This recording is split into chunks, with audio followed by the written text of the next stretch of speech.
Yeah.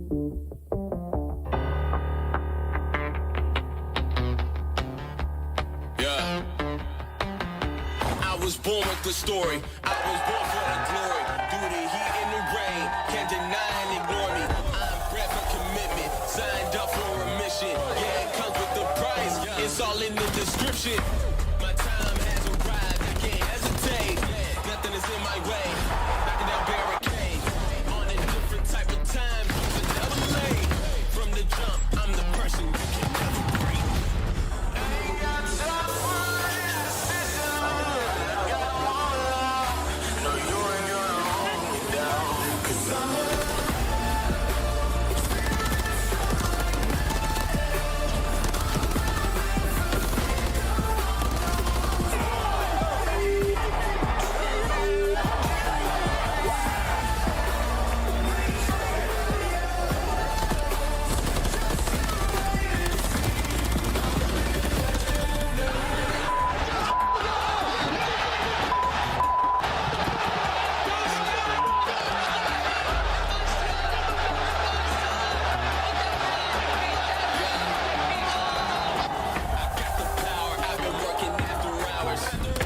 the moment I came back up on a coward. Student of the game, like a ball at Howard. You can't cut me down, I can't be devoured. Heart on 10, courage on 10, all I think is win. I can't watch it in 2020 through the lens. When I fell off, I always had to try again.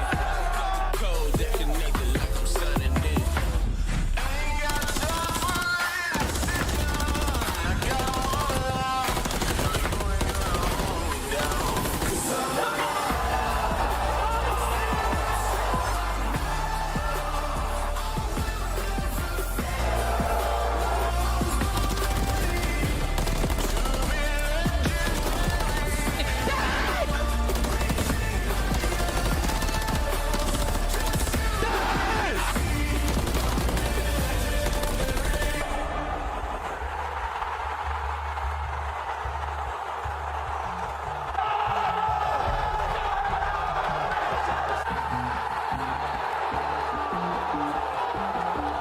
I'ma say it loud and proud, I feel like I'm the GOAT.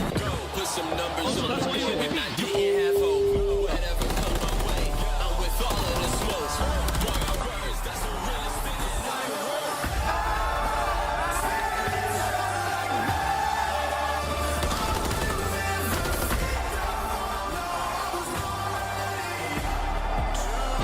Are you trying to win the game?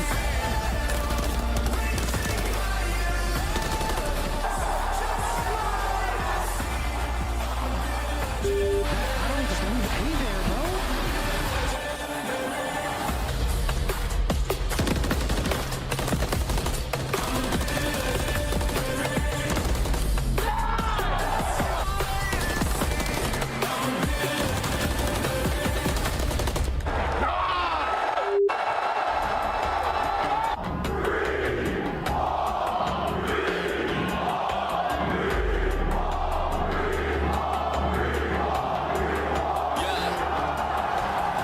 I got the power, I've been working after hours.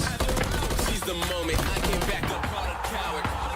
Student of the game, like a ball at Howard. You can't cut me down, I can't be devoured. Heart on 10, courage on 10, all I think is win. I can't watch it in 2020 through the lens. When I fell off, I always had to try again. Got the code that connected like I'm signing in. Where we go?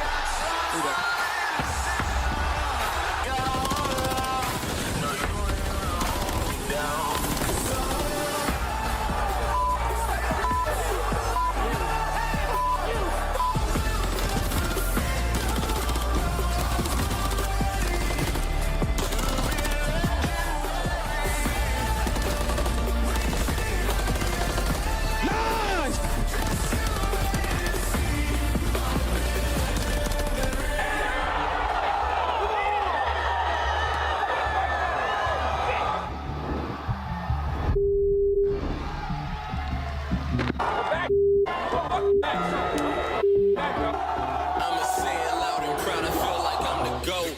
Put some numbers on the board when I didn't have hope. Whatever comes my way, I'm with all of the smokes.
The Call of Duty League returns better than ever. Oh my. Black Ops 6 is here, and it's already a banger. Oh! All your favorites are back, some with a fresh new look. And get your passports ready, we're Spain bound for Major 1. But first, let's see what these teams are made of. Opening weekend starts right now.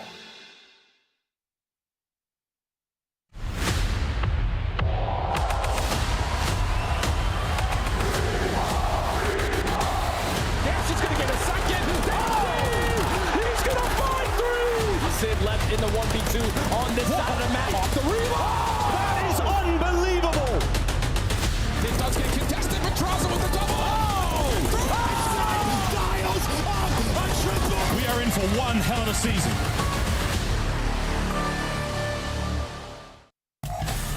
Hello and welcome back to the Call of Duty League for Black Ops 6.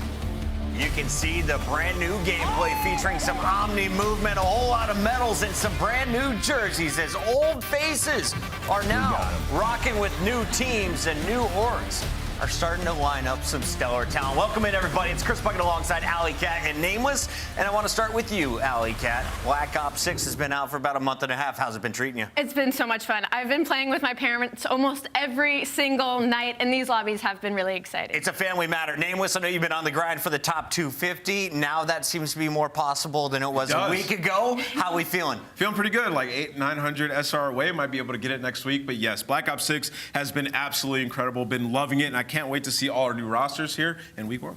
Big shout out to all of you who made it into the initial stream for Black Ops 6. Before we dive into the new game, let's take a look back at what happened last year for the 2024 season of the CDL. It all ended with Optic Texas being crowned our champions. And I can't even describe to you what the energy was like in this room. It had been 7 years since Optic Texas won champs. Dashley finally getting a ring. Shotzi and Kenny now two-time world champions. And Pred in his first season on Optic Texas. As a kid, it was a dream for him to join Optic, and he gets a ring in his first year on the team. Yeah, I mean, it was a perfect marriage. I mean, when you look at it, Kenny and Pred, the swagger and confidence that they had combined with the individual talent of Dashy and Shotzi, they were able to come back from adversity from that last major, go into champs, and just light it up. Shotzi, MVP performance, and you know what that meant to all the fans of the Green Wall. I've been waiting to see them hoist that trophy. Once again, they're able to do it. Their second COD championship, 7 years between titles, their first in the CDL era, and Optic end the season as the top dogs. That was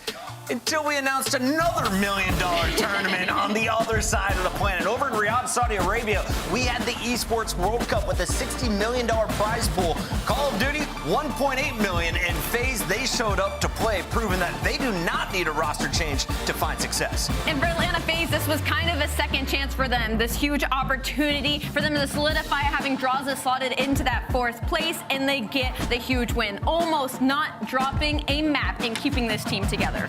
Yeah, you know, they're the only two teams that didn't make a roster change, and for good reason, winning the 2 biggest tournaments of the year. And for, FaZe, people were saying they couldn't close out finals. They couldn't get it done. Cellium said, you know what? I'm going to get my swagger back. I'm going to start slaying. Lit it up, and they get that dub. It was so fun to watch Simp throughout that tournament, and you have to think it's only going to get more fun to watch him and Abizi go to work for Atlanta FaZe, because now in Black Ops 6, we have Omni movement. And if you don't know what this means, it means you are about to see accelerated gameplay with the ability to win gunfights that were not possible to win a year ago, Alley Cat. Listen, I'm gonna be honest with you. It feels like every year we're just singing the praises of the cracked SMGs. Abizi and Simp are a huge shout. Shotzi as well. Omni movement is going to be crazy with some of these talent. Yeah, I can't wait to watch these SMGs go out there. I mean, we've seen clips, right? We've seen glimpses, but we haven't seen, these guys going hard in an official match in the CDL. So we know we're going to see them bringing out all the stops here in week 1. All the CDL pros that you ran into on ranked, most annoying.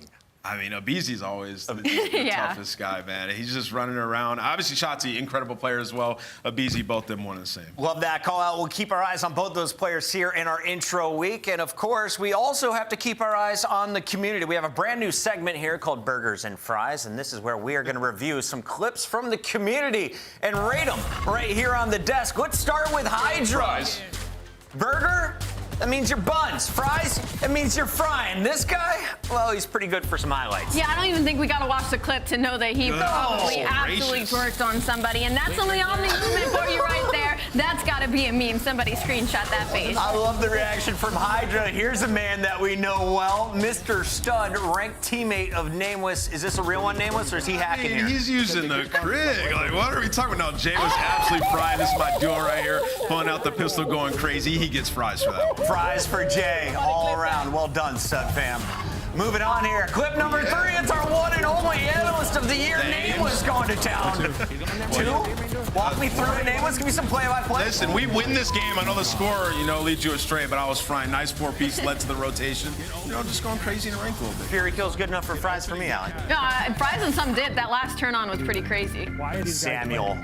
This is so toxic. Oh my gosh. This is the most toxic edition of Black Ops 6. Taking people hostage and just doing what you want with them. And brings them into the water. Oh, he got killed! Oh my god! Burger! Straight buttons play! You can't even troll properly, Octane. At least you got the dub, unlike Nameless in his game. I won mine. Maybe you retired at the right time. No one believes you. I'm sorry, Sam. Yeah, no, awesome stuff there. Keep your clips coming. And remember, you could be featured on a future show. All you got to do, use the hashtag CDLRanked, and you could be in our place. Nameless, how easy is ranked right now? And what gun do you need to use if you're coming into an opening night of gameplay? Listen, Jacko and Ames. Those are the two guns that you're going to be running. Jacko, if you're an SMG. Go get your favorite pro class and hop in there. And, of course, get used to some new maps that are going to be here in Season 1 Reloaded live now. Nameless, talk to me about it. Yeah, we played this map last night a lot.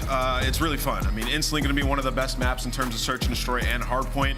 We played this back in Black Ops 4. It's got some iconic areas on it. A little bit bigger of a map, but it plays well. There's some variety. In the middle, you can go into Top Palace. There's also the bottom fountain where you can get mixy with an SMG. People are going to have a lot of fun playing Hacienda back in range. Hardpoint, search and destroy. What are we thinking, Al? All the above. I feel like control might be a little bit weird on this map. And like Ann said, it is bigger because back in Black Ops 4, we did have 5v5. But what I'm most excited about with Hacienda added is to see Simp and Obeezy, because that is one of their best games and best titles. To see if some of those maps now get added, you got to keep your eyes on them. You watched last year, we added new maps and expect the same here in 2025. I don't know if that's true or not, but I assume so. Let's move on to Roster Mania, because we had so many rosters changing, and the big winner, it's clearly LA Thieves, right? This is a team that saved bank last year. They brought in a bunch of young guns. Only one remains as Dan Ghosty stays on the roster. He's now joined by Envoys. He makes his return to LA, but they steal 2 superstars in Scrap from Toronto and Hydra from New York. There's just so much to talk about each individual player on this team. Just to keep it short and sweet, I mostly want to focus on Ghosty, because his first season was on Optic Texas. He had to play a role filler. And then last year he was put on LA Thieves, and he was kind of the leader when it came to all the young guns. Now he's surrounded by players that he doesn't have to teach, and I'm excited to see what they can do. How good is this team? Well, we asked Nadeshot about it on his stream. Here's what he had to say. Who knows? They could be overhyped. It might end up becoming true. We'll see. All I know is we had a 4-team LAN with C9, Atlanta FaZe, and Optic, and we beat Optic in a best-of-7. And we beat FaZe in 2 best-of-5s. So I don't think anybody's really overhyped right now. I don't even think you can consider us overhyped, because we got bragging rights until the matches start up in December. Right now, we're in the driver's seat. We're in pole position, dude. We're in pole position. That is the feeling out there in LA. And Nameless, you agree with it after the Kason showdown. Talk to me about this tournament. What went down? I mean, if you really look at it, well, obviously they won. They beat all top teams as Nadeshot just described. But if you really look at these players, they have 3 of like the top 6 players from the entirety of last year. Ghosty, unbelievable on the LA Thieves squad, and they ended up getting top 4 champs, top 2 at EWC. And then Hydra and Scrap, arguably the best AR and best SMG on the year, arguably. So, I mean, this team is stacked from top to bottom, and they're going to be going toe-to-toe with your 2 favorite squads. All right, so New York loses their superstar in Hydra, but they rebrand. Now, the former Subliner squad known as the New York Cloud9. Let's take a look at this lineup, because they still have some veterans. You got attached the world champion alongside the youngster Crimp.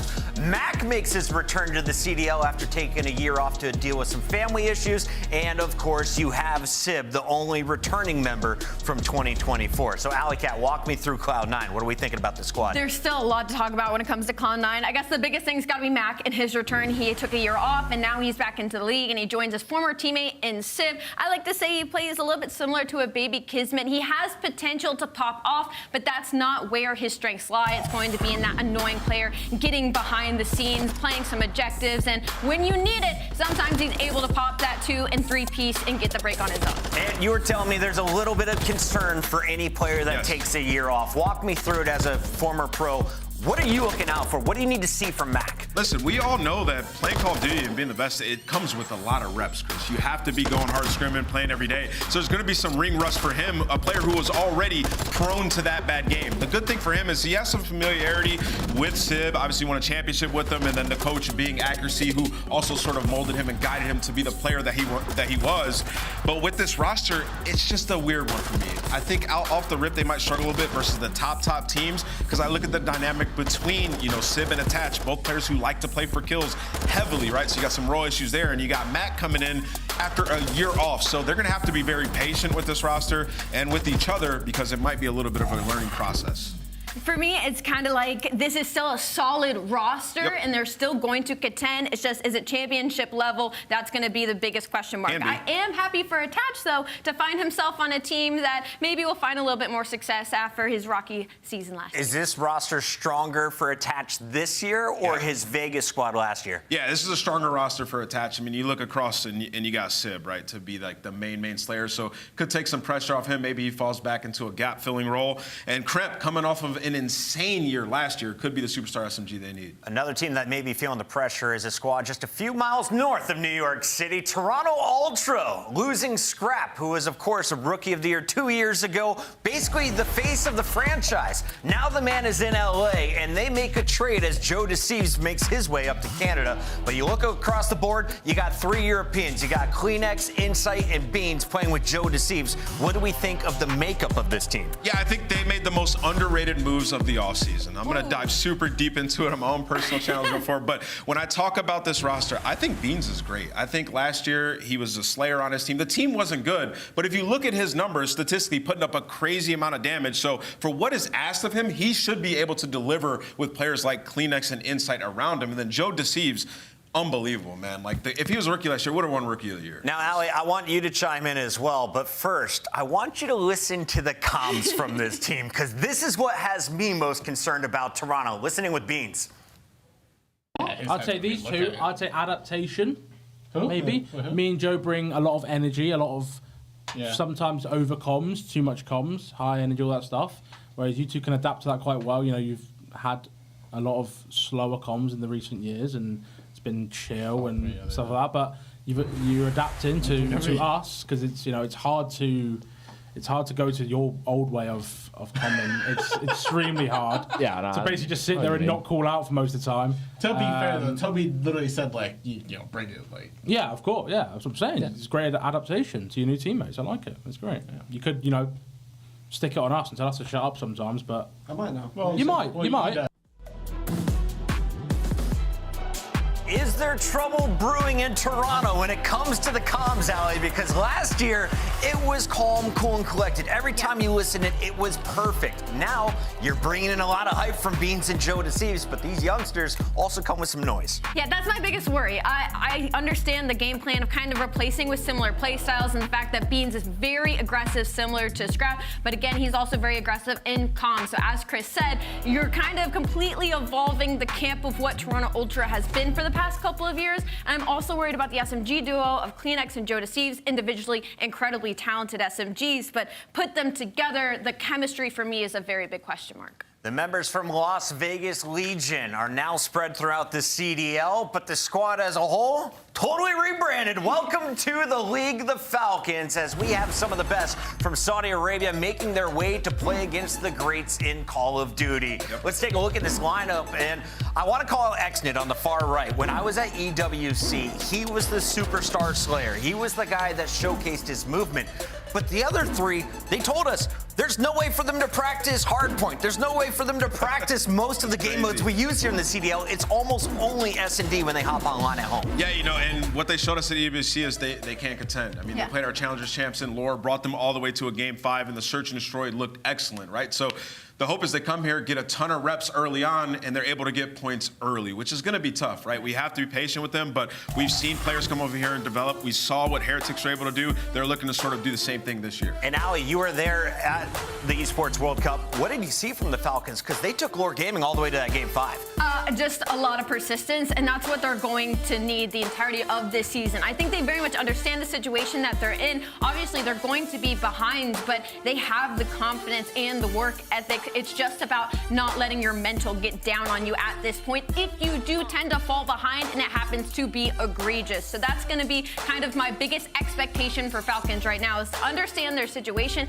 and persist through it throughout the entirety of this season. Who you got eyes on today? Xnid, Roxas, King of Bodhi, Khalid, who you got eyes on? Yeah, I'm going to be looking at Colin, looking at Kicks to see what he's able to do in that first match. But really all of them. I think everybody's going to have their eye out to see what they're up to. Obviously, they have Clayster as well, sort of helping them through it. And he knows that he has to be patient as well. So hopefully you translate that sentiment over towards the players. Here's what Clay had to say about coaching now on the other side. I think it'll be a little easier to coach them. They'll listen to what I say more, but I have to be a little more careful with what I say. I need to make sure I'm not just spewing. I need to make sure that, like, when I talk, I actually am correct in what I'm saying. They are mechanically gifted. A couple of them are some shooters, bro. They got some movement on them, and they got some confidence, which is all you really need. You got to learn some Arabic. I don't know any. They're already trying to teach me bad words. Literally, we joined the TeamSpeak for the first time today, and these guys are already trying to teach me bad words, bro. I'm like, can y'all just teach me, like, some basic nice things to say, please? Big opportunity for the Falcons as they face off against Carolina Royal Ravens to open up this season. As we take a look at the full day, though, I'm excited. Not only are you going to see Optic, Texas, Atlanta, FaZe, and Toronto Ultra in action, we also have a brand new lineup there at the top. 3 o'clock features Los Angeles Guerrillas M8. The French are here, Nameless. Oh, yeah. I am so excited for this organization and these fans to be in Call of Duty. Gotaga is a Call of Duty legend, and him and Broken bringing over their organization back to Call of Duty. I mean, it's like poetry in motion, and they got a fantastic roster to kick things off. Ali, you pumped for today? 4 matches. I'm so excited for today. Honestly, I'm just really excited to see some of these new rosters.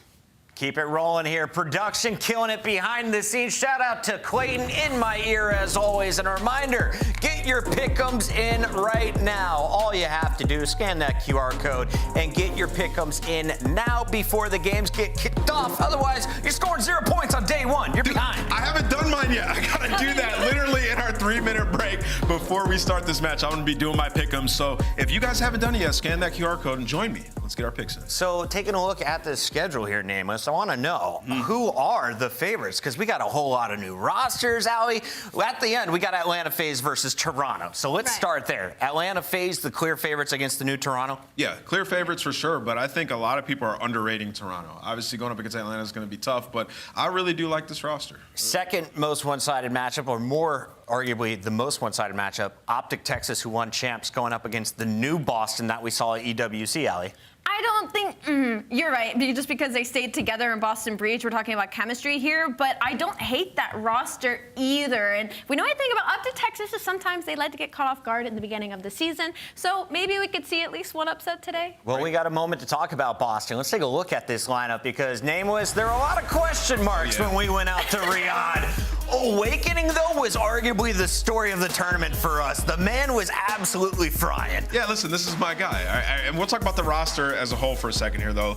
Boston Breach last year, abysmal. Terrible year, placed last at every single tournament, but then they bring this roster, TWC, and end up getting top 8, right? Making it out of group, so it was their best placing. So they decided to run it back with this team coming into the year, and I gotta say, I love Purge and Awakening as a duo. The two of my favorite players, I think they just get it done. I feel like Awakening should have been in the league. Obviously, just a little biased there, because I just love their game. His gameplay reminds me of myself. So I think they're going to have a little bit of success in the respawns early on. It's just the search and destroys. Can they win those with this roster? Ali, give me the GM roster grade, though. How do you rank this team? It's a bunch of guys that were in the CDL, got knocked down to challengers, and are now returning back to the top. Honestly, I know you're expecting something crazy, but I have to get them kind of like a B. Like, considering a lot of the super teams that was made, I mean, we have 3 or 4 or 5 teams right now that are just going to be be disgusting. So the fact that they were able to put this together with what was left, I got to give them a B. I don't hate it. Maybe some changes in the future, but maybe some upsets as well. It's honestly going to depend on Snoopy's development over the offseason and coming into this game. We all know he's a fast-paced SMG. Last year, clearly wasn't playing the right way. They had some of the most chaotic maps that we have ever seen in the Call of Duty League, and he's had some time now, right, to get more comfortable, especially on this game that has Omni movement. If he can sort of be what they were hoping out of him the entire season last year, they can do some damage. We'll see Boston a little bit later today in our second match, but the third match features that Vegas Falcon squad facing off against this team, Carolina, looking very similar to a lineup we saw last year. You got Gwyn and TJ, an old stable AR, and then you got someone like Vivid here who's going to try and fill in where Felony was last year. How do you see the squad breaking down? What do you grade it? My biggest worry right now about this squad is kind of their pace and what that's going to look like. Gwyn can be really fast at times, Slasher can be really slow, and then Vivid and TJ, this feels like going to put a lot of weight on him to be a very aggressive SMG and a very omni movement aggressive game. So for them, it's going to be about keeping pace. This is an older roster. I'm gonna give it like a B-, C+. Slasher got shelved for the entirety of the season. It didn't make sense to Boston fans. It didn't make sense to us here at the desk. What are you expecting from Austin Liddycoat in Black Ops 4? Or Black Ops 6, excuse me. I mean, I think having Vivid and TJ takes a lot of pressure off of Slasher. Like last year, he was having to deal with sort of guiding these guys, and now he can kind of sit back and just play his game. So I think we'll see bigger numbers out of him in terms of the respawn, but Search and Destroy with this roster should be phenomenal. I mean, TJ, one of the best of all time in that game mode. Slasher, phenomenal mind. Literally got brought into Atlanta FaZe to fix their Search and Destroy and did just that. Set records in terms of search wins in a row. So I'm expecting this team to be great there. And Respawn, strategically, they're going to be on point. So they could do some damage. Carolina looking for a fresh start here with some new faces. We'll see if they can find that in our third battle on the day. And we have matches all weekend long. 4 coming your way here on Friday, 4 on Saturday. And one of the big ones tomorrow features a team from Miami/Spain. Let's take a look at the Heretics and what they're bringing to the table here in 2025. Because for 2024, their star was Real, but he only played the last 2-3 events of the year. Now they get him for a full season. Yeah, and that's when they started winning LAN matches. It was when Real came into the team, right? So Meadows, we all know, can put up the damage, can slay. Real, he was the difference maker. Lucky, sort of the AR, holding things down, search and destroy specialist. What we've been hearing about Røkkr is that he is unbelievable. So if he can come in and match what Real was doing for them, this team can be way better. And when you think about Heretics, stage 1 last year, they were frying. Like, turned up, I think they were top 4 seeding, 5 wins in that first online stage. Well, this year, now, if they can do that again, and then going with the LAN experience, completely different result could happen. Now, I got a lot of faith in their coach methods over there for Miami Heretics, but I have to question letting go of Vico. This was the guy that blew up social media, the man who's willing to talk smack to the entire franchise of Optic. But let's take a look at what he brought in-game as well. There wasn't really anyone that I would describe as more of an X factor than this guy. When he was hot, Miami was crushing. When he was not, they were struggling.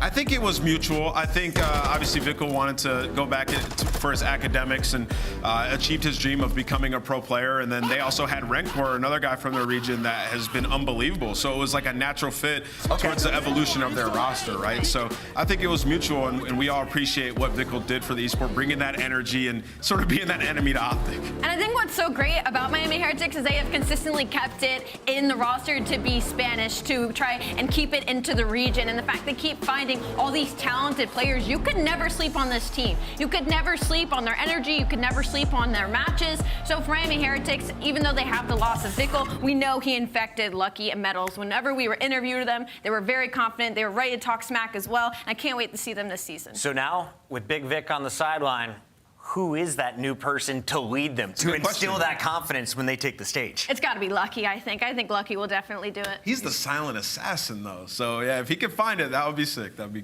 good for them. All right, good luck, Miami. They're in action tomorrow. As you take a look at the full schedule, we've got a whole lot of Black Ops 6 to play. Friday, it's the LA Guerrillas Mate versus Minnesota Røkkr, Texas versus Breach, Vegas Falcons versus Carolina Royal Ravens, and of course, we close it out with arguably the match of the week, Atlanta FaZe taking on Toronto Ultra.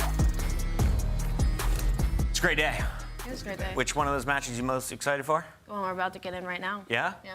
Are you ready to get into it right now? I'm ready to get into it right now. I see our casters are putting a headset on. Chris, start the match. Let's I can't believe it's here. At the new Minnesota Røkkr. Let's go.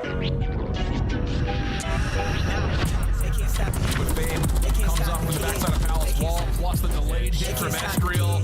Check the scoreboard, I'm running up stacks. Numbers don't lie, that's facts. Yeah. Oh my God. Gio, my God, is his hard point. Check the numbers, I'm running it up. I got Oh, Nero gets a double over the middle of the map. Has more. Oh, Nero. Hello. How about the full team wipe from Nero? Minnesota Røkkr coming in with Gio, Estriel, Nero, and Paul X. And Paul, of course, the player we didn't see a lot of. We saw the other three. Who is the star on this lineup in your eyes, Alley Cat? I talk about the star. I have to say it's Gio just because his performance last year. He was a contender for Rookie of the Year. He became an IGL. His communication was above a lot of the other rookies that we've seen in previous years. So my expectations for Gio and becoming the IGL and the leader for this team are really, really high. I think that's the whole thesis of this roster, in my opinion, is that there's no star, like individual star player. Like they all have their moments and they all have a very high ceiling. We've seen each of these players take over series before and just light it up. So I think that's what they're going for here. If these guys can catch fire in a stage, they can go toe-to-toe. They're going to steal respawns from top teams at some point. So I think they have players with high ceilings. Can they put together on a consistent basis? That is the concern. We've seen tight matches between these two franchises over the years, but this may be the strongest lineup you will see for LAG. Let's take a look at the new built Guerrillas mates. We got Kismet, Lins, Skies, and Priest, basically 3/4, or I guess 3/5 of the World Championship subliner squad, and we got a new French phenom in Lins. This is insane. The fact that this roster got through is insane to me, and we have to focus on Lins. I want to talk about the core three, but the fact that they were like, all right, we can't have Hydra, we'll go for the next best thing, and Lins, he was up for Rookie of the Year last year as well, and we saw his growth and consistency throughout the entirety of it. It didn't matter how many times his roster changed. It didn't matter how the game changed. Lins was very consistent for his first year. Nameless, who are you more happy for? Lins getting to play alongside Kismet, who just enables their stars to perform at their peak, or a guy like Priesta, who is on Boston riding the struggle bus to the worst record in CDL history? Yeah, I'm excited about Lins, but Priesta I'm super excited for as well. Getting back with his boys. They obviously won a world championship together, and last year was so tough for Priesta, the worst team that he's ever been on. People starting to doubt him. And what happens every time you doubt Priesta? He comes back 2 times stronger. So this roster, I think, by far the best that LAG's ever had. Gentlemate's doing a great job in the offseason getting these guys back together and getting a guy like Lins, who they have high hopes for. The Frenchman doing it well. Shout out to the GMs overseas. For now, though, let's take a look at the maps and modes. Your first best of 5 here for Black Ops 6 is a triple dose of Vault. I love We'll it. go to Skyline for the second hard point, and if needed, Rewind will close things out in a Blockbuster. Talk to me a little bit about the Vault, though. Why is this such a loved map? Why is everyone willing to square up on it? I can tell you why, because they want to get rid of Røkkr. So we're seeing Røkkr being gone for Hardpoint and Search and Destroy, but also Vault. Like, it just feels very controllable when you talk about Hardpoint, P3 to P4 rotation. Right. If you play that excellent, you're going to get a ton of points, 90 to 100 points on that rotation alone, and then you get over towards the control. Well, we got 2 control maps, and Vault's just better than Protocol in a lot of pros' eyes. That's our Scuff maps and modes, but now it's time to get to our Scuff pick'ems. And Allie, you were our pick'em queen of 2024. You narrowly edged out Nameless, and you beat me by 15. But this year I'm trying hard. You're going first, though. Where are we going? I have to go Gentlemates. I think this roster is disgusting. For me, they're one of the A+ tier teams. I got to go with them. Going with the LA Gorilla mate. What about you, Nameless? I'm going to go with Gentlemates as well. I think they take it. Great roster. I'm excited to see Lins and see if he gets off to a hot start. I, too, am choosing the Bulldog. Let's go 3 Gentlemates, and the fans will make it 4. Everyone is feeling LAG. Let's see if Merc and Maven agree. Fellas? Yeah, I think we're on board with you. Let's get going. I'm excited to be back. But let's talk a little bit about this Gentlemates team, because I think, yeah, it's sort of like Alex said, like how this team happened. Like, we're excited. They went with that same recipe, right? You had that New York squad where you had this core 3 together in Skies, Priesta, Kiz, And now you bring in same recipe? Like we'll get a French guy. Yeah, I mean that's it. Right? We'll see. We'll try to elevate Linz into that superstar. He did have his moments last year, early on with Røkkr. Then they had a couple of team changes, and I'll be honest, I just think he was uncomfortable. I think Vivid really helped him, and it allowed him to sort of just be himself. But then it got weird. Well, now you have like a Priesta and a Kiz, like a guy you could really kind of put up some stats behind. And I think we were wondering, sort of like I don't know, Beans and Linz are like two that jump out where I'm like, they have not really been on good teams yet. If they're on a good team now, suddenly, do they really shine? Like, this is Linz's first moment to maybe, I know he was like a Rookie of the Year contender last year, but like that team wasn't very good. No, and I mean, really, it's really a system to enable him, right? Yeah. In this core trio that won a world championship, I mean, it tells you to what Skies and Kismet believe Priesta can do, right? Like, there is a reason they opted for Priesta over Sib, right? There just has to be, and vice versa. Yeah. Maybe there was practice issues, whatever it was. They went back to it. They believed in this formula. We'll see if it pays off again. Well, for those of you maybe new to this or aren't familiar with Woman Down, I mean, it's one of the weirder changes we've had in the history of Call of Duty. Like, you win a world championship, you win it all, you make a change after to get better than already being the best. And granted, that New York team, close. They did. They got second, but it was a really kind of a bumpy road, really, until the final couple of majors and into champs. But yeah, they wanted to bring it back. They wanted to get big Priesta back on the roster, and this is what it looks like. And yeah, I don't know. I mean, I'm kind of with Ali in the sense like this. Okay, I don't know if I would say this is an A+ team that's necessarily going to be battling with the top three and your Thieves, your FaZe, and your Optic. I don't know. But is the potential there if they get back to clicking right away and Linz can be that type of superstar? He's just got big shoes to fill, bro. No, I mean, honestly, I think for me, what I look at this is I think you need Kiz to go back to just be a little bit more consistent. Last year, it was just so... Not 99 Kiz or 0 Kiz? Yeah, in last year, I think for a lot of sub players, like even somebody like Envoy, like you can go off a list, right? Because what ended up happening in MW3 is it sort of turned into this 3 AR meta, right? That's sort of like, Optic really set on a lot of those maps. And what that does, if you're the sole sub, it makes your life hell. Sure. Kiz is just hoping to play a lot with this SMG, with that Jackal PDW, and really start to get frying. And then for Skies to also be a top AR again in this league. Got to be top 5 if these guys want success against the best teams in the game. Well, I know when we talked to him last year, that was one of the frustrations. He didn't know how he had to play based on like how Sib was kind of playing every week to week, match to match. He wasn't really sure. Maybe now he can be a little bit more comfortable with Priesta back on the roster. But we're going to take a look at the coaches poll now and kind of see how things broke down from the coaches, kind of a tier list of where they think teams are going to be. And what do you think about this? At least top 3, I mean, that kind of makes sense. Yeah, it makes sense. Across there, I think, maybe I haven't seen many scrims of, honestly, of Ultra.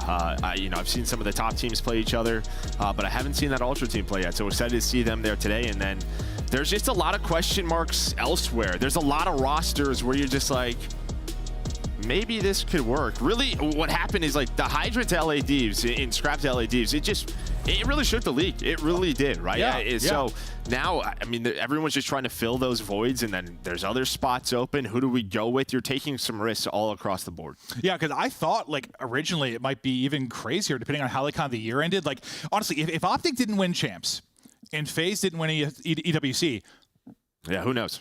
Yeah, like it might have been wilder. It already ended up being crazy, but like who the hell knows what might have happened if those two things didn't play out. Like I thought there might be changes on both, but you win the 2 big events. They stay the same. Now Thieves thinks they have to pack a punch a little bit. They find the money, I guess. They just found it. To put this roster together. They'd probably stop paying Mud Dog or somebody over there. Yeah, probably. No, I think I know where they found it. However, it was all those subs there for Matthew. But like honestly, I think for them it's just it's a huge risk because they went the cheap route, right? And it kind of worked. Like you got top 4 at champs at the end of the day. So now it's pretty much championships or bust for them. Well, we're kind of hanging out. We're going to look through some stuff we get ready to go. I heard there's a lobby issue briefly with these 2 squads. So as soon as they're ready to go, we're going to kick it. Hey, it's day 1. We always have issues day 1. It's how it works. You're going to be hanging out with Big Joe and I, but we're going to take a look now at our CDL 2025 season schedule. This is how it is going to break down. You've got basically all the information there except for just determining where Major 4 will be. But that is still a work in progress. Joe, this is pretty familiar territory for us. I'm not Madrid. Okay. I mean, like the type of schedule. Madrid's different. Yeah, no. I'm gonna be a Spanish sensation. I'm gonna be dancing. Yeah, absolutely. They dance there?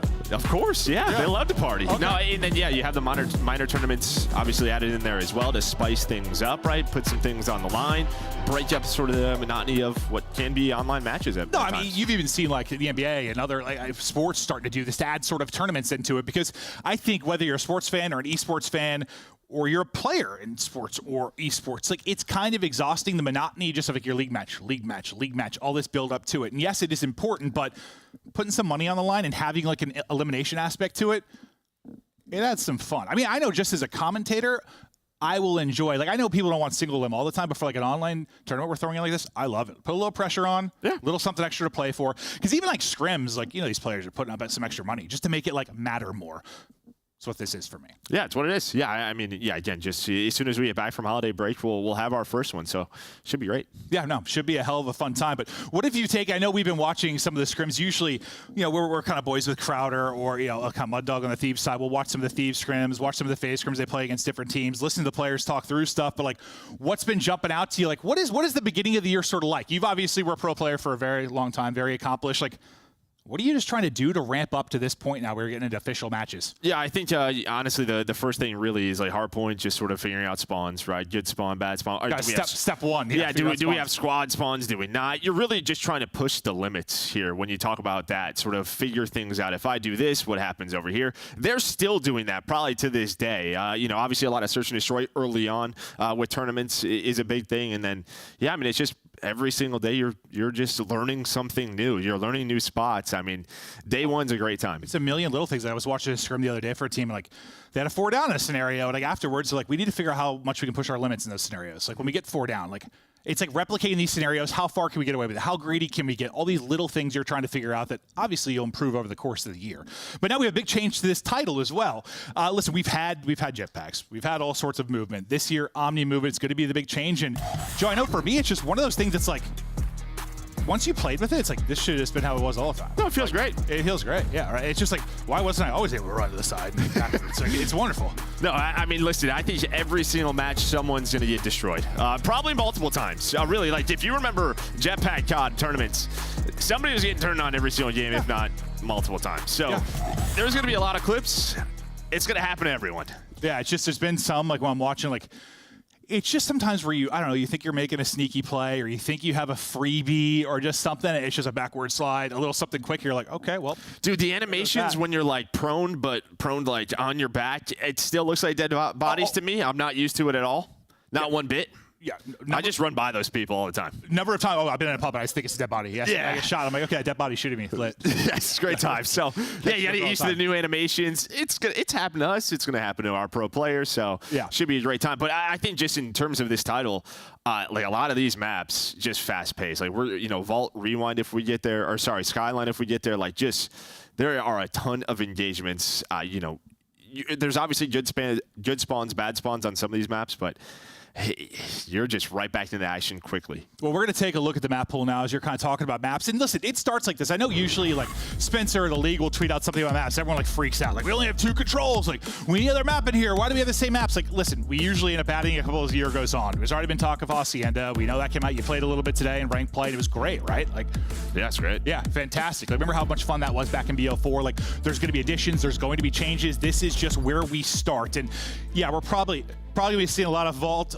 This is what Hacienda looks like, is that's just getting added into the rotation. I think for us, it's after the break, right? We had 2 weeks break, and then this is likely we're going to work it into the action, right? Yeah, I mean, we can do it right now. No, I'd be down with it, yes, but players have been scrimming at Joe, and that would be rude. Yeah, but I'm still cool with it. No, I'm too. Yeah, I mean, surprise. Listen, obviously as a league and as an esport, you never know what the maps are going to be like.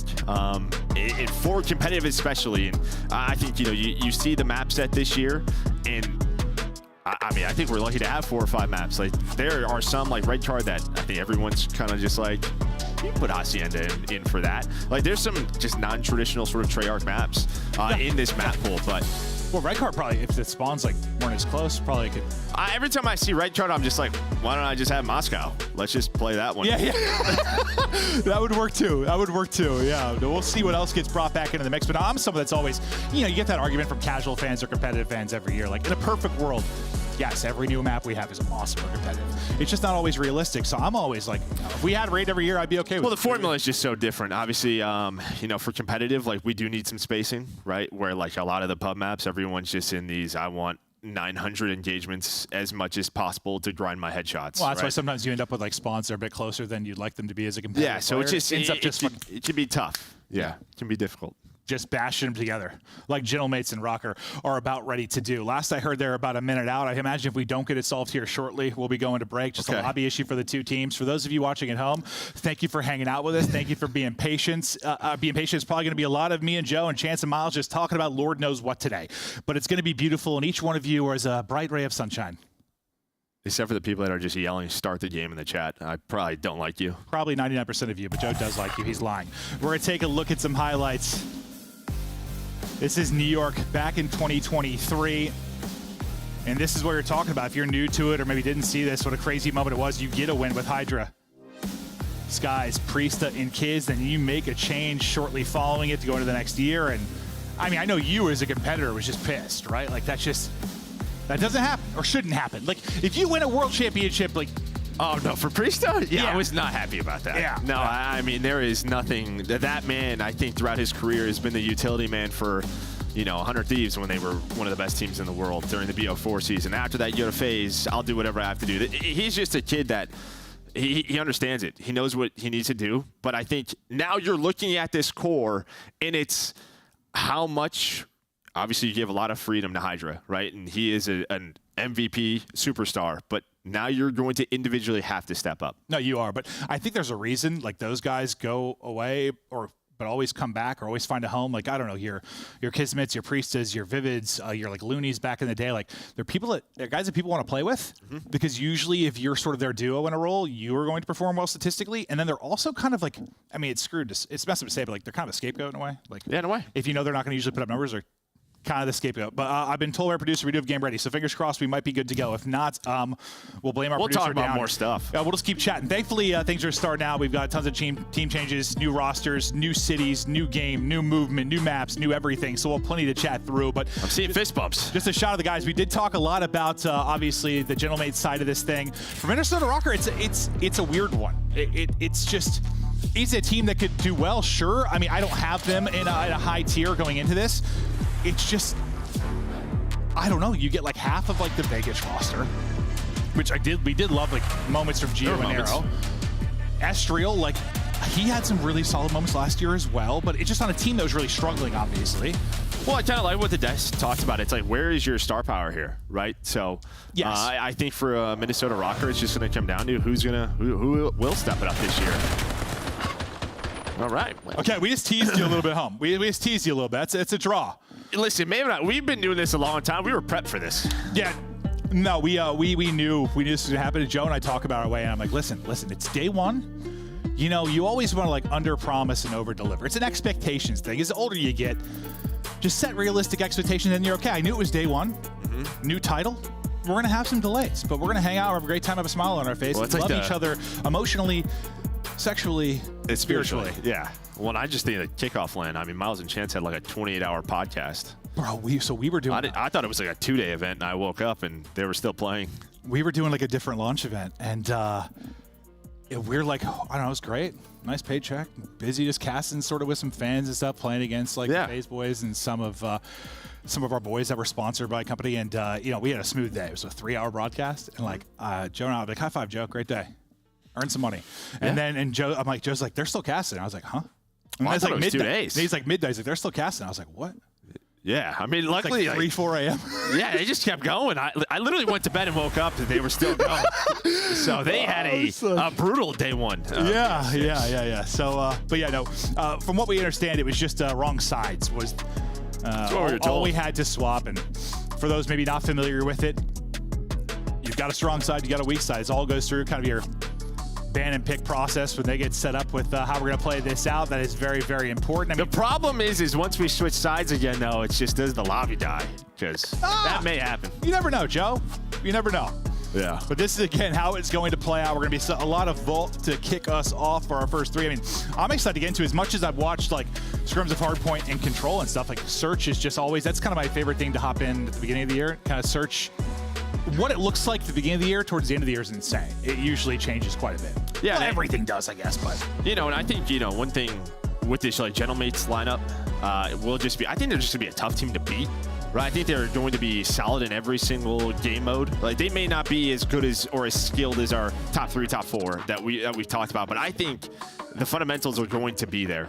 They're just going to be a difficult team to beat. And then on the Røkkr side, if you're a team who, you know, is sort of in this situation, how do you cause upsets in the CDL? It's normally through that search and destroy. Yeah, no, absolutely. No, I think the one scrim I watched that had the Gentlemates team, I think it was against FaZe. It was like FaZe's POV, so I was listening to their comms, and like at times they were getting under their skin a little bit, like a little frustrated. Like they were a very relentless team, and like the map, I think they were playing Røkkr, maybe talking about it. Priest always plays well versus FaZe. He loves it. That's true. Well, I mean, team with him, one with him, familiar with him. I'm sure it just gives you a little bit of a mental edge. I mean, that's always obviously part of it. But no, we'll see what Priest can do against his former teammates this year when we get into that. But now it's going to be what can he do against this Røkkr team as Gentlemates look to get their first victory. We are looking to load back into it. Thanks again for your patience. Hopefully sides are correct. Lobby is locked and loaded, and we're ready to get it kicking and cruising here for our map 1 Vault Hardpoint.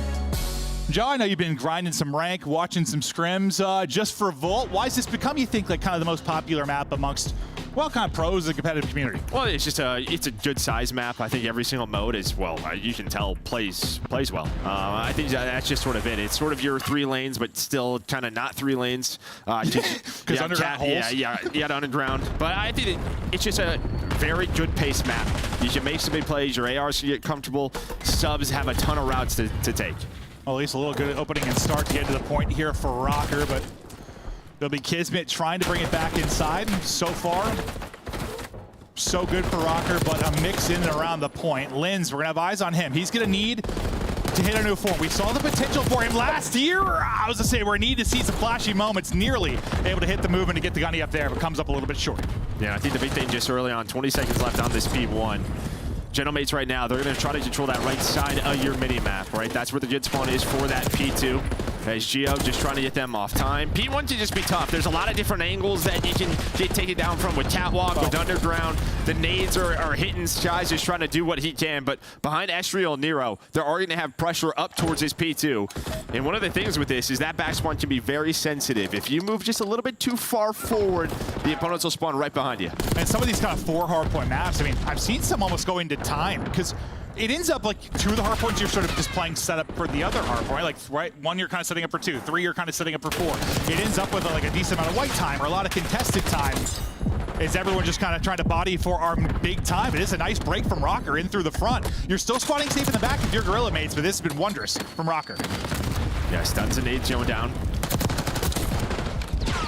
4 Gentlemates as Nero and Pollux able to take down too. Some great time with those front spawns, but here comes the pinch from number 3 and 4. That's Kismet and Linz, 15 seconds left. And this is kind of it. You know you can play for all of P2 because P3, really what you're trying to do is set up for our 4th and final hill on the left side of the map. So you're going to try to earn as much time as you can over towards pillars, but really what Priest is doing in that number 1, you want to control top art, control that side of the map for our money hill.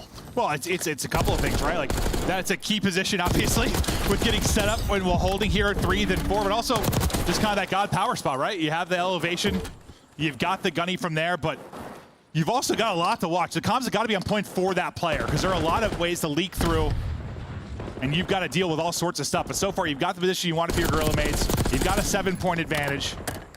Geo, though, trying to fight around the point. He's hitting shots, but not able to get into the actual that's, point. I mean, honestly, like, you have 3 or 4 dead, but Geo just finds 1, so you haven't been earning much time. Have not been earning much time. His Skies is on 7 in a row, so it's 1,050 for a Hellstorm, which it's a bit of work. It's a bit of work. I don't even know if Skies has it equipped, actually, so he may have had one by now, but it's not on.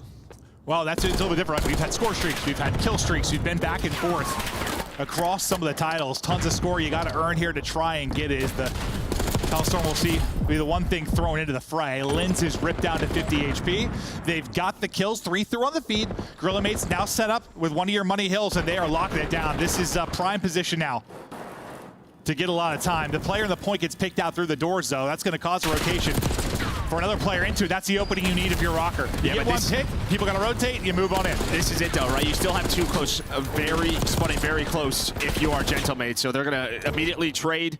Number 7 is still there, Nero. He's just trying to buy time, be annoying. His teammates going to spawn up in the middle of the map, but Linz and Skies deal with that. So it was about a tie game. Now it's 20 points still, 25 seconds left. This is why P4 is so important on vault. And this is a much better job than I did at P2. I mean, if you're a Røkkr, both times you kind of break into P4 and you break into P2. This time, if you're Guerrilla mates, you kind of get a little control back, right? It's like you don't end up being a mess there at P2 like it was the rest of the time. You're able to rack up some time, get a significant lead. Kismet's starting to rock and roll. Really, everybody kind of putting up numbers. Priesta, 5 and 8, but he was the early rotation guy. He was the one locking down or making sure they could get that time at P4. And again, this is what you're going to want to see from Skies throughout the year. Oh, right? Yeah. You know, maybe last year it takes a bit of a back seat, but he's a world champion. He could be one of the best ARs we have in the league. I mean, before that, he was one of the most underrated ARs we've ever had. The guy was like a lock for like a 1-2 for a long time. Like, he was very, very consistent. When you talk about just statistically, something, yeah, just wasn't really hitting last year, but hell, you still got a second overall, and you still made some runs late in the year. But for the most part, still a tight one now as we get into our second set. I don't know, if you're Røkkr and you're going to bring this back, is there anything major you need to see turn around outside of Estriel being 6 and 13? Yeah, I mean, obviously, you lose the P4. That's going to be the big focus, you know, coming up on this rotation. But you're just trying to chip away at this 30-point lead here at P1 and P2. Get right back to the game. It is not a big lead at all. They're able to do that. You see the spawns coming in poolside here for LAG. So they're just going to play slow, give up this scrap time, and try to get into a nice setup. Yeah, it just feels like the most time if you're Røkkr, you've been trying to break, right? That's probably why Estriel's struggling. When you're a sub player and you're trying to find openings on early setups from Guerrilla mates, you're going against ARs just posted. You got AMS lining everything up. It can be so tricky. What are you seeing now? Yeah, there's that back spawn. This is what I was talking about. You'd be very sensitive. If you get a little bit far forward, see number 4 is going to back up in Linz. Try to find that player. Gio, he's in a good spot maybe to make that play. But let's go to our first listening of the year with LAG. I have the P1, I have money. You have money. Geo's money. Money. I'm one shot. Oh, I got through. Okay, both there. Both literally. Absolute. No one there. I'll put my spawner. Yo, single. I got her. Falcon, I'm ready. Jump down. Church. Secure all that time. No one pull the truck. He's front. Comms. I'm getting new. Just secure all the time. Not really. One spawn behind you. You guys statue on me. Let's be back apartment. I mean, gun and gold. Heard you. Alright, Paul is gun, and then there's one guy is gold. One was left. Okay. 100% was left. I'm happy left. Nice, fucking go. Yo, left. He's on me single. Nice, good shit. Top gold. I'm ignoring him. I'm gonna go con. Top gold. This one for gold. In the penalty. One time. Give me. One bullet on the van. Help me, man. The truck, man. One shot. Nice, stay alive mid. They're gonna re-grab mid. They're gonna keep re-grabbing mid. Time. They have a trophy. I'm gonna have side now. I'm gonna have mid. Pila. One shot, pila. Top gold. One shot. Pila. Okay, you're medical. Pillar, Astro, pillar. Pillar vault. P1 here. Alright, take our time. Yeah, make sure we get mid. We can flip this. I'm trying to get a cat. Nero left. Go left to mid. Yeah. Look for mid. He's Pawn killing in the hall. I think, yeah, Pawn killing. Yep, he's coming back to you. Nice, good shit. Go through mid. I'm going to the left. Yeah, we're vault. I'm going to the left. He spawns gun. Nero spawns gun. Top gold. Yeah, nice. Two spawn out. Two spawn out. Big gold. Back up, Mark. One shot. I kind of like the end of that when, you know, they had like a 3 or 4 down, and Sky's just kind of like, slow down. Let's take mid control. Let's take our time on this next push. Was there anything you really liked from the comps? I mean, yeah, it was great. It's just they were getting fried. Yeah, no, they are getting fried. And, I mean, Røkkr backed into this game, and you had a chance there for Gentlemates to get into P4 and break it, but you responded in if you are Røkkr. And now, 38 seconds left on this hill. You are right back into this one on map number 1. I kind of like that because sometimes we hear comms when a team is frying. Sometimes you get comms when a team's getting fried. You kind of hear how they deal with adversity there. And, well, they were dealing with it, and now they get a break in. This ends up being a big one because there's still a pretty good chunk of time left. There's about 30 seconds remaining in this point. A chance for Røkkr to really get back into a tie game with the late burst here from Gentlemates. A chance to push out this lead once again as we get closer then to our third set of rotations. Yeah, you normally do not see a clean 4 dead on a P4 break. They just kind of slammed the door on it, as that was the chance for Røkkr to get, pretty much tie up the game. That's on you. I guess it is, yeah. I love when I hype things up and then it goes the other way. The Caster Curse alive and well in our first map, but Estriel, Gio making plays to get 3 down. They'll each get a pair. You got a bit of a split right now then for Guerrilla mates. Kind of 2-2. You got to deal with them left and right. They deal with one side of it, so it's going to be Priest and Skies are going to try and do it from the other side. It's Estriel that's watching, making sure they have that safe spawn in. And now Skies and company will try and break back on through, but you're getting some really solid P1 time here, and Paulus makes Kismet pay. Yeah, no, a big part of that is because Skies goes on that long route to try to set them up for spawns for P2, and he's doing that. But yeah, you've just soaked the hill. So now you're going to need to hold on to this position. And this is almost 40 seconds of uncontested time here at P1. Finally, you're able to get up top in the catwalk, but Nero is watching it. There is the angle out of Skies. He's going to try to back on up. You can see Gentleman's just making sure no one leaking on through, but you take that all day if you're Røkkr. And that's kind of the conversation. Like I mentioned earlier, usually, you know, at least on this, it's like P1 and P3 are kind of about to set up for the next two, but you can't just let them get all the time. Like, yes, the rotation's great. Getting spawns is great. You better hope you lock it down now, though, because you gave up so much time. As Skies is now on 5 straight. A spawn comes in the backside, and that's exactly what you were talking about, Joe. The wheels starting to come off. 20 points separating these squads as Røkkr looking to burst on through. They are just very sensitive. You know, you try to get Lins through catwalk to put an aggression on the spawns, but you just push up a little bit too far. Nobody plays deep back. Nobody blocks that spawn, and yeah, now Røkkr are on the point. There's just one where you just gotta have somebody deep. Yeah. You just got to. You have to. Yeah, like there's like, look at a little staircase right there. They know it. It's just, yeah, they thought maybe they had it blocked. Instead, it allows Røkkr to get right back down the hill. Well, we think this Guerrillas team should be a team that's great about the fundamentals, but it's day one. It's day one. A lot to be worked on there, but the spawn does come in for Røkkr. They're able to make the bust on through. Now 204 to 200, and next hard point pop, and we get ready for 3. Early to the art rotation, this time it'll be Skies. It'll be him with eyes from up above. It's Estrio now trying to get in underneath and maybe make the play. Did anyone get eyes on him? Number 2 turned in Skies. I thought somebody got eyes, but Estrio's able to find the timing. That's going to be 3 down. Everybody spawning out again over the second half of this game. Røkkr, turn it up. Well, I think you're right. I think they did call it out, but the problem is everyone else died around Skies, right? So as soon as Estrio starts that cross, his teammates push the hill. They push on through. They find a couple of picks. Then he's got all the advantage in the world in that 1v1 with this Jackal PDW, able to win that. Now again, you are set up for this P4 for now. You're only 27 points away from winning map 1. They're so close. Have they done what it takes to close out this map? You're going to need something magical here from Guerrillas Mates down the stretch. They got 10 seconds left you could earn for Røkkr right now. Get him about 235. And you're going to have Røkkr now set up for this P4. Some big gunfights going to be upcoming. Inside first will be Estrio. 17 to go for the victory. 3 arrows flooding forward if you are Guerrillas Mates. Estrio to be the point man. Look for these kills. Try to get in behind enemy lines. Able to take out 1.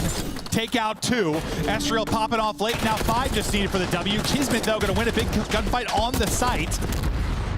It's a flurry of trades. You still got people battling here. If you're Guerrillas Mates, there's 3 down. They got a chance to do this. Yeah, I mean, you had the spawn. You had 3 spawn up in the back off the Estrio play, but they still get the break. Do Gentlemates, and now, yeah, as you said, you should still win it here. First pick gonna go to Lins. He's just up top, putting shots in.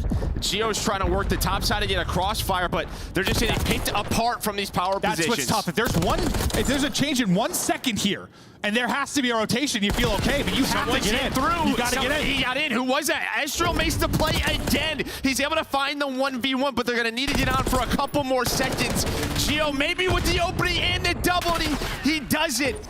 He's able to get it back to that P1, and there we go. Røkkr take it versus Gentlemates. I had to get in, at least disrupt it for a second. There was just enough left on the hard point time to get the W for Gentlemates, but you're able to break in. You kick it back to a P1, and maybe a shocker here early on is I think everybody had Gentlemates as the favorites, but Røkkr will strike first on Vault. And yeah, I mean, even if you think back to the first set of rotations, I mean, you were set up for what? You had the early set for 2 and 4. If you were Guerrillas, and Røkkr were showing the ability to break like, right away. Like early on, some of the tough hard points. I know they were down early, but they were shown they had opportunities to break. Like the pressure was there. Yeah, I think just 2 P2s. The first P2 and that last one. Yeah, trying to mess that up. If you are Gentlemates, that's really what the game comes down to. Because the first time you got broken through the front, right? The last time you gave up the back spawn. Yeah, gave up that back spawn. As we take a look at the stats of what Nero just kind of right back to his form, 34 and 32, putting pressure all over the map on the other side. Yeah, you get contribution really from everyone. You outslay. You just don't find those key kills, and allow a couple openings, and Røkkr take advantage. Yeah, I mean, it doesn't look like that great of a map for Bestro if you take a look like the damage. Like, No, only the 2500, plays at the end. Yes, he had some terrific plays at the end. Remember, he was getting slammed early on, though. He was, well, like 6 and 14, 6 and 13, really struggling to get it going. We'll take a look at some of the highlights before we get ready and into a search and destroy. But what a victory. They're out of Røkkr right down to the wire. Did anyone really stand out for you? Like on it from an individual basis? I think Sky's right away. I think Sky's, you know, at this point, he's 29 and 17. They're up to 30 and 19, but I think just to close this game out, you had Estriel who flips those spawns, but then he also has, what, that two-piece that breaks the game wide open. You're able to deal with this. You get the close spawns, but Gentlemates are able to find their way in through. You see Røkkr's just 6 points away, but Gentlemates are like, all right, we can hold it now. But it's a break through that side door that gets it back to the P1. Just enough to get on through. One big gunfight. Yeah, right. It's Estriel here again that does it, right? He finds this double. Yeah, or he just slides on through. He's able to find it. Yeah, no, he just needed the one, really. Just the, even if he didn't get the kill, I think just the contest of time was enough, really, because he was to the second, right? Like, maybe 1 extra second they get the tick. Like, it was that close. He just had to get in. It's like a game of blitz, bro. Just to get on through. just contested for a second, find an opening. He's able to do that, plus he gets the kill. We're going to stay on vault for the next two, but we got a nail-biter for our first one. 7-point victory for Røkkr. And yeah, I mean, it's hard to call like anything a massive upset right now. Like, for me, the league starts now. I know there's been scrims. I know you had one tourney, but like, the game had barely been played at that point. Like, it starts now. And Røkkr come out, get the W. Yeah, no, I mean, nice map one from them. I mean, again, just both teams, I think that second P1 where they find, what, full 50 to 60 seconds got them right back into that game, and then a couple individual plays there to close it out. Unbelievable stuff. And now we get ready to go to Search and Destroy, which I know for me, like, any scrim VOD I've been sent, watching Hardpoints and Control. Like, haven't seen a lot of Search, and this is where, you can really catch people early on, right? Yeah, I mean, I think that this is an opportunity. Normally, like, teams who go on to, like, win some of the first majors of the year are typically, like, very good Search teams because they just sort of get ahead. Where everyone's focus is, like, sort of respawn. If you're a great Search team, this is where you can cause early upsets on the season. Well, it's a difficult thing. You know, we don't talk about it a lot, but, like, you take a look at a game like a Counter-Strike or a League or a different esports. Like, you have one map and mode, really. Like, well, not one map, but you know what I mean? Like, one mode, and you play several maps. Like, it's easier to maybe just have a day of practice where we have 3 different modes, all these different maps. Like, how do you try to go about, like, finding great balance as a team? It's got to be one of the hardest things, right? No, it is. And you know, our players know that pace changes during matches as well because nerves come to you. You don't want to make any mistakes. Yeah. Right? You always see that on Twitter, like, afterwards, sort of like matches always play different. And Search is another thing. It's like you can practice this a bunch, but there may just be some things that happen in an official match that normally don't. So, sure. A lot of the practice is just sort of learning timings, setups, how we want to play, sort of retake situations. Absolutely. Just some basics, but yeah, you don't really know if you're like bad at Search until there's a couple matches played. Yeah, I mean, back who you're playing against. They might be working on a break-off they really want to perfect or something they really want to work on. They do the complete opposite once you come play them. It's like, oh, well, that didn't really help us all that much. But into this round one we now go as Guerrillas trying to bounce back and even up. Nero wants none of that. He will be quickly traded out, though, as Kismet does get one. Skies tallies on as well. We got 3-on-2 right now for Guerrillas. Yeah, and this is going to be a big position. Obviously, this underground tunnel there for Kismet. You can go between both bomb sites. Watch that bottom middle drop as Priest and Sky starting to work towards this A bomb. Normally with Vault, this is really the bomb side of focus, but Estriel maybe finds a timing. Maybe the timing goes against him, and this is what I was talking about. Like, everybody's just going to have a couple of moments where that slide's going to get away from you, and yes, you're going to look like that. Oh, 100%. 100%. There's times where I just, like, lose the person. Sometimes they just hit, like, a long slide, and it's just like, I just lose them. Yeah. Especially when it's like real close range. Like, I don't know what's happening. I just know I'm dead and I embarrass myself. He's like, I gotta get this kill quick because I'm sure there's a second one on the bottom right. He's left in a 1 versus 3. But Gentlemates strike first. Yeah, I don't know if it's really, you think it's going to be like the potential of kind of what we have with jetpacks, just like the individual playmaking ability to just do some nutty stuff, or not? Maybe not quite to that level. I don't know about to that level, but it should be close. Yeah, the closest you're going to get with like boots on the ground, I guess, right? Since BO4, like with stims. Yeah. Estriel getting right in, trying to get the quick plant down. Gio does find one. Some shots in from Pollux as well, but he gives up his position. Lens then able to pounce. To a 3v3 we go. Numbers now to Gorilla Mates. As they try to get their second round in a row, as they'll have to look to collapse. 30 seconds now to work this. Trying to work from the outside box. Get an angle. Stun is going to hit, and he's able to win the gunfight. Estriel drops. Gio by himself. Gio drops, and there's the defuse through. And that'll be back-to-back rounds for Gorilla Mates. You got 3 straight for Kiz, 2 straight for Priest. And this is going to be Vault Search Destroy. A lot of the times it comes down to retakes over towards A. And what LAG do is they just go all the way through that attacking side of the spawn. They allow the bomb to go down. They play for that player over towards back tree. As soon as he's dead, you have so many angles that you can pinch on this bomb site, able to work that defuse. And I was talking to you about Search early because you've just been grinding ranked play and asking you kind of, what's probably a lot more respawn, I imagine, but you were just like, you can get to sites fast. Like, there's going to be a lot of quick plants, a lot of retakes. Yeah, you just kept saying fast, plays fast, real fast. So like, yeah, there's some bomb placements. If it was up to me, I'd change them. Yeah, it ain't up to me. Just get him in the studio. Yeah. Let him start drawing. Give him an iPad. We've had that before. Yeah, I mean, Skyline, I think you start fighting in 4 seconds. I'm serious. It's crazy. Well, Priesta will be your bomb carriers. We'll take a look out to the B-side street push. There, multiple in front. He's got the bomb hay to work with, and he is in trouble. Can't get out. They know Linz is here, though. Yeah, Linz is already across. They have no idea. I thought maybe he got spotted for a second, but no. He can make some big plays from here. He's able to find the double, but a nice trade from Estriel, so all down to Kiz. He gives Kiz a shot, though, right? He gets 2. Now on Kiz to clutch. Knock, knock through the door. Wins 1. Gets out with his life. Trade not going to be there. Down to a 1 versus 1 now. Gio. Kiz. Under 40 on the clock. We're bombed down right on B. Oh! Tries to jump top, look down. Angle is there. You get on the board now if you're Røkkr. Yeah, I mean, just great job by Røkkr. Nice, team rotation. Back towards that B site. Priesta obviously gets picked. Linz has a chance to make it interesting and does, but just so much there for Kismet to have to clear. Gio picks the right corner. Yeah, they both kind of done the same way. Like Escher was like kind of jumping out top our balcony. Try maybe get an angle, gets dropped, same. Ends up happening here to Kiz, but nearly brought it back, but not quite. We hop into our round 4 now. Kiz, though, still leading all players at 4-1 as he kicks it off.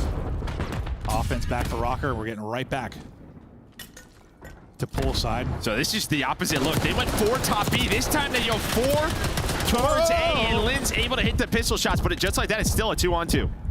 Skies, though, brings them the numbers. Now on Pollux to try and clutch some nice damage in, but can't finish the kill. Nade not going to do anything. He's on an 0-3 start, now trying to clutch in this 1 versus 2. A ton of time on the clock. Once again, a bomb drops right on a site, this time over at A. Then you have the A-Mass. Like, you're just hoping to find a pick here, but it's going to be difficult with all the different sort of angles that Skies and Linz have. They're just going to throw shoulders back away. Oh, yeah, they're butt to butt.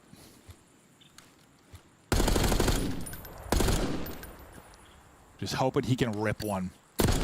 Time starting to dwindle, under 30 to go. Maybe just hope you hit a pre-fire. Yeah, that's really what it is. He wants Linz to like over-peak this, but as soon as he goes, they're going to double chow. There was the double chow, and then right back to the pillar. Synchronized swimming here on this bomb site, but he's able to get through, and he was close. They nearly lined up perfectly. I think it was 1 bullet away. Maybe on both of them. Oh, they line up perfectly for just a second. Lenz, though, with the 2. 1 almost got away from, nearly able to slide out, but then the pistol gunfight win. Estriel's just got to win that. Yeah, he's just on that bomb. It can be tough, right? Yeah, you have that extra cover, but close there from Paul.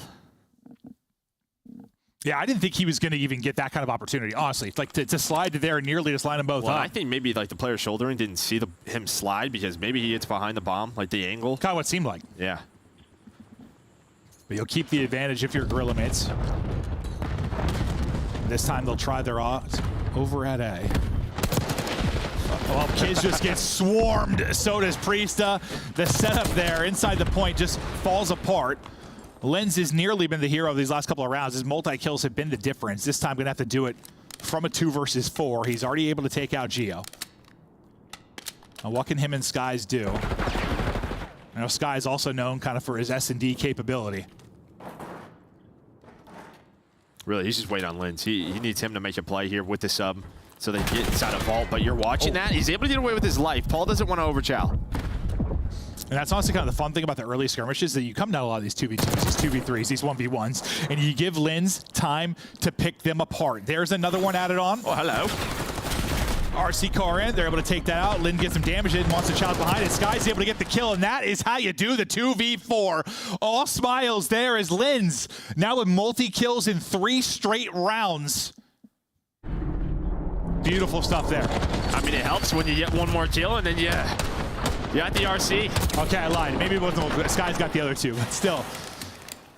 He uses the RC, and I mean, yeah, you saw it blow up, and that's just going to cause chaos. You give that call out to Skies, they're weak. He slides on in, and I think for Røkkr, it's just like, yeah, I mean, Paul can't get picked there, but maybe you have numbers, and you probably just want to get out of the bomb site. Like, they just got picked apart from all the Yeah, I was going to ask you, like, was it kind of Lin's first kill or second kill that kind of was the bad one?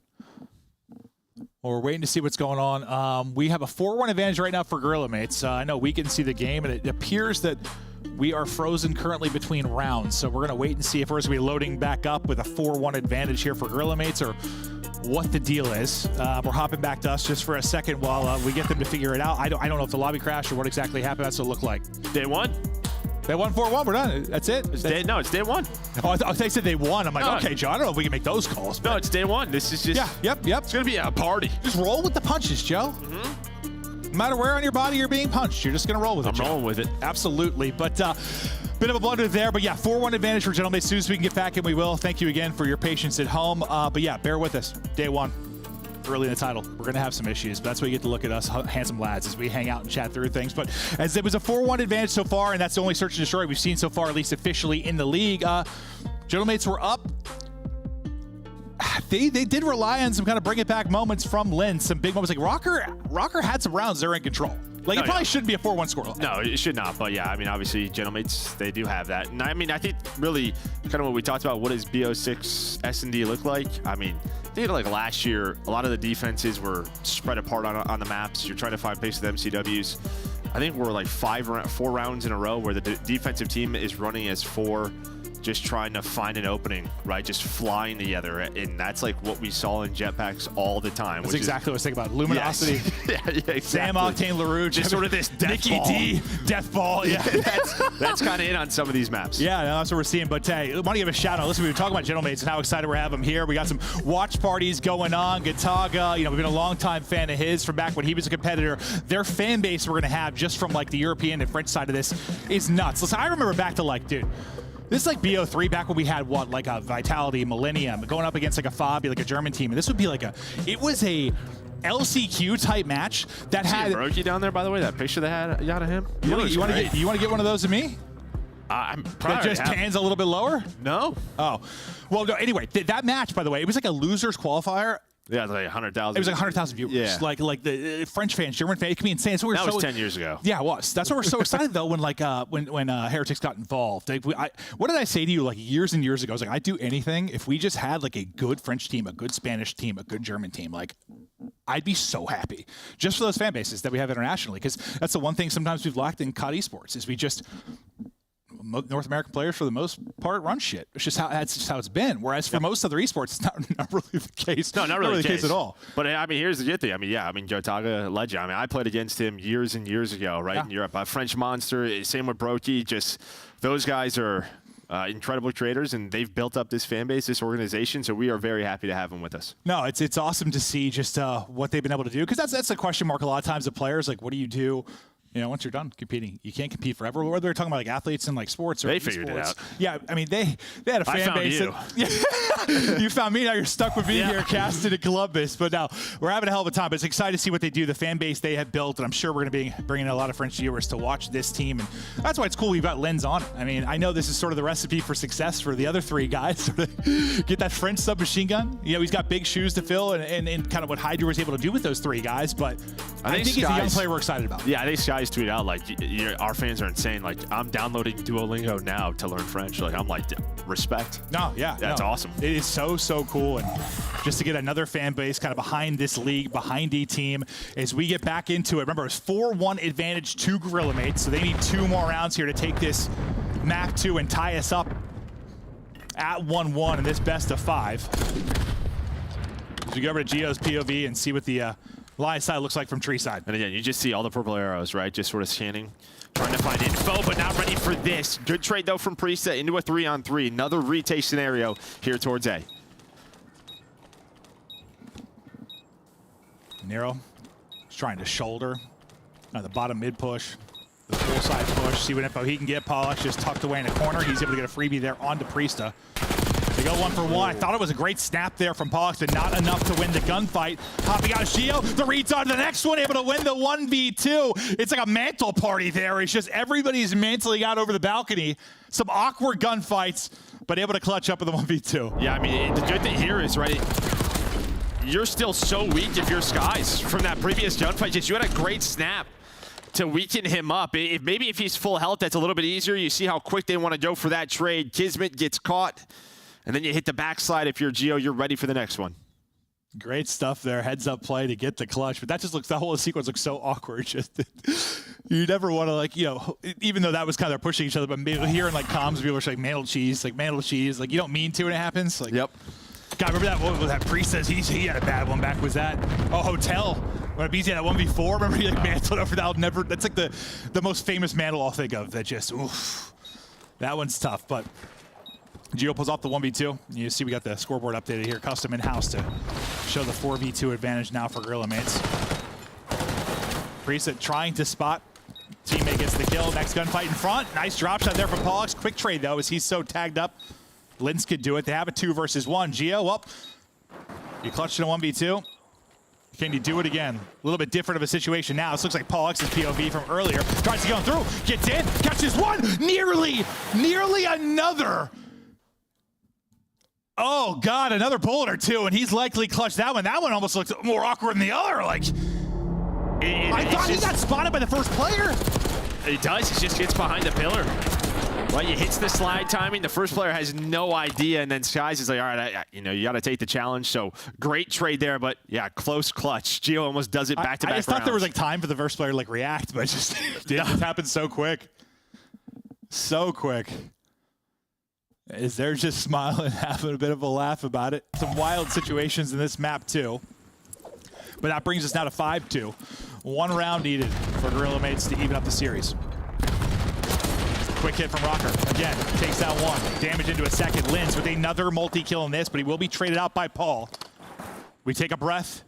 This has been the same thing every round. Like, hit it, yeah. 2 or 3 die from each team, and then we slow down. Yes. So far it has been that in 7 rounds, without a doubt. But Paul and Gio right under Skies. Oh my. And oh no! Crazy time here. They don't go through the street though, so Priest is going to be safe, but there is the comms. And now Priest can pinch this. As well, both players, though, just slide across, gaining the info. Good job there by Paul and Gio. Not to get picked, and now starting to work towards it. The angle's like a little different for Skies or Priesta. You probably get 1, but can't quite do it. Now Priesta maybe in trouble getting double shot. Nice use of the box here. Tries to reload, though. Going to get pushed out. Give Skies time, though. He bought Skies time to rotate in from balcony, get the kill. And that'll be the 6th round. We had a bit of a pause in it, but we get right back to it. And Guerrilla Mates able to pick up where they left off in a dominant search and destroy. Yeah, I mean, just great teamwork there out of Guerrilla Mates. I mean, they found a ton of first bloods. And yeah, I mean, you allow a couple of clutches to happen. And they had some clutches themselves, but that is a preview of what we were going to see on Vault. Oh, yeah, no, 100%. But, like, even just, like, I don't know, by Priest at the end there, like, don't overchow, pull out your pistol, do some crazy slide, try to shots, lay down behind the box. Just buy time. Good heads-up play, because, yes, they did let some rounds slip away from them. Same on the other side of it. But they get it done. Skies a nice little clutch and flashy plays for a bunch of players. But, yeah, it's just, let's hit it, let's headbutt each other, and then basically it's like what's left when the dust settles. Yeah, and there will be things like that sort of counter these 4-man pushes, and you start to slow things down, but that's going to take some time to incorporate. It will. I mean, this is probably the mode that takes the longest to develop due to just not being a part necessarily of your kind of regular scrim cycle, but some eyes on it. I mean, did that play basically exactly how you kind of thought it would? Oh, absolutely, yep.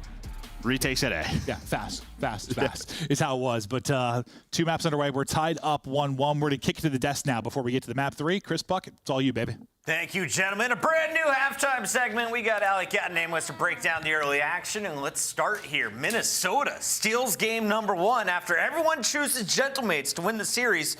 Minnesota on the final rotation takes it back. Allie, who's shining for our purple people eaters right now up there in Minnesota? Over in Minnesota, for me, it has to be Estriel. He had a really slow start in the beginning of that hard point, but then he is the catalyst for them to go on and win that first hard point to tie this series up. He goes on a 6-3 to break that pre-30 seconds at that P4, and then they just chain after chain after chain after chain. For Minnesota Røkkr, what's crazy about this is the fact that they win that first hard point even though they were behind on fundamentals about the majority of the map. So if they can just tweak and clean those up a little bit, this isn't anything to sneeze at going up against a team like Gentlemates, who is considered maybe one of the top 4 contenders right now. Nameless, I want to take a dive deeper into that hard point. I know you've been working some things out on our brand new Telestrator. What do you got for us? I got some new toys, so let's jump into drawing conclusions, and let's talk about what happened here at the end of this hard point. This is a beautiful play by the Minnesota Røkkr. If you zoom in here on the mini map, when you look at this, listen, this is going to be the bad spawn and this is going to be the good spawn.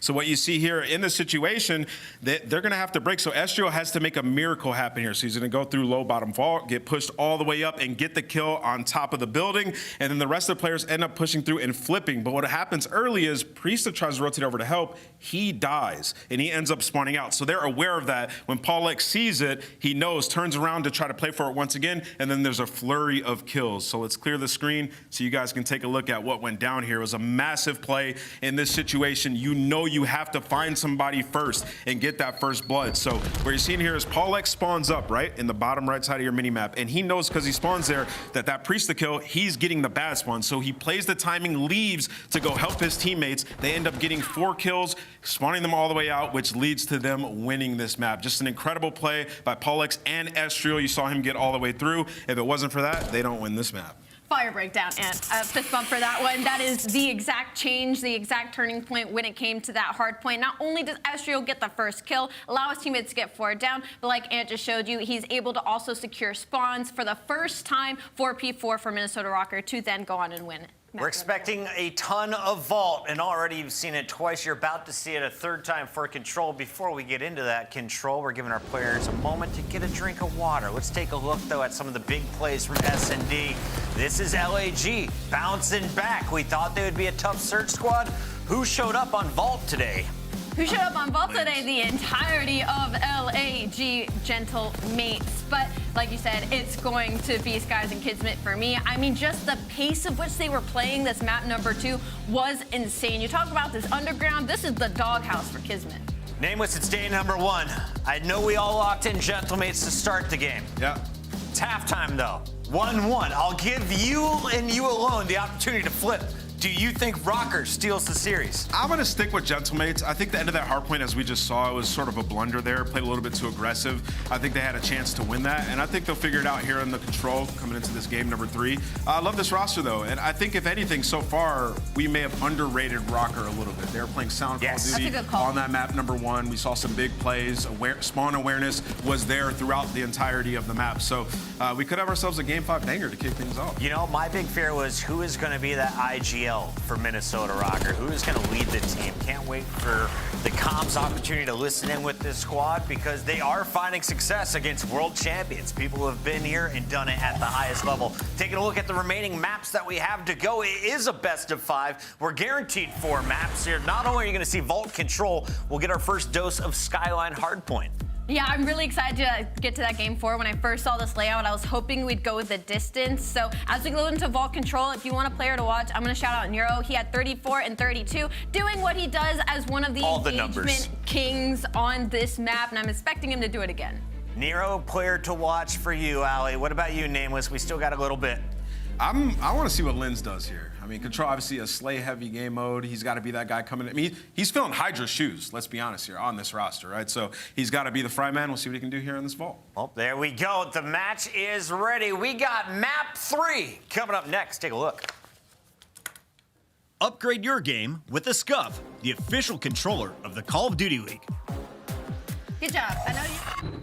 We get right back to it now. Getting ready to hop into map 3. We're tied up 1-1. What, Røkkr kind of shocking the map 1. Gentlemates handle business in map 2. They're probably thinking we could very easily be up 2-0, but here we are. We're tied up. We're going into control. What are you thinking looking forward?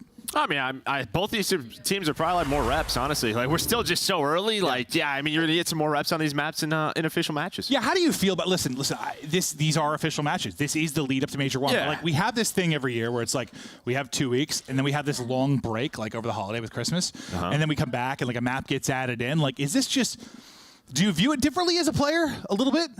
Because it's like you have that elongated break and like a change, or not really? I mean, there may be even some more updates and patches, so like potentially. But yeah, I mean, this is almost like a preview in a way. These couple of weeks. Kind of view it like that a little bit, like kind of work on our fundamentals, still get stuff down, like it's still a new. But like you might not make champs at 10 points, and this could be true. This could be a match. Exactly. That's why it's a little bit weird because like these absolutely are very important official matches, but like it always just feels like a little different because it's so new. You're still trying to figure things out. There's going to be some changes that come in quickly, but. I mean, a lot of times, I mean, to be fair, regardless of the teams that look good early on, like usually they're your best teams. I mean, there's some changes, don't get me wrong, but typically you start strong, you kind of follow that up over the course of the year. As we'll see what this team can do. Excited to see Priest back with Skies and Kiz. Lens, it's always fun to see, you and I have chatted about this a lot. Like, there's like a couple of ways that like rookies come in, right? It's like, you can be your Shotzzy and Simps of the world. Yeah, you come in, you join a Dallas Empire, you join like a United, you come in, you join like a God Squad right away, or a good team. But most of them, like, if you're good, you still come in and kind of start from the bottom to some degree, or start at the mid tier and work your way up. Yeah, I think a lot of that is just sort of, it's just like, is a top team going to take a chance on if they're going to make a roster change? Yeah. They're going to take that risk. The only ones that really get onto the elite teams like that when you don't really think you're taking a risk. It's your Hydras, your Shotzys, your Sims. Like the ones are gods, but even the good players, like you usually got to work your way up. And maybe this is that kind of that step for Lens. But really, really excited to see what he's going to be able to do. But as far as the control goes, making the first bit of progress, the nice little break is Røkkr, Estriel. Able to get 2 basically out the gate. Halfway towards the second tick, the retake, it is upcoming. Some big gunfights now between both squads. A team kill comes in as Priest takes out Lens. I mean, this is about as good as a break you're gonna get if you are Røkkr. That 8 point is not easy at all because there's just so many angles you can get shot from, but they did 3-4 dead. They stacked the point. Shout out to Coach Looney making sure they have the basics down and now right over towards B. Well, how important breakoff's been in control it always. I mean, since the game mode came in. An incredible break. You get a 3-4 down. It might lead to a point. It does there, and you've already got a presence on B. And Nero's pushed up spawn killing. I mean, this is a start here on ball control. They just come in, throw an uppercut early on, and Guerrilla Mates, they are just absolutely lost in the sauce as Nero is just farming them from art side. Give Papa another. Kismet drops. Second point about to be done. That'll be the kill. Give him another 7 straight for Nero. Round done. And like a lightning strike, Røkkr, they hit. I mean, that was impressive. That is typically not what we see from control early. Usually it can be pretty tough to win an offense early in the year, even on a map like this. Obviously it's the middle of the map, but there's just so many angles you get shot from. You can get worked underground, catwalk, you can get pinched, where normally 1 or 2 is going down, so you typically don't have a stack on it. Like, you really just don't. Or you have like a fight, like an extended fight, like a contest on the point. Like, once they got on the point, they were on both, like, December got off. Yeah, I mean, you have that transition. It's very easy to go away from B. You can use the underground route. But then over towards B, like, you have top art. You have all these different angles. You can push up the street, spawn them poolside. They never got art control. Yeah, Guerrillas never had control of anything. Yeah, I mean, you had Nero and Art, like, right after they got the first point. I mean, Nero just, right back to it. And he has the Hellstorm, so he did equip it, so we will have a Hellstorm. Okay. We'll see if that gets tossed into it. Maybe another nice start for an offense, as that looks to be about 3 down. But this is what I mean. Like, even, all right, you have 2 on it, like, you're going to get a take, but there's going to be another chance here for Røkkr to try and retake this. Right off spawn, though, goes Gentlemates trying to find those angles, but this guy's going to find that first pick. And Now Nero just going to look around, has the help of Paul. There's the contest. 3 dead is Paul. He's able to find 3. Can he find the 4th and save the point? Not going to happen. The Bulldog gets it done. Yeah, they made it a little bit mixed here, but still kind of same result. Yeah, maybe I'm wrong. Maybe our right team is just well, but it's very different here. Because the fact that Paul got 3. You slow it down, you're able to get into some position. But yes, I think, listen, maybe ranked hardpoint you can compare to some degree, but control is like a different beast entirely. That's a different beast entirely. And pushing up, trying to get in towards Art and maybe make a play like Nero was eventually able to do is going to be Lens. He'll be the guy pushed on forward. Now kind of your first 4-man push. Get some shots in the top. There's a battle going down bottom. Lens sees him, tries to back up. Estro is going to go ahead and chase him down. That's 3 down, and you're going to continue to push the point. It's all offense so far. It's going to force the Hellstorm out early on. See what he can come up with. Missiles out. Doesn't hit, but gets people to safety, buys him time, exactly. But it may not matter, just right away you get a pick. You get a pick on the ball from Priesta. Middle of the map is Kismet. He can rotate back and forth to go for the Chow. That's 2 dead. This should jump down to Nero again. Him and Paul to try to retake this. But the numbers are too strong. And, well, I think we're going to get back-to-back offenses. Yeah. Well, I mean, it's very different. It's not as clean from A to B, maybe at least, because you kind of got 3 down if you're Paul, but it's like the next wave. They're able to get there. And to be fair, like, once you got to B, it's just like heady central. Like, you've got all those blocks to work, and you're just popping, bobbing, weaving, hitting shots, and yeah, dominant so far on offense. Who will be able to step it up on defense? Well, we always talk about it like in previous years of Control is sort of, do you go for it one last time? Because if you do try to defend that first point and it fails, right, it allows a transition. And because this is so close, I think that's what's happening is both of these teams kind of went for A one more time. And they went 3 or 4 dead. You're just not getting any B street control whatsoever. You're in a much better position, though, if you were Røkkr, at least, just because Paul got 3. But yeah, it was, I mean, it was like flawless on the other side. They were A to B so quick. Let's see if anyone can improve on it. Well, Priesta with a team kill there. You hear the headshots. Lens's head coming clean off his shoulders as they try to double chow that side. Going on? The other team, that's 3 dead. Like, you might just have to give this up. This is what I mean. Yeah, you're going to have to work up B Street. They're going to go for this again. They're trying to. Okay. This time, the pounce and attack works. Paul will be the last guy up, and he's just going to kind of tuck his tail between his legs and back up, wait for the reinforcements. That's our first sort of retake we've seen so far. I knew the scrims that I've watched weren't crazy. It is possible to retake A. Now, what can they do with this position? So far, they're getting work done. Skies and Lens able to tally through on the feed. The Bulldog, he's still hunting. Try to watch the push through on both sides of it. Nero able to maybe get the entry, though, and now it's going to allow them to push around the back and pinch. So it'll be Lens's POV is now he has to deal with it, but just kind of slides out and gets caught.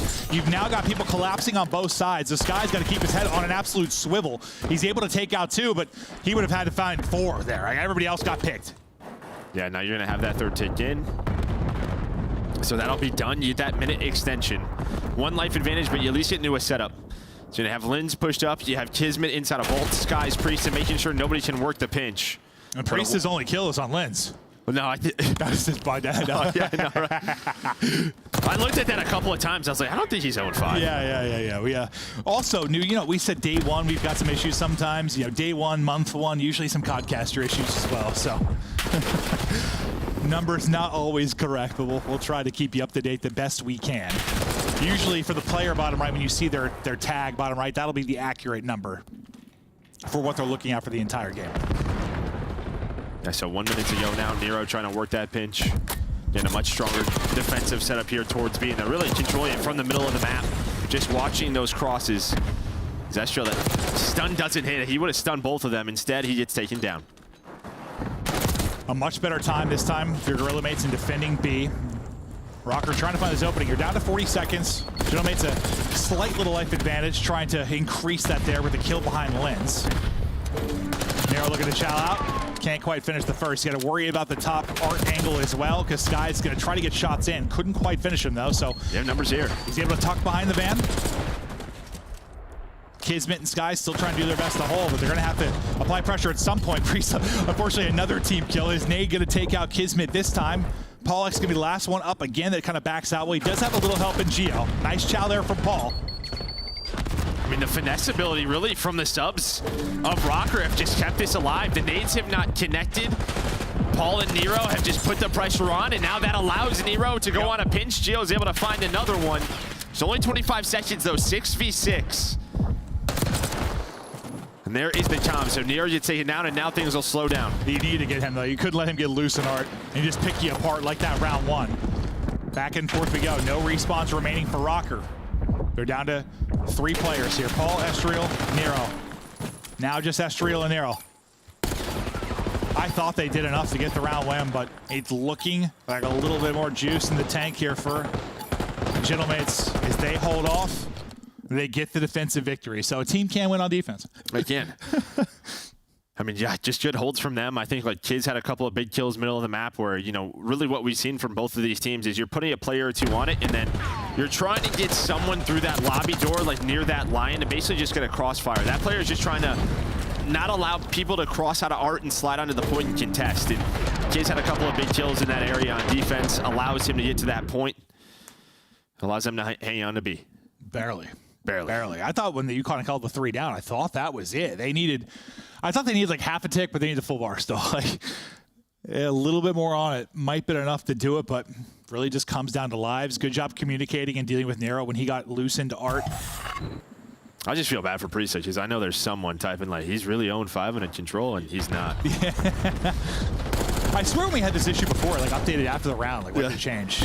But nah, he's just on a goose forever. We'll see it at the end.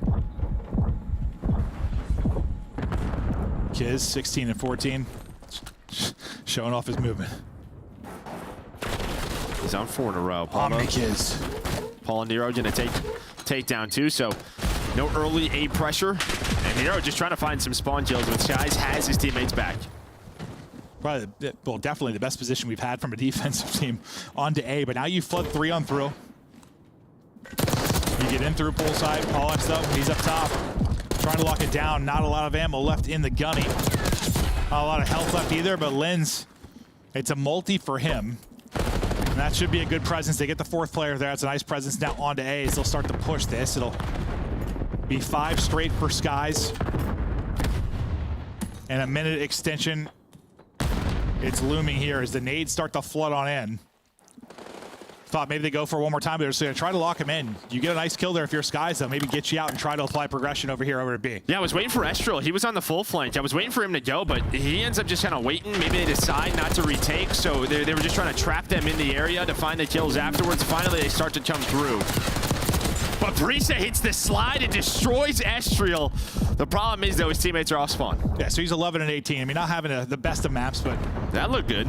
No goose egg. Yeah, that looks real good. Is that, dude, how funny is that sometimes, though, as a caster? Like, we'll be, like, commentating. We don't see that guy's POV much. He's, like, triple negative, and then we, like, hop to him. We, like, pops off triple. I'm like, okay, well, how's he triple negative? Well, this might be map over as well. They get 3 dead. They're actually not going to stack it. They're going to send Kismet into Art to cut off the reinforcements. I love that. Just finds one, backs away, but a nade does connect on the Skies. It buys a little bit of time for Røkkr to get here off spawn, but Kid's still gonna be a problem. He's got the cross. Just being a thorn in the side. Wins another chow. A great life there from Kiz. Nobody on the point, though, for now. Lynn's trying to win a tough one-on-one. It's Nero with the pistol on the other side that's able to do it. Priesta nearly gets in, gets that first bit of progression, but I think you still need a sliver. A team kill does come in for Røkkr as well, but they find the rest of the kills behind that. Paul X kills everybody, including his teammates, and that gives him a little life, a little breathing room now. Yeah, you're gonna have a lot of teammates this year, right? With a lot of frags being used. Because you don't have as many trophies as often, but also Semtexes, they activate a little bit differently, so a lot of our players on a map like this are gonna use frags. More team kills, more laughter, more flanks as they lie. God! I thought 2 lined up in front. Aim assist maybe going both ways. Seeing cross-eyed, gets neither, ends up getting punished. 6v7 now. Priesta trying to finesse, not gonna happen. Estriel takes his wig off. Nero wins one on the other side of it. Now to Sky's POV. Yeah, that card just blows up. I think Linz maybe wins that if that doesn't happen. It's seeming like Røkkr gonna hold on. 3 versus 5. Maybe Kiz can get into a spot to at least contest. Hits the slide, wins the gunfight. Another one almost hits it, but Nero with the headshot with the PDW. That was the gunfight. He needed it. And well, back-to-back defenses. Teams clutch it up. I mean, you thought it might be done in a moment, kind of in the middle of that one, but a great surge there from Røkkr. I mean, you had a good amount of time where like Kiz was pushed up our side. Like, what went wrong around the objective? Was it just, you said a couple big nades hit? Yeah, a couple big nades. I mean, obviously, if your trophies aren't down, maybe that's why they don't 3-stack that, right? They don't want to get team naded, or sorry, just naded. You know, or team naded. Yeah, lose all map control. Kiz and Art, maybe you can allow a play to happen, but yeah, one nade hits from Røkkr just right off spawn, and that just buys them enough time. Well, we've kind of seen everything now at this point. Like, seen the offensive wins, defensive wins. Solid an extended A-hold in the last round. What is round 5 going to bring us? The early deaths a bit delayed in this one, but that does end up being 3 through. The 4th will drop, so now you get nice control if you're the side of Guerrilla mates.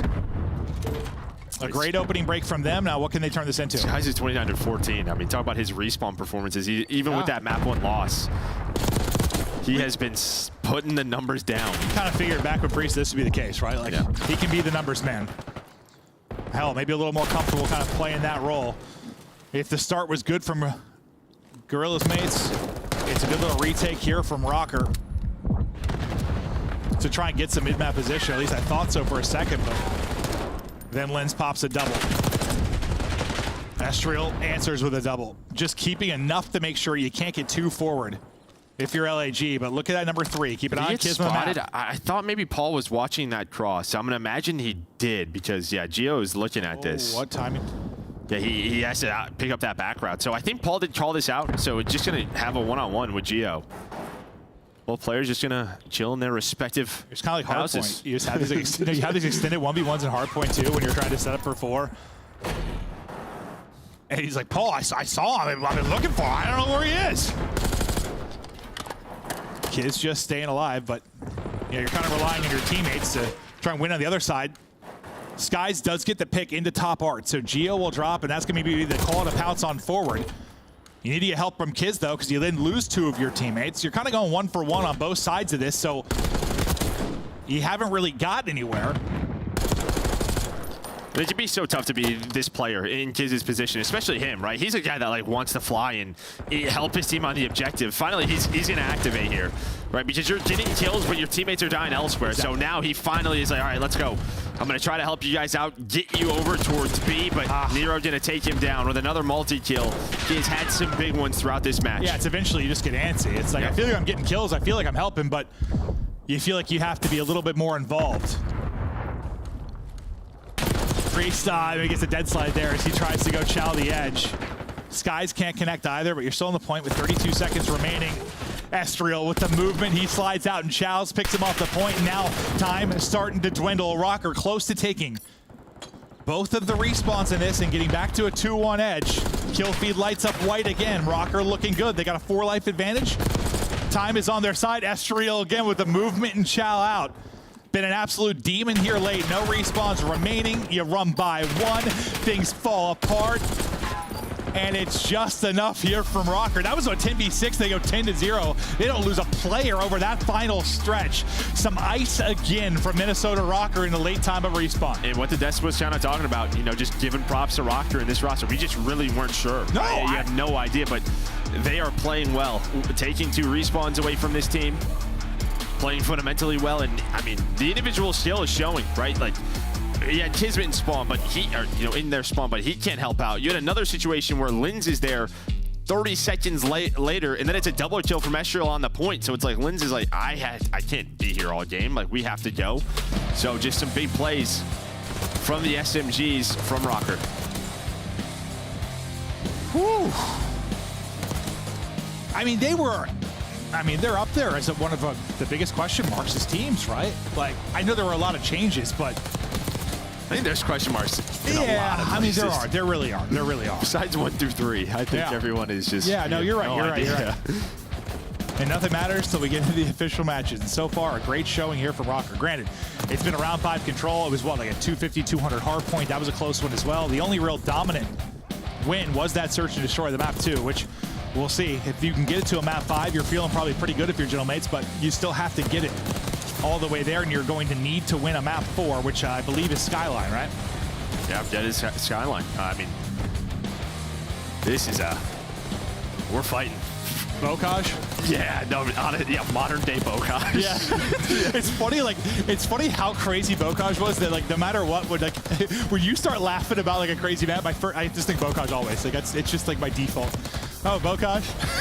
Yeah. 50 kills, 50 deaths. Like, I know maybe not quite that, but, like, it's just one of those mixy ones. Yeah, 3 feet off spawn, you're shooting. Yeah, keeping the hands warm. You know, it's one of those ones that could be maybe tough to cast and watch at times, but it is fun to play. It's a great time to play. It really is. It really is. Oh, just taking a look at some of the highlights before we get loaded up into the map 4. But great stuff from Røkkr so far in taking both respawns, and they have done it in the clutch. And, you know, you would think, you know, if there was one advantage that I'd probably give to the side of Gentlemates, it probably would be, like, clutch type stuff, just due to the synergy and history you have between kind of that core 3 back from that New York Subliners team. I know it's a different roster. They'd all play together for a year. It's very different, but, like, I guess those moments, like the clutch where the comm needs to be on, the playmaking ability, that's probably where I give the edge, but that's not been how it's gone so far. No, it hasn't. Yeah, I mean, 7-point map number 1. The Vault, there were some clutches on both sides. Like, that 6-2 could have easily been a 10-11 round map for sure. We could have gone there, but yeah, I mean, LAG able to win that one, and then yeah, we just saw that round number 5. What, 2 offensive in a row, and then all defense to close it out. Absolutely. Well, we get ready for Skyline. Maybe going to be going to a rewind search and destroy. We've got 4 matches to bring you today. It's, you know, our 2025 season. It's day 1 of a long season. We've got 4 matches every day this weekend. You know, we have the new online tournaments kind of into the mix. We've got the majors going on. We're traveling all over the world. Apparently, it's going to be fantastic. But this is just the first match, and so far, I mean, I don't know. Listen. Well, let's be honest. Both of us thought this could be a 3-0 for Gentlemates when we first saw it. We did. That was kind of just not even going off a lot, just kind of what we thought, just based on the rosters and what we've seen in some scrims. Yeah, I mean, you go off history, but yeah, you kind of have to. At this have point. A new game. Yes, but you have to go off history to some degree. Like, even if we'll watch some scrims, if it's sent from coaches or a stream here and there, like, we're not seeing everything at this point. But there's only one that I really had watched with the LAG side, and I thought they looked damn good. Like, I thought it was going to be a better showing in the respawns, but still day 1. They got to bounce back here, though, if they're going to get it to a map 5. They can do that. They look really good in that map, too. How do you get it done on Skyline? What's your recipe for success? Get the gunny up. Yeah, I mean, listen, I think there's, like, every single hill, like, there is opportunity to find good time. You know, I think in terms of money hills, you're looking at your P2 and P4. Now, for those of you who play ranked at home, P2 is going to look a lot differently. We don't play with dynamic map elements on in the CDL. So the doors? Yeah, you can't close the doors and make that impenetrable, right?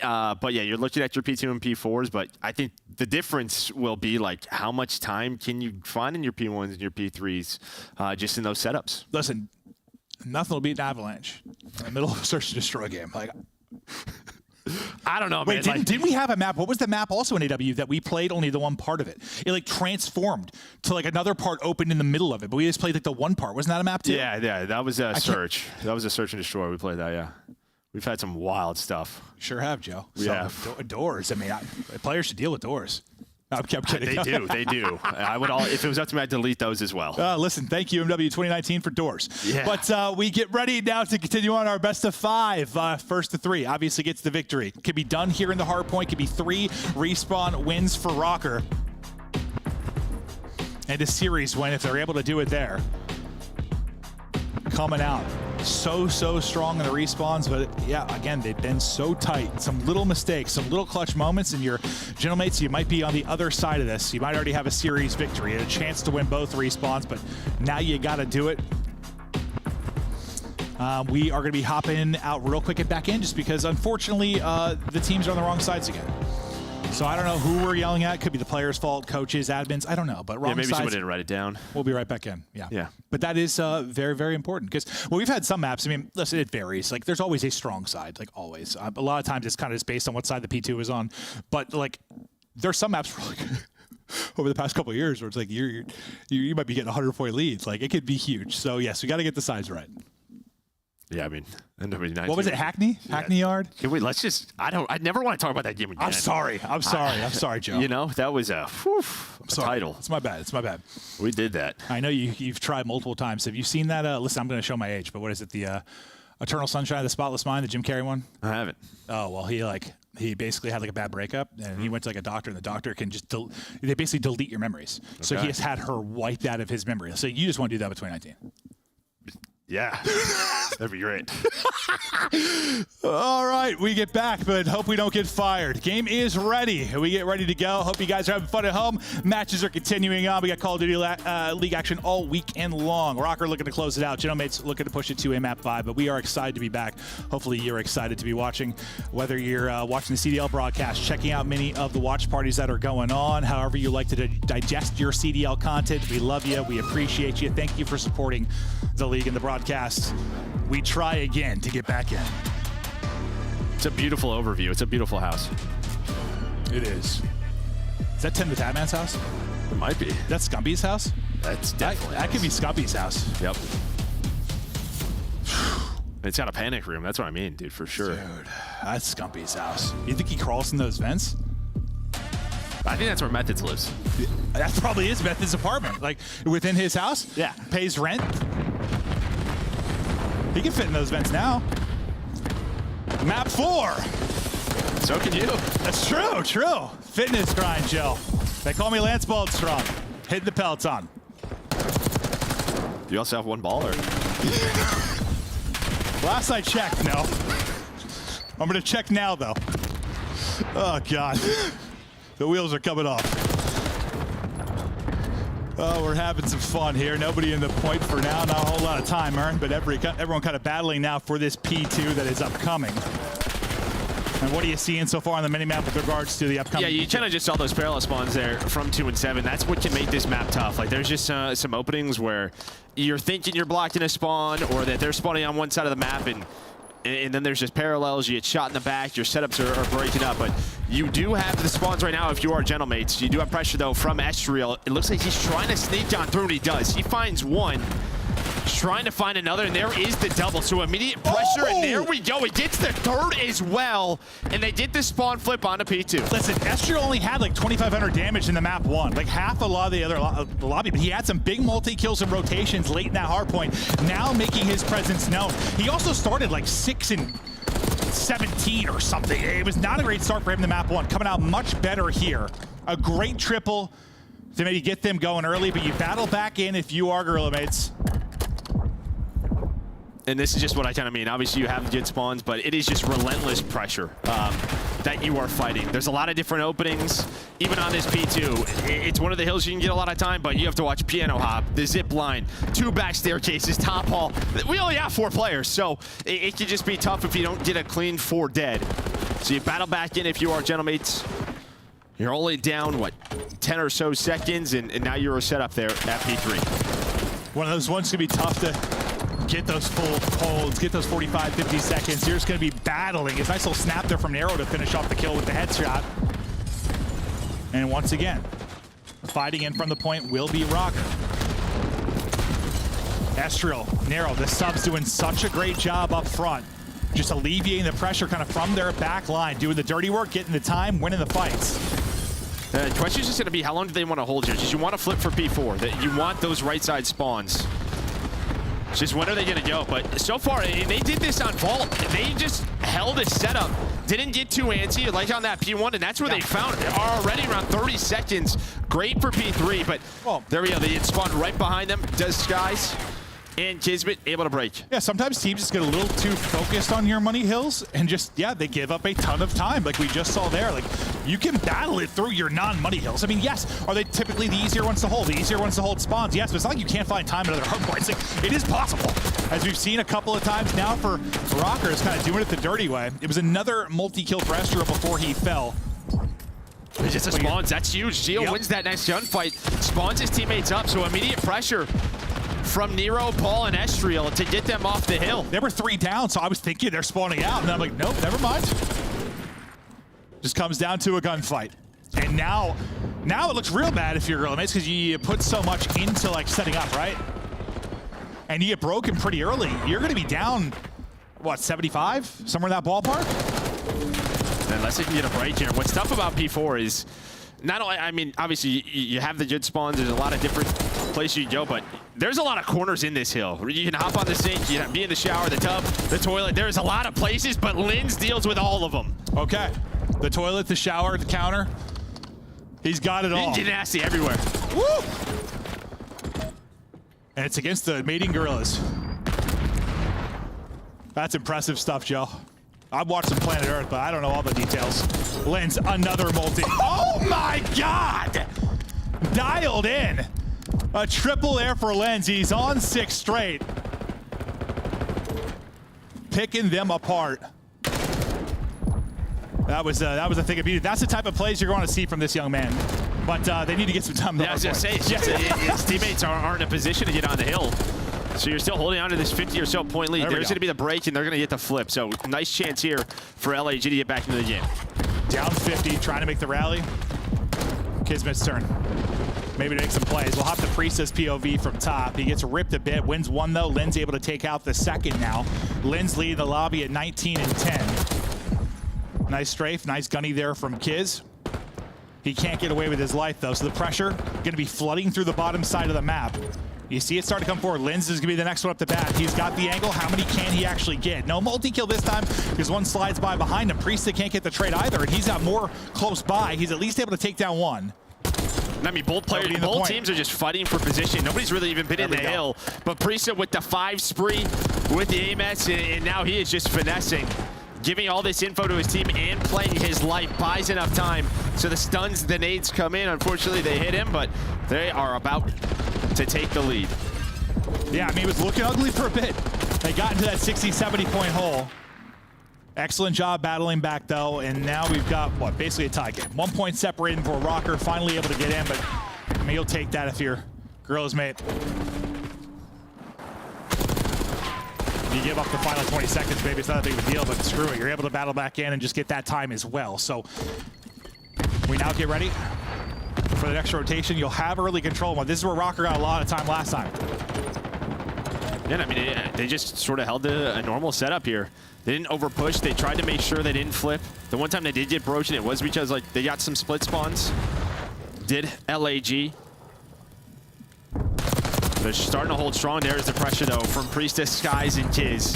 They're able to find the 3, and Kiz is trying to dart on forward to flip the spawns. He's able to do it. You see where Skies spawns on up, but now he's just on one-on-one. Able to finesse. Great play out of Kiz, and Lynn's with another triple. Yeah, we're seeing, Kiz kind of shake one out of his shoes, but then Lynn's another play. And that's what maybe like players like him are really going to thrive here. It's like you said, you just get up, you shoot, get up, you shoot. Let him get into a groove. Like we know he has that kind of talent. He wants to play with some pace. Priestess having a solid map as well. Skies will get picked there off the desk, but it's 5 straight now for Kiz. Another for Priestess. Can't take the third with him. But the killing, like the slaying advantage certainly going to LAG, but you're only up 15. That's a big double by Nero because this allows them to get right into a fight near the hill, right? You don't have LAG setting up a layer, maybe pushing out bedroom, but now it's Lindsay again with a multi-kill. He's almost up to 30. They deal with that first wave. When we first swapped off his POV, like he was just diving back there. I thought he was dead to rights. And his 2 headshots pop up for him. He is shooting right now. Kid's still on this same streak. Trying to maybe get that Hellstorm, not able to pop up. Still weak, can't win the fight. So pressure to the backline and Priestess and Skies, and they're able to deal with it. This has been what, kind of like 3 straight hard points you've really put together if you're LAG now. Røkkr really need to kind of slow the bleeding somehow. This is going to map 5. Yeah, they're going to go for this one last time. And I mean, with P1 coming up, that works. But Skies is watching the pinch. Lynn's is out through the vents. Skies just trying to stay up. Almost wins that gunfight. So, I mean, you break up 10 or so seconds. And you have P1 control. You had it, but Priestess rips Nero away from that spot. Let's see if anyone can get some time here. Kiz just tries to tuck in on the corner. Can't quite snap the second. I thought maybe going to take out 2. Skies has got his help from top balcony, though. And any seconds here kind of devastating to the Røkkr side. LAG is getting closer and closer to victory. Now over the 220 mark. Priestess just using the hot tub as best he can. He's got another one? Another triple. I think his 4th that he's had within this map. 32 and 17 out of the young man. Well, they kind of want to find their replacement for Hydra. God, maybe they've got it. Maybe he'll be finding that kind of form. It's big shoes to fill, but he's doing it right now on this map at least. Now just 10, for the win. Kismet trying to push out the cut, able to drop one. Still, the time is there, the tick is there. LAG able to win it here. You've got to get in, you got to contest it. They are able to for a split second, so the tick doesn't come through. You've got a chance now, but you've got to be flawless for 100 points. Yeah, I mean, on this map, even if it's like best of luck. Yeah, even if it's a great P2, they're just gonna hop on P3, right? But yeah, I imagine with how messy these P2s have been, they're gonna find a second. Kismet's able to find one, and then just the repositioning, the finesse. You see where the players spawn Estriel all the way out, trying to get back into it. Here it comes, Lins. Guess what? He's got a double. We're headed to a game 5. Woo! He put up, what, 38, 36, something that ballpark. We'll take a look at the scoreboard, but he was a walking multi-kill. To be fair, we talked about that same thing in some of the search rounds. Like, honestly, even more than the respawns, just the multi-kills that he was able to have. So the big playmaking ability we saw in those rounds here, it was on full display. And that's what I think they're hoping to get a more consistent outing of. Like, they get that type of lens, whew. Yeah, I mean, that's really it. That's why they went with him. Yeah, yeah. We joke about it, but it's sort of, let's rebuild that formula that we had with, what, an MW2? Yep. Try to rebuild that formula, and he ends up, 35. And Priest, I mean, we were kind of going back and forth between those two because they were absolutely frying. You love that Ada Priesta, who's kind of that, what, Swiss Army knife, jack of all trades, guy's able to do it all, but like we know how talented he can be when he's in the right system, and he puts up a map there to finally get a respawn win on the board for LAG. A tough map on the other side for, well, really several of the Røkkr players, but Nero kind of puts up a dud, couldn't get anything going. I mean, it was a 14-point game, and then it wasn't. I mean, you just see 3 hills in a row where they had 28 points. I mean, they did a great job, much better that P3. Did LAG, and then, yeah, flawless at that P4. Yeah. And that was off of Lins. Like, that was off of Lins's multi-kills. Yeah, no, and this is one of those maps you were saying, it's kind of hard to, like, chain together a bunch of hard points, but when you have it felt like, yeah, it was 3-4 straight hard points where he pops a triple. Okay, yeah, that's gonna change spawns or give you a little breathing room on the hard point. That absolutely works. But so far we've just seen Vault and Skyline. Now we're gonna head out to Rewind. That'll be Search and Destroy for our map 5. Yeah, we had a bit of a restart in the map 2, got right back into it, but it was mostly Genomates handled. I know there were a couple maybe slipped away from both teams, so they got a 6-2 victory. No, I mean, yeah, it was a great Search and Destroy. I think Rewind going to be a little bit different than Vault, right? I mean, just, yeah, it was just retake after retake, but we shall see. We'll see how it goes, but that is it for our first 4 maps. We got one more to come. The big map 5 here between LAG and Røkkr. Don't go anywhere. We'll be back after this quick break.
Hello there, beautiful people. Welcome back.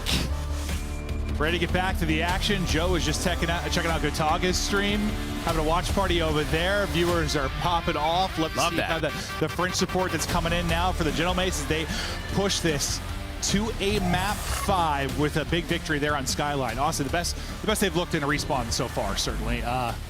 Chance to win the first and again, they had like setups for it in map 1, just a couple of mistakes, or this would probably be done, but that's going to happen early on. No, 100%. Just trying to kind of fix the mistakes, and yeah, it's just different. You scrim stuff, the atmosphere is different in live matches, well, here kind of online, and then that is different from what you're going to experience once you get to LAN and the different tiers we kind of have of this. So trying to work out the mistakes, get the fundamentals in and on point, and excited to continue on forward. But smiling, I think right now is LAG and Lens, because he just had a hell of a map. This is what their road to Major 1 will look like, and we'll kind of talk about this for teams throughout the year. You know, when somebody has like a, I don't know, kind of a softer schedule, a harder schedule, when they have a chance to maybe have a better start at a major. This one, looking difficult in spots. Yeah, I think that middle 5 could be tough. Røkkr going to a game 5. Still have to see this new Carolina roster, but yeah, then you have Thieves, Optic, Cloud9, Ultra. Not sure yet about Falcon. No we idea. See them in a couple of matches, but yeah, the middle stretch. At least you have a break there after the Optic match. That's true. That's true. Because we'll have kind of that break for Christmas, then come back. Have Hacienda thrown into the mix. Team some time to scrim, maybe work on. It's just all some big updates. Sometimes happen right before the break, right after the break. We'll see how things will change. Sometimes it can be spawn update, gun update. We'll see all sorts of stuff, and that's what separates our players from some other esports. Like, you've got to be able to adapt. That is title to title, month to month. There will be changes that are come on through, but we get ready to go in now to this map 5 on to Rewind. Here we go. Final one as we're tied up 2-2. Offense first. To Kismet, the boys. And here we go to hit it. Gonna swing out, tucked away in a corner. Is Nero able to get one? Quickly trade out. Still another one here in Estriel. So we go 2 for 2. Quickly into a 2v2. And this is what I mean with Search and Destroy in this title. I mean, just kind of where that A bomb site is, you are going to be fighting 15 seconds into the round. As now it's all down to Priesta trying to find the trade on the Geo, and he does. Able to find the first, but Estriel there with the PDW to give them that round 1 win. Ooh, he's like coming out of a YY. I thought he snapped. So he snapped like center of the chest there, but just doesn't get gun up in time to really give himself a chance. Estriel, I mean, God, he's had some clutch moments. He started out with a huge big play in that map 4. I know they ended up getting blown out, but you've seen the flashes of individual brilliance. I mean, with Lynn kind of playing the way he did in map 4, this is what you would want in round 1, right? Like your subs to kind of just slow him down, win the round for you. We'll get that first one done. And yeah, they didn't find a lot of success in the first search. Like, well, it was 6-2. Røkkr just trying to get anything positive going in this map 5 search and destroy. Geo trying to spot from up top. Kismet able to push that out. A first blood for LAG.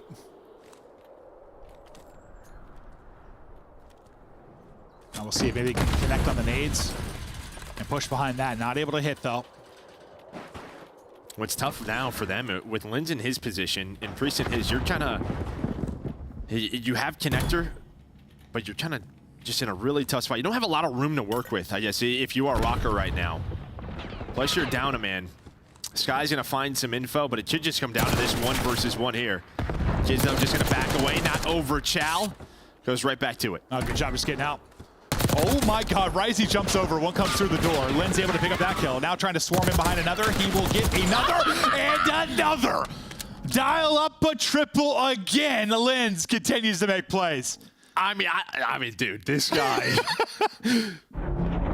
This guy, Steph Curry, just hit 3 after 3 after 3. I mean, I was going to start like the multi-kill record in match 1. It feels like it. Usually we're talking about multi-kills, we're talking about like doubles, right? Like, you get those consistently. It's not usually this many coming in 3s. Let's see it one more time from Lynn's. Gets great timing on the first, common from the second. Then this one's the one where I think he's caught, but just a little bit of an awkward, like he kind of slides into him, tries to slide back, able to take it. Beautiful stuff there to get that win. Now we get into our 3rd round. And well, it's a bit of a slower route here over for LAG. They're going to head towards this B bomb. It's been all A's so far, and now it should just come down to a retake if Kiz wants to plant it right away. But courtyard control over to Paul. Linz is the man worried about the flank in Nero. That could be a huge 1v1, but they've just kind of stopped. They've gotten 18 control and just kind of sat here. They have not planted yet. They want to maybe force them to overcommit. And well, they're able to find that pick onto Geo. Oh, Estro maybe shots into 2, but can't actually get a kill. Now the 2 versus 4, Estro and Nero. Estro goes over the wall. Can he get one at least? Can he get away with his life? Gets one, but can't get away. Nero next up the bat, but can't catch them through. It's been a couple of awkward timings here for your players on Røkkr, but they were in a 2 versus 4 hold. Not a whole lot to work with. So it's back-to-back rounds now for LAG, and they're up 2-1. And that's just kind of what this map is. Like, sometimes, like, you think you have a clear lane, and there's just, like, a bookshelf or a dumpster. Like, and they hit a slide, and you don't get a kill. Right? Like, there's just objects. There's stuff. Just stuff. There's stuff. Yeah. No, that's why, it seems so awkward. It just seems like a quick trade's going to be there. They're like, oh, they got behind this. They got behind that. Like, just not quite able to catch one before they get out. Because I thought, like, twice Estro might get 2. It's the slides, too. Like, you go flying by. Well, Linz 4 in a row. Starting out at 4-1. They got this 2-1 edge. Now see if they can do this on defense. Kismet was really taking so much space in their last defensive round, making it so difficult, but they do get the bomb planted A this time. Much better position for Røkkr. You have a 4v3 and bomb planted. Better than 3v4 and no bomb planted. I was going to say, I mean, it kind of looked like LAG were playing for the retake, but Skies gets picked. Now it's a 3 versus 3. Linz reads it. A great snap onto Nero, but watch number 5, Paul, could be the difference here. He's able to sneak down through. He's able to get that immediate trade from Geo. So they were down a man, but they hit a couple of routes, and they know you have to work this defuse, but Paul wins the gunfights. Ooh, they made it interesting. But ultimately, Røkkr, they do close it out. Yeah, I mean, that's just one of those things. It felt like LAG were playing retake A, but Skies gets caught as soon as that bomb is being planted. Took it from a 3v4 to a 3v2, though. Pretty. Yeah, no, but before Paul made the play, yeah? It was 3v2? Okay. I thought that was going to be the round we were probably going to highlight as being one maybe Røkkr threw away to lose this, but nice play from Paul. And they'll take it to even it up. Back and forth we go in this round 5. Or this map 5 and round 5. There you go. Nero just getting across, like 30 HP. Linz. Car out.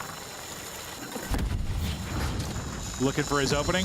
Dun, dun, dun, dun, dun, dun. Well, we lost it for a second. We're back on with the car cam. Charizard, this is all just info, right? You're 3-ping behind objects. He's basically just clearing a lane for Kismet to plant this bomb. Finally does get caught, but bomb planted. So job done with the RC car. Yep. Just 3-ping for info, as you said. And they know they have the planted. Now what can they do on this 4 versus 4 hold?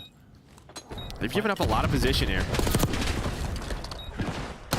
Yeah, they really backed it on up, played it real safe, huh? Trying to make them come to them. Well, they are pushing the pace, that's for sure. Kismet gets ripped down to 28 HP. They're on it right now, though. We hop out for a second. Still on it, holding it, and winning it. And yeah, that's the first thing you said. Like, they gave up an awful lot of space. Like, they all just kind of back out of that and play it from pretty passive angles. Yeah, and I mean, I think where it was planted, maybe they were thinking around RV, or maybe they have nade spots, but they just lose a couple of the initial gunfights. Well, and then someone's got to run and check the bomb. Well, it didn't even seem like they lost him right away. They just got tagged up to the point they had to back up and give up angles. Yeah, like even if they didn't die, like it's the same. It gave up a lot of space, even more space than they'd already done. Because what, Kiz got ripped down to like 28. We saw another POV where he got fried. Then you're just hoping. I mean, then you start to panic. Yeah, you panic. Yep. Start to run forward. You get caught. Nice retake there by Røkkr. I saw your face here. Like, the viewers can't. You're like, they give up a lot of space. You're like rolling your eyes basically. Well, I was just thinking maybe they had some plan that I didn't know about. Yeah, well, the plan was to lose the round. Unfortunately. Kismet wins that one. That's what I mean, man. Like, you just, the player's out. It just disappeared, vanished. This is the holes in the wall. Like, someone's got to patch that. Get some 4x4s. I don't know. What's that stuff called? Caulk? Is it called caulk? Caulk, yeah. They need to get some caulk in there. Unbelievable. Kid's already got the first blood. I think those are for like tiny holes. That's not gonna work. There's not enough caulk for that in the world, is there, Joe? Okay. That's fair. Who hired us again? Kiz still looking to farm. But this is kind of the slowest little point we've had in this with like no bomb plan or anything. It's similar actually, well, like 3 rounds ago when, or sorry, 4 rounds ago when you had like the 3v4 and they couldn't really do much. Like you lose a player early, you don't have bomb, it becomes so difficult. But the arrow gets through somehow. He finds it, almost gets the third, but it makes this winnable. Oh my, oh my. For Røkkr. Nothing happens for like 45 seconds and then Nero strikes. Skies, now he has to try and clutch up 1v2. You don't want to let this one slip away, and suddenly you're in a 2v4. In the round count.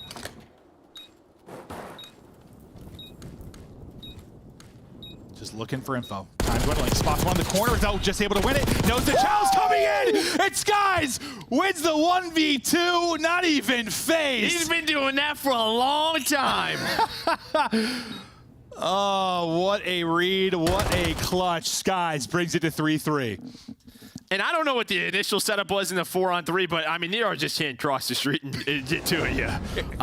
It's like, did they almost just like get like bored or get lazy? Like it just took so much. Maybe they just didn't think he was already dumpster in that position, but. Well, Skies tucks 2 away in the dumpster here. Woo! I mean, just a great read onto Geo. Ready for that next gunfight. And Geo's shot just like all right behind him.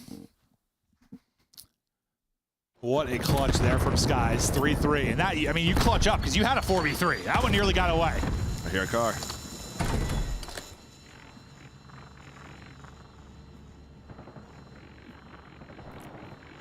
Cars driving around everywhere. Kismet's terrified. I was terrified. Car's been destroyed. They did a first blood off a nade from Linz. So now they're just slowing down. They're just trying. We kind of saw this earlier.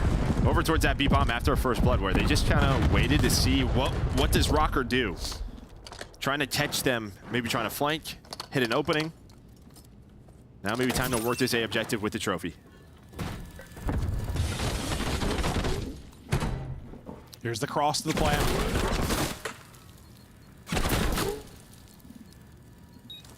Gets it down and doesn't quite get out. Nearly gets out, but nice pick there from Estriel. Now to a 3 versus 3. One for Geo as well. They have numbers suddenly. One tucked away in the corner. Can't win that.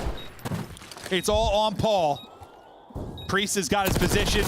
Priest has got the kill. I thought nearly the movement going to catch him, but they take it. I mean, almost again, though. Like, it's another round where... They're stressful rounds. Stressful. Yeah, they are stressful. Yeah. And, I mean, this map just kind of creates that. Again, like, even the middle street, it's not a clear line of sight, right? Like, there's flipped over cars, there's pillars, like... inside the store, there's 4 lanes for me. So it's just going to get messy at times and come down to individual plays. And the people making them are LAG. Yeah, it's difficult to trade at times. It's easy to scurry away and perhaps make a crazy play. But LAG and Røkkr going the distance here in our first series of the year. 1 round advantage now. Advantage back to LAG. We got another car out. And that'll be picked off the map. Feels like a lot of these offenses, Røkkr is trying to get it done down a man. Can they get the first blood on offense? Nearly lose somebody there. Nero just gets away. He's so tagged up, he's worried the push is coming, and you do see them starting to move. They're flocking together. Look at this out of LAG. They find the opening. 3 on the flank. Paul's worried about middle of the street, but they're in your spawn right now. Yeah, good luck with this one. Yeah, Paul's in the paint, and now it's a 4 versus 3. They do have to wait for Skies, though. He's all the way defensive side. Estriel's going to make it a 3-on-3. Almost gets the double, but the stun connects. If that stun doesn't hit, he gets another kill. He's back on that box, and he gets another one. Geo trying to use this Civic to the best of his ability. He's able to get 2. Beautiful job dancing with the cover. Now it's on Skies and 1v2 again. Can he clutch again? Not going to happen this time around. Røkkr tie us up. And a nutty one. And I mean, it's just because Skies was across the map, so it was pretty much, you had the first blood, but Skies is thinking someone is going to push on through towards the defensive side, try to maybe just flip the map, but they didn't. They stayed on the left side of the map, went for the trades, and this is all Geo, as you said, just staying alive behind the car. It's not a Civic. It looks nothing like a Civic. Nothing like it. Not at all. I don't know. That's the first car that came to my mind. I'm not sure to tell you. I'm not a car guy. It's a great, reliable car. Yeah, Ant would know what it was. He's a car guy. Not me. 4-4 now. As round by round, we go deeper.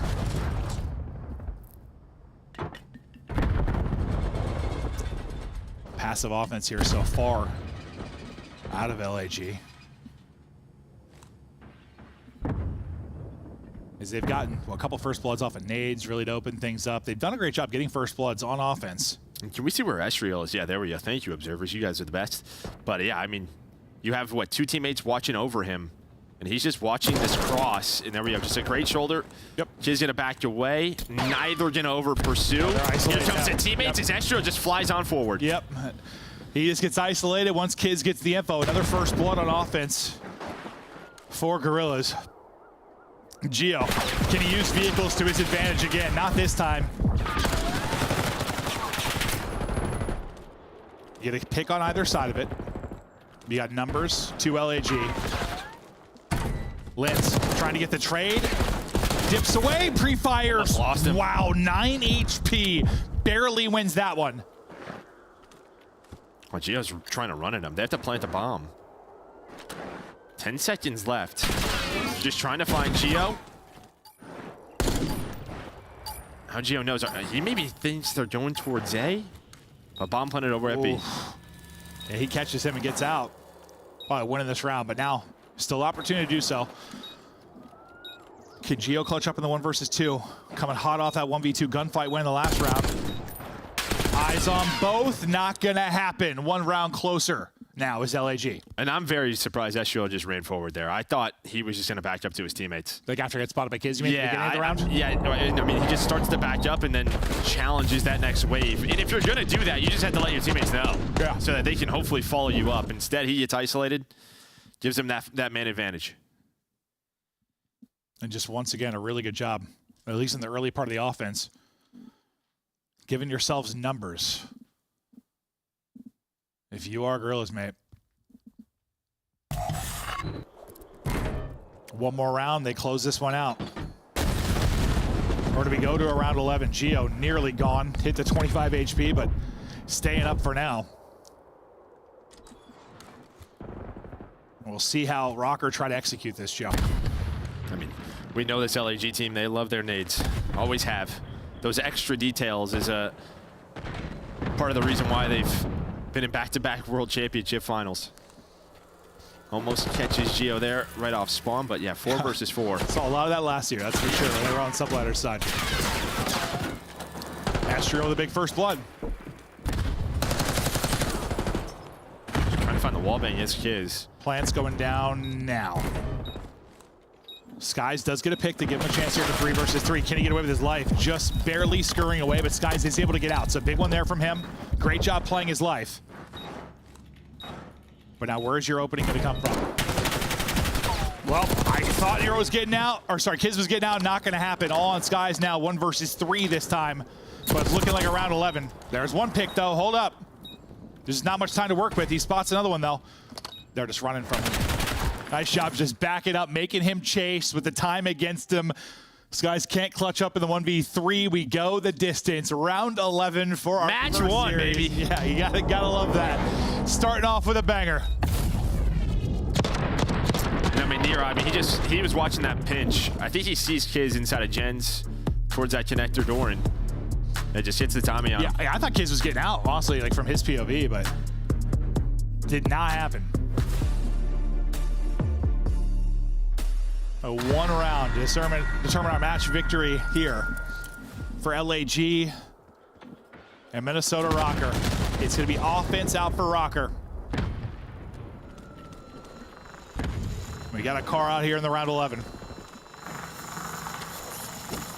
There'll be Skies, one of the best drivers in the land. I have no idea if that's true. Sure, why not? Just getting as much info as he can until he gets picked off by Pox in the back. He's been playing deep, kind of watching that mid-street.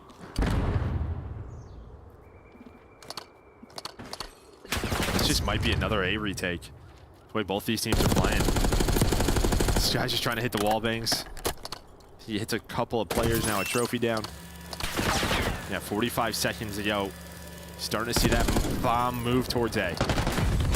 Maybe trying to give himself a one-on-one with Paul in the back, but Kiz gets ripped up a bit. He backs out. Bomb plant going down now, and yeah, it's looking like it's going to be a retake here. Kiz wants to challenge, catch one. Can't quite snap, you lose 2 players. Linz now has got to pull off a multi, can't do it. It's down to Skies again. Great job staying up and re-challenge as Paul Røkkr take it in a round 11. Woo! It is a tight one. Some frustrations there from LAG. Some things to certainly work on, but what a win from Røkkr to start off the season. Yeah, no doubt about it. Great game for them.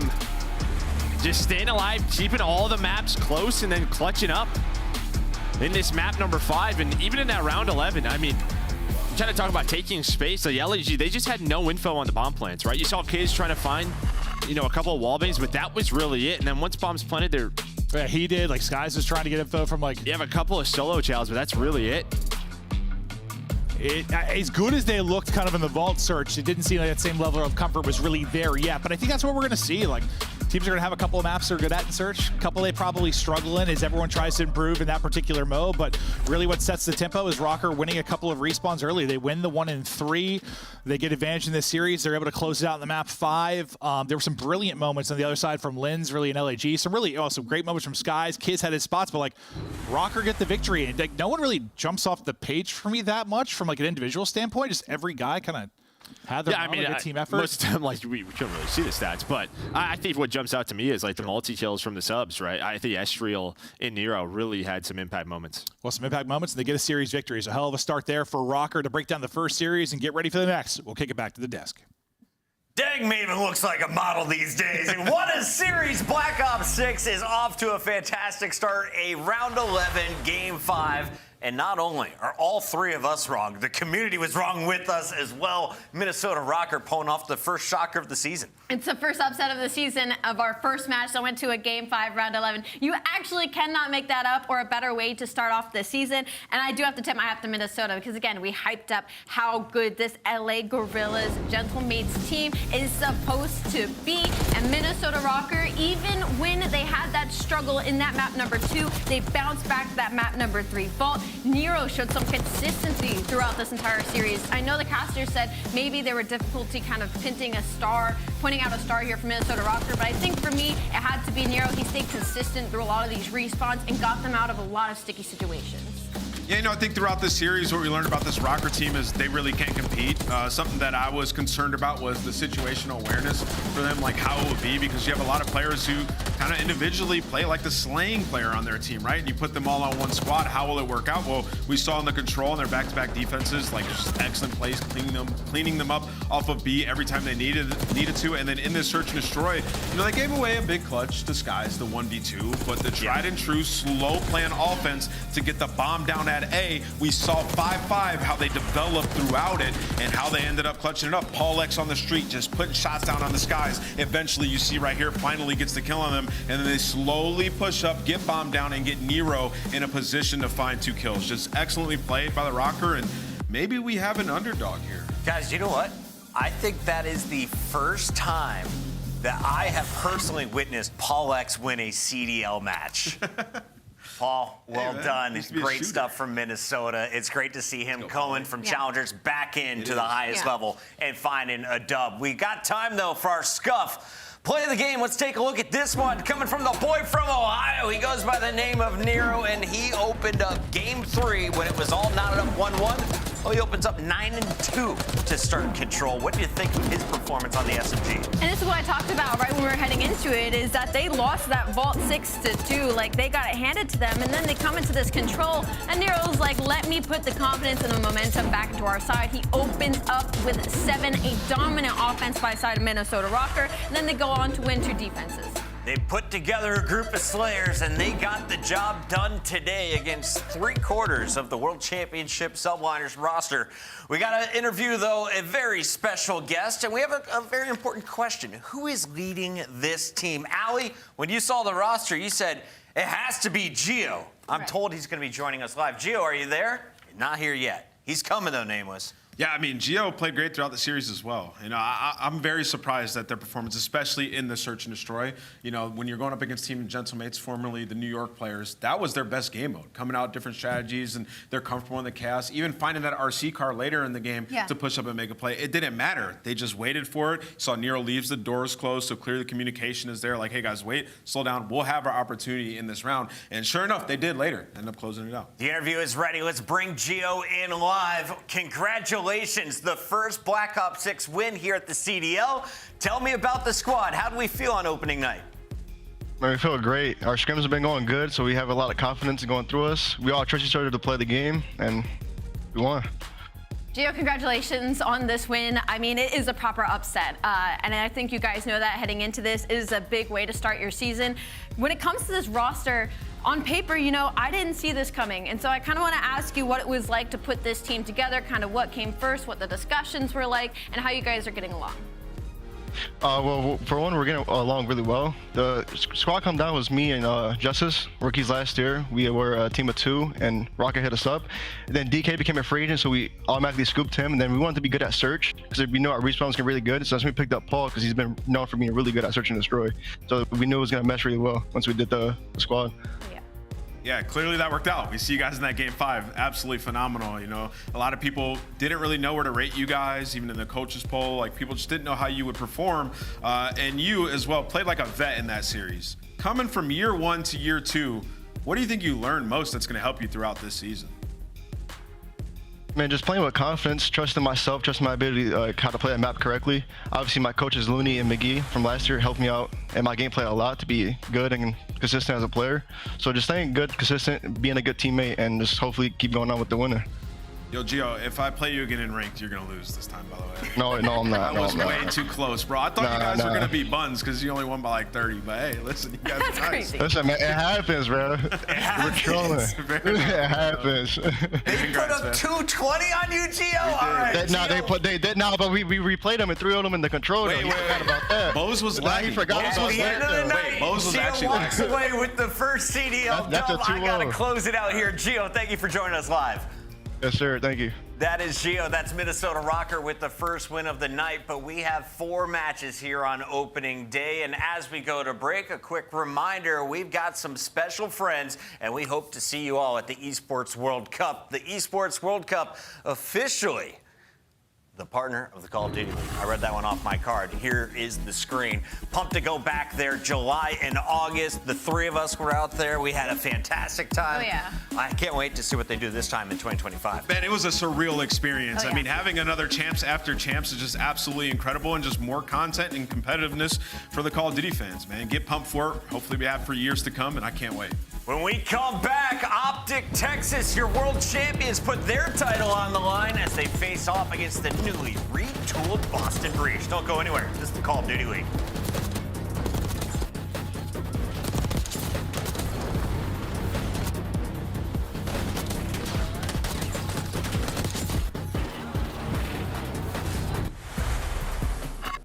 Upgrade your game with the Scuff, the official controller of the Call of Duty League.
at the Call of Duty League, and we closed out the 2024 season with this team, Optic Texas, winning on home soil in front of a sold-out arena.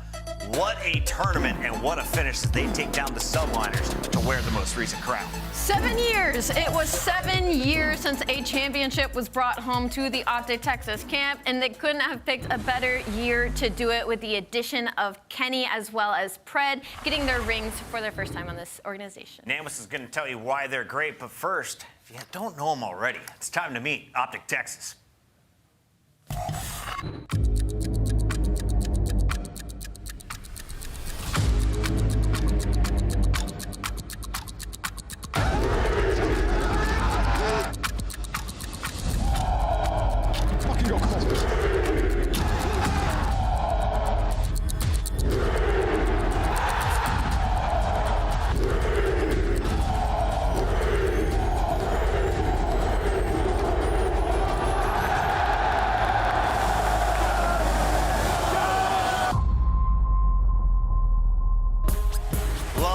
Intro video, and everybody loves this lineup. Nameless, some quick questions for you. Who is the most clutch player on this team? Ooh, I'm gonna go Dashy. Who's the most entertaining player to watch? I'm gonna go Shotzi. Most consistent player? Dashy once again. Star player to watch and search and destroy? Ooh, that is a tough one. I'm still gonna go Dashy. He was just great search clutches. He was their search player last year. Final question, who drops most kills in their opening match? Pred. Going with Pred. Yep. I like those answers. That is a look at Optic Texas, a quick preview. On the other side, it's a new look for anyone who missed EWC for Boston Breach. They kept Snoopy, they reset everything else.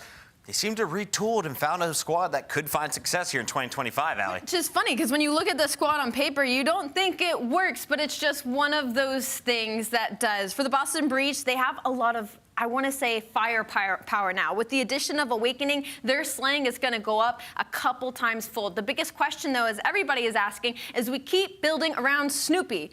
Is he going to show up and be consistent in the star player that they need him to be? You mentioned Big Wig. Who else is Snoopy playing with? It's time to find out. Here's a look at the Boston Breach. Cammy, Purge, Awakening, and Snoopy. Purge and Cammy are the other two here. And Nameless, since... yeah, last season, let's be honest. We started by hating on Purge. We were looking purely at his stats. Then we started watching his arrow and we're like, wait, this guy does the dirty work. He is doing the things that need to be done.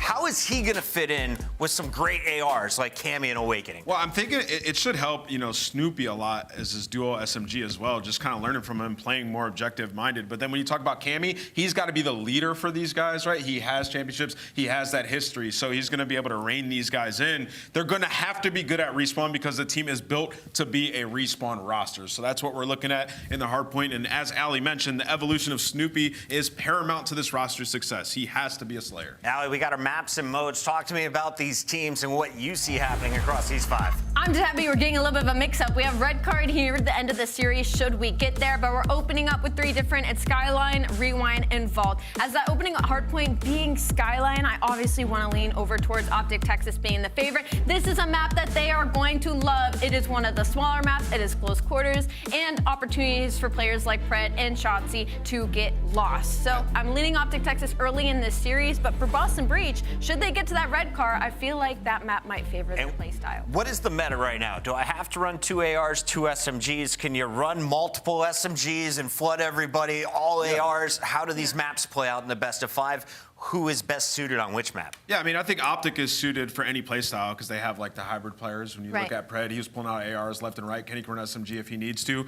but it's a lot hill dependent. Skyline, you're going to see 2 SMGs the entire time. As you saw, Optic decided to get rid of Protocol in 2 different game modes, right? So that is a more AR dependent map. So curious to know if maybe that's one of their weaknesses. That's all we can really gauge at this point, is looking to see what teams are getting rid of and trends.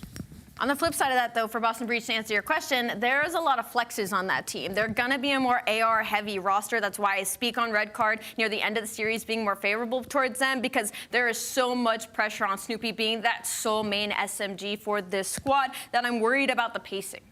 We got 12 new teams here to start off the season. Optic returning with the usual lineup. Boston with the brand new one. We talked to all the coaches. Breaking Point asked them to rank the squad. That's crazy. Well, Vegas Falcons, understandable D. You haven't played against any North American or European talent outside of EWC. Boston Breach to be D down there. I feel like that's disrespectful. I mean, is it though? They were really bad last year, right? But I mean, I guess when you put it like that, it is kind of. But how much merit does this really have when you see Røkkr sitting down there in C? I mean, they thought that they were going to be very bad, and then you look over and Gentlemate's obviously above them, right? So I don't know how much you really want to put into this one, but I guess we'll have to find out. Ali, you agree with that S tier though?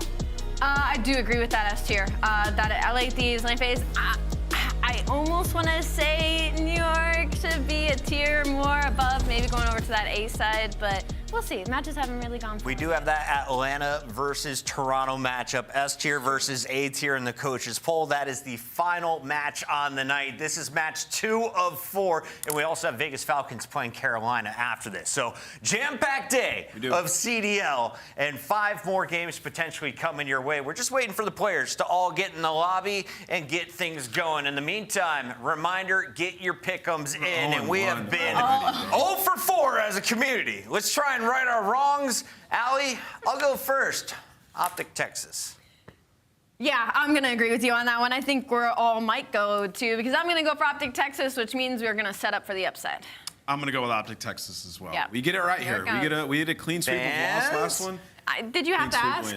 Can we tie it up at 1-1? It's time to find out. We send it over to Miles and Chance. Welcome back to America, Miles. You look great as Santa Claus.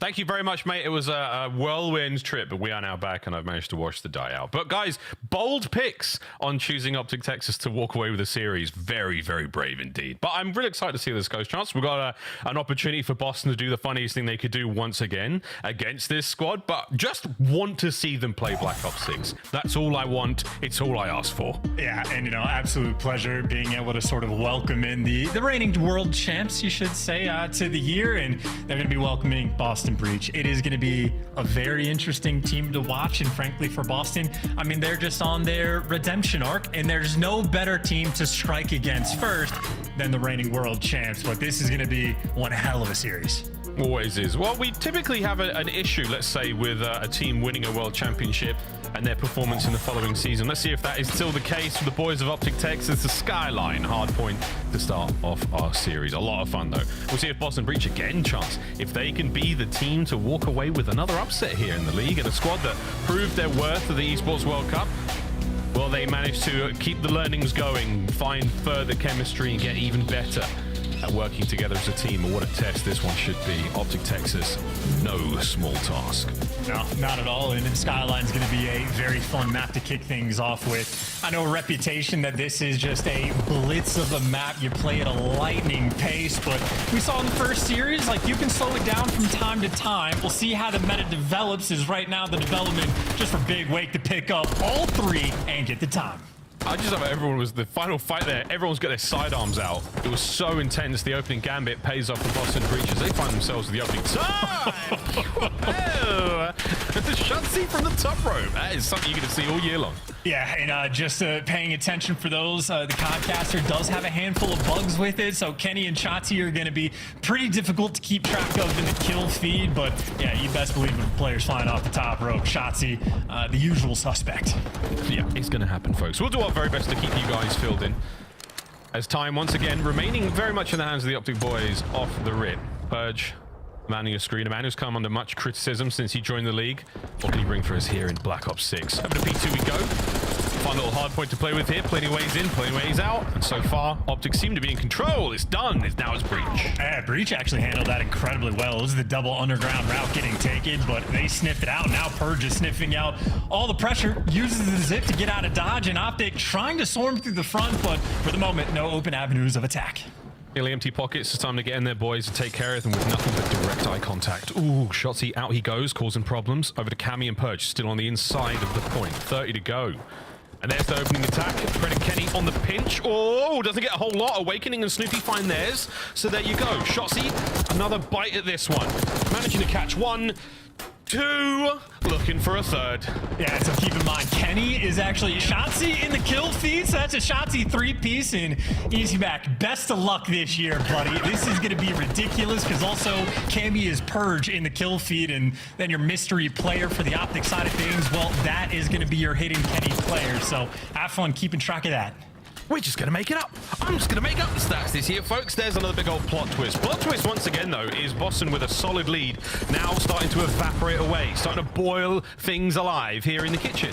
And it's your boy Pred behind the counter, serving up a couple of shots. He's Dashy in the kill feed as well. Snoopy is awakening, and oh, what a day it's going to be. Yeah, I love this position from Kenny as well. Gets one before he falls, but you see he just has complete access to everything on the map for his teammates except for the front, and that position makes his teammates' job so much easier. And now you're able to push the pace. Optic weren't working for the flip, but the second that opening is there, Shotzzy floods through and at least gets his team that spawn. If you're Boston, you want this scrap time. Going to be a big 20 seconds to tie this game up. After the kitchen, we go to bed. Not for a nap for the next hard point. Big weight brought down. Dashy on the approach. Still plenty of members of Boston Breach here to deal with. Here comes Optic from upstairs. Nice work there from Pred. Trying to find these players on the backside of the hard point. That's it. Cleaned up. No problems here. As Boston have got a bit of an approach now. The attack towards the new hard point is going to be difficult. The spawns, there we go. All good for Optic there. They're on the right-hand side. Yeah, they're just getting decimated, though. Now you got Dashy over by the hot tub, Pred in position as well, and where he's going to fall, Dashy can't pick him up. It's Killer Cam from the top rope there, able to take both of them down, and now it's up to the back line. Make sure you get the reinforcements in. So Boston, they push through the setup, and then they get to the front door, and it gets slammed in their face. A perfect hold so far for Optic Texas. Ideal. Lead starting to grow. Next attack here from Boston Breach. Snoopy, what have you got? A little bit of back and forth. Dodges nades. Doesn't get a whole lot. Kenny there, the man to bring him down. Awakening next up to the plate. Will it be a swing or a miss? It looks like Dashy, he and the boys come on through. Clean house. And there again, Optic Texas, a magnificent bit of work in the showers. Yeah, perfectly executed. I mean, not quite the perfect full 60 because there was maybe a second of contest time, but utterly flawless in that moment. And that's going to build themselves a nice little cushion. So now you can play a little bit at a slower pace, but the Shotzzy attempts to make the move. Every single player on Optic falls, and it's looking like P1 might be the biggest buffoon right now the Boston has. It's the saving grace. They're back in it. Dossie trying to find the break alone. Does just that. Cleans up the trophy as well. Here comes the nade. Semtex, perfect spot to be in. Can he find any more? No, nice work there on the approach from Boston. A little bit of back and forth here on P1. Still plenty of time to go as Boston still fighting firmly in this hard point on Skyline. Oh, Pred, wow, that is timed perfectly. You get Kenny picking up the first 2 kills in the feed. That's just Pred's time to get active, and he doesn't get traded in the back, but you have, well, Shotzzy in the feed there to pick up the kill that Pred ended up dropping. So Optic, hey, might have gotten picked apart just a little bit on P1, but they convert the scrap time and the rotation win into P2. I mean, a couple little moments where Optic looking flawless on Skyline. They didn't give up spawns once in that entire set of play. Damn, son! Shots here with a 2-5 spree right now. It was Kenny in the feed, but it's lies! Here comes another, as Shotzzy continues to be a problem for Boston. P2 now open for business, and Optic are putting in the work. Yeah, it makes sense. Shotzzy is basically the sleeper agent, but if the gameplay is perfect, now we get to hear the reigning world champs comms. No! You got it, gentlemen. This one way. We got time. There's two boys. I'm living. You going right? Hey, yeah, go right. I have my zip. Focus right. I have my zip. What's your front door? I have it. I'm making a top wall, Cammy. Top hall, one guy got through right. He's under white steps. Further. That's white. I'm looking at it. He's not telling me white. 100% white. White awakening, one shot. There's White awakening. There's 2 adult. What's in the phone? He's gonna be top in. Get my drop. I need one for you. It's on you. Nice 3. Last guy. Help in on you. Two, both of you. Where they go? I'm dead. Alright, this time, Cammy. I'm missing one. I'm looking out on me, Cammy. This is good. On top, Snoopy, laying down. Alright, just live. You're really weak. Front bed. I'm telling. Yeah, take my time. Where's the top? Give me this. I said top. I'm firing top. Fire, you lay him out of this. Nice, you. Nice, good shit, bro. Where's it up? I get you right in. Nice, oh, you got it. Hold. He's inner. Watch your outer agent. I got it. You're good. Oh yeah, they did. You're good. Close. One shot. Alright, never you. Yeah, that's good. Go close cars. Go. Leave that guy, bridge. I'll hold up. I'm I'll just care. Alright. Almost. I'm looking piano. It's one piano, guys. I'm looking piano cross. I remember. You waking it. I can open it. From mid. Back, by the way. I'm with you. Wake it if you want it. Wake it if you want it. Give me 1 HP. There's two back bed. I got one there. I got her. Cameo. You close to. Stop. Waking a little bit. I'm moving. You might tell. You made Tom. I'm going top. He's hiding Tom. I think. Or a little bit. I'm playing inside. I can't see him. Get Tom. Sure. Two going short. I have it in front of you. Average small. I'm holding short. One guy catch 1 HP. Give me. Get my short. One's deep left. We heard it all there, Chance, from Optic Texas. Patience, we heard praise, we heard it all. Great looks, and again, Shotzzy really fully streaked out. He has that Hellstorm to play with later. Yeah, I mean, we've already watched one undeniable streak coming out for him, so he's building the montage resume straight from the jump. Absolutely no time wasted, but on this hill, now it's Pred going to be there to pick you apart. Boston actually had to bully their way through to get the rotation, and well, they get bullied back. Final 20 seconds. If Optic secure this, I'm going to be a cakewalk for them to finish off the game. It's basically game, but it's not over yet. It's back to P1. That's what we saw Boston have a little bit of fun beforehand. Final 10 seconds here of this bathroom, and it is going to be all green. Awkward spawn situation right now. I wonder if Optic are aware of that. Again, Breach will be behind them for now. It's still number 5, Purge on the far left-hand side. Shotzzy, forget it, boys. Don't even worry about it. I'm going to make it rain. And here comes a big hit. A lot of information passed out. Couple of missiles. I mean, look, it's a mess. It's an absolute mess. He gets at least one member of Boston, but for now, it's not a problem. Shotzzy from down low. Boston with the top side of the map covered. Oh, now we get to flank. Yeah, sorry, Purge. Welcome to the respawn game again. And I mean, just like that, Optic, full control of the map, full control of time. You even get Kenny blocking spawns, and he'll be in a power position to help you out. This might just be a game. Yeah, here we go. Right into the Semtex of Shotzzy. Awakening, done. Toast, cooked. Game, set. At least map 1. As this has been an absolute run from Optic Texas. Sprees across the board. It's all 4. As these boys have come out swinging. A champs victory and a slight hiccup at EWC has not cost them their strength whatsoever. Game may not be over yet, but Pred, he's trying to close it out now. Man, this is just a map where you feel the pain and feel the pressure. Getting it done on P1. Optic setting the absolute tone. And everything you wanted to see from this squad, well, you got it, and then some. Shotzzy again, a 10 spree plus there on that skyline. That is incredible pace they were able to set. First Hellstorm we've seen of the year as well. Optic Texas certainly coming to play. Boston Breach, a slight deflated look across the bottom side of the screen, but things go that way on Skyline sometimes. You know what we're talking about, ranked teammates. It is brutal. 1-0. Boston Breach will have a chance to bounce back in the search and destroy, which, again, could be a lot of fun. Could be a crazy turnaround for things here. But for Breach, not an easy thing to go up against the reigning world champs. It never is. No, not at all. And something that Optic, the reigning champs, were able to do especially well was transition this hill into the next one. You saw on the mini-map, it was already Shotzzy able to push out and get the spawns for the P4. And that is the true money hill, and Optic did that perfectly. Both goes around. So this map can be incredibly mixy, but I mean, this was Optic maps pick. They showed off that they were able to sort of handle it and keep things under control. And I mean, you know, very reminiscent of Bocage, or the old cage we had in Vanguard. Very excited to see what team comes out and sort of takes the crown, because I mean, Optic obviously making their presence now.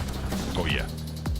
Great looks though across these highlights. Again, a lot of love for the Optic Texas boys. They certainly started to run away with things. Once they got going, once they got hot, they just could not be slowed down, could not be stopped. Snoopy again, one of the players we have a big old magnifying glass on coming into this matchup. Not really as effective as you'd hope them to be there for Boston, but plenty of time to roll things forward. Again, we're going to be playing a game of Search and Destroy straight after this one. And then we go over to Prop Hunt. Sorry, I mean Control. A little bit of a slip there from Miles. God, it would be great though, wouldn't it? Massive work from Pred again on these breaks. Optic was at the rotations, was super solid from 2 to 1. Super solid on the breaks. Everything looked good, except for the Hellstorm. Well, the only problem with the Hellstorm was his teammates got the kills, so they just happened to be the ones left alive for the fodder, as it were, for the Hellstorm. But either way, clean, efficient work. Shotzzy absolutely in his happy place. An absolute competitor on the map, and if he's having fun like that, it means pain and misery on the flip side again. Skyline, as fast-paced as it is, and you get beat down like that, you just feel the heat. Oh yeah, once they broke away, you see that after that P3, Optic never looked back. A solid race from them all the way to that 250 mark. 136, the final score there for Boston Breach. Commiserations, but hey, we move onwards now again to that rewind S&D for map 2, vault control for map 3, which should be a lot of fun. And then if we have to go the distance, red card. First time we're going to be seeing that played here in the league, and maybe the last if the vetoes go their way. Optic Chance wanted nothing to do with protocol. I saw Nameless tweeting JP about that as well. Yeah, didn't want anything to do with that big old map. Fair enough. It's also worth mentioning, by the way, red card might be the most misunderstood map we have in the CDL. I know you and the community are probably on the same sentiment of like, haven't seen it super often. I've only been able to play it once in ranked play. It might be more of a bocage map than Skyline is. Like every single hill on that map is an absolute bang out. The rate of engagements you have can be insane. So if Boston are able to win at least one map in this series, we'll get to see it and see if my point can be proven. But obviously a long way to go before we get there. Rewind S&D for map number 2. If you guys paid attention to the first series as well, we saw a bit of the meta coming out as well, but there's a look at everything we have. Hacienda going to be added after week 2 is completed of the CDL. So here's what we're working with for the next few weeks. Yeah, again, Protocol and Vault, the only maps to be featured in all 3 game modes. Otherwise, a little bit of red card love for S&D and Control and Farpoint. I'm stoked, man. I'm excited. Can we do it for Science, Boston? Can we win a map at the very least? Or can Optic throw for Science? We'd love to know. We as fans want to see it, but we won't be seeing that. We're going to rewind for the S&D, where again, an absolute bang out. We saw that game 5 in the previous series, and Joe Clint obviously thoroughly enjoying that one. Clint looks good. Proud of Clint. He looks damn good.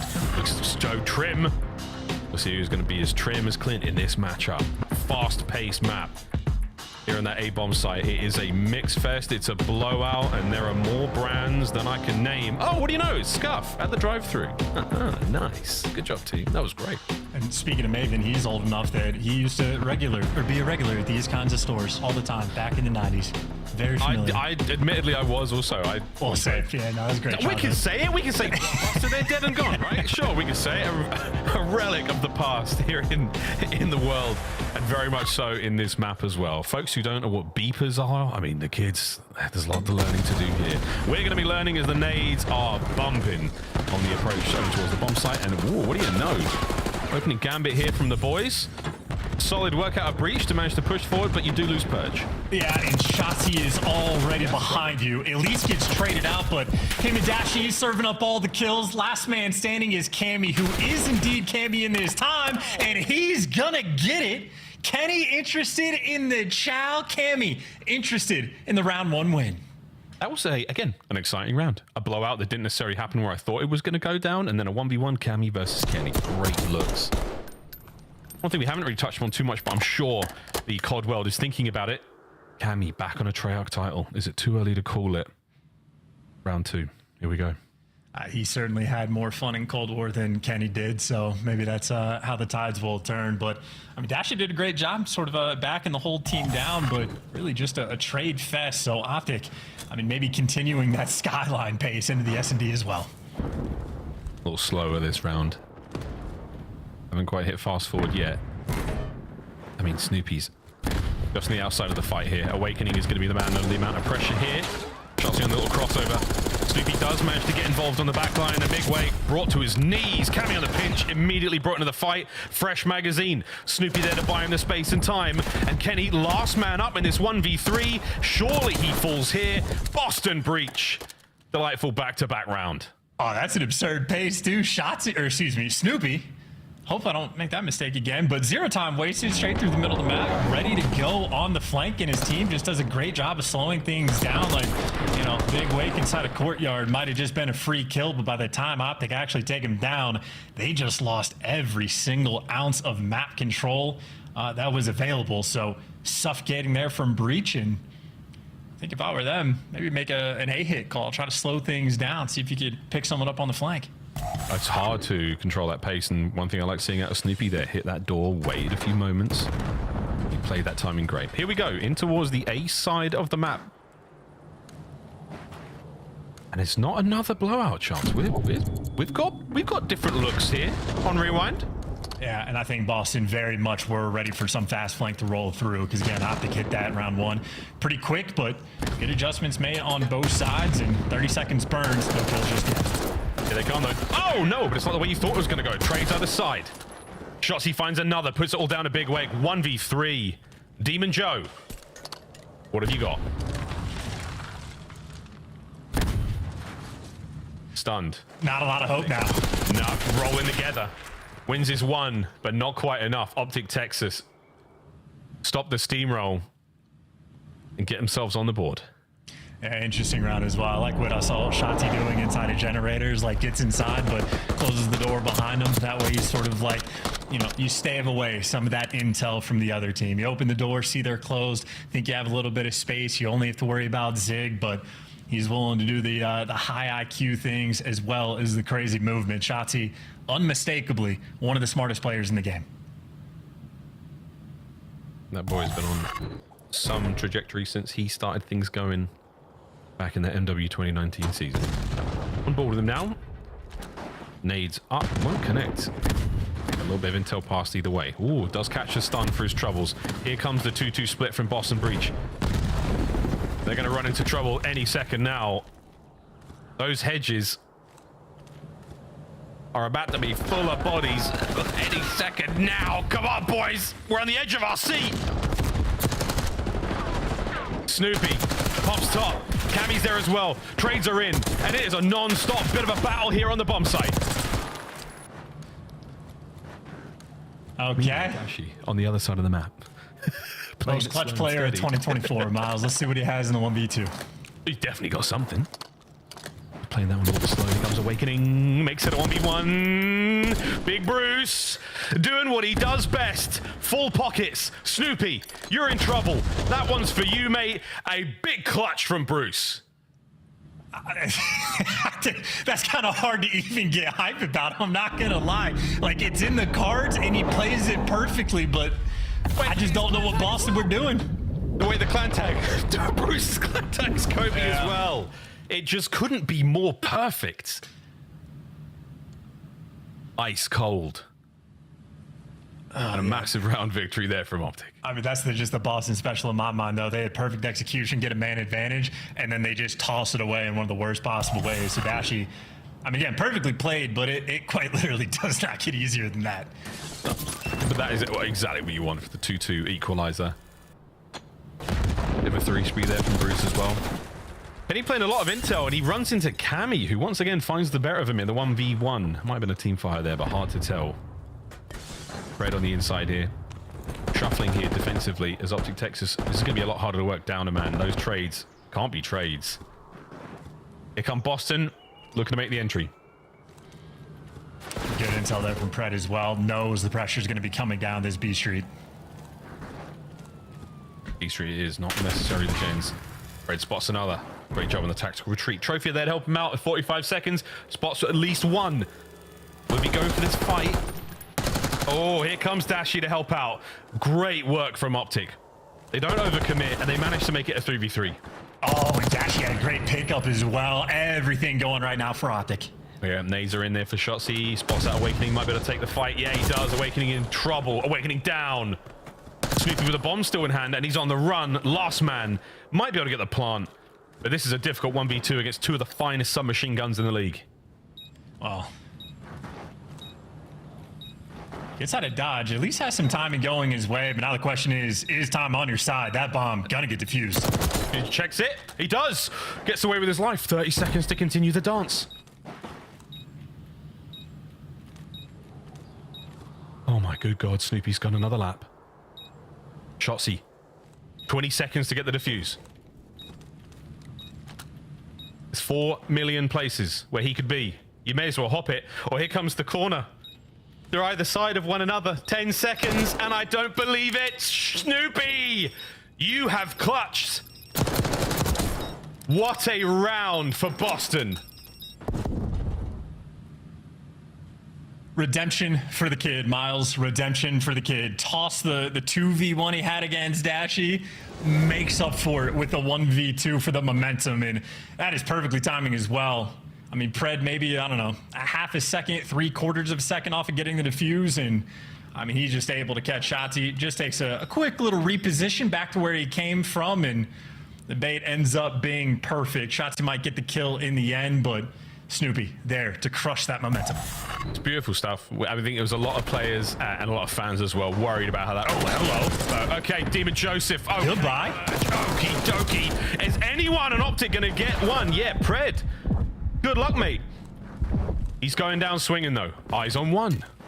Going to isolate the fights. Purge gets his second awakening with 2 on the round as well. Boston Breach. Wind in their sails as they fly forward. And shout out to Awakening on that one. That's a blink and you miss it. Just rips 2 heads off the opening break and I mean, effectively just calls the round. So maybe a little bit shades of what Boston were trying to do their previous offensive round, play for that pressure to be rolling through the middle of the map. And well, that's exactly what happens there. So I'm going to have to dig a little bit deeper into that strat book. We'll see what they can put together on Rewind. Hey, I'm enjoying the search and story quite a lot. Everyone came into this game saying Rewind was their least favorite map. I am loving it. You take that and shove it.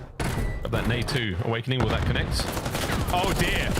It's a bang out and it's all Snoopy. He finds 2. Over to Purge. Gets at least 1. Kenny now fighting for his life and he can't slide away fast enough. Another banging round from Breach. And that is just everybody in the right position. We're thinking those 2 Optic players crawling through mid might get great timing to catch those players by elephant, but Boston simply had all their bases covered.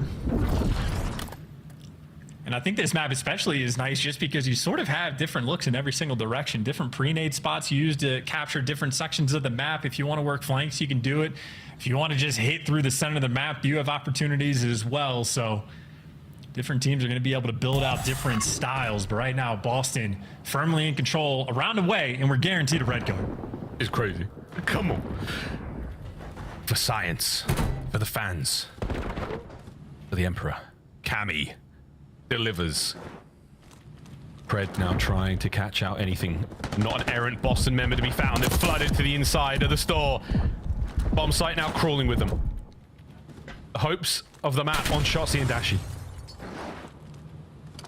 Right now, Shotzzy is just dragging so much attention, and I was going to say an opportunity for Dashi to find a kill, but those Boston players crawling near each other, there for the trades. But Shotzzy is able to get this bomb down. A tough round of clutch, but he can get it done. He can get it done. He's got to move a little quicker than this. Oh, he's managed to escape. Purge goes for the immediate defuse, and Shotzzy now, will his spider senses tingle? The answer is nay. Wait, that's map, folks. Not enough. Boston Breach tie up the series there in the search and destroy and guarantee us a red card. A tough one there for Optic Chancellors. Too many rounds where they just had nothing on the Boston boys. Yeah, one good clutch from Dashi, and outside of that, utterly stuffed. And we don't listen to, or we don't have listenings for S&D rather, but if I know Purge, I know his comms are amongst the best in the league, and I imagine he was given great directional calls throughout that rewind, especially for the hop towards the end. I mean, the amount of times that Boston are just bouncing back and forth, flooding together as a unit. You need a good commander in those moments, and I assume Purge delivers, but we've delivered ourselves to at least a map 4, so very excited to see a red card hard point, but obviously vault control we have to deal with before we get there. And again, we saw it in the first series as well. Those A captures were happening quick, Miles. Oh yeah, real quick. A site is going to be a lot of fun. We'll see you guys in rank play when it comes to the A hits.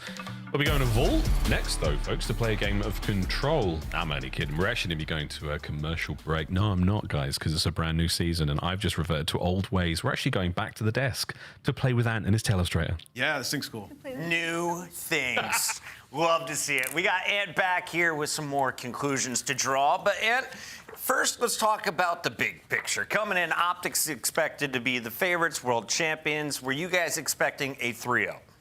I was. I'll be honest. I was expecting 3-0, especially when you talk about Boston. The coaches poll came out, and they're at the bottom of it. You know, people are saying they're just not going to be good. And, you know, Optic come out that map 1, looks like everything's going to go great. And then, obviously, map 2 could have been a little bit.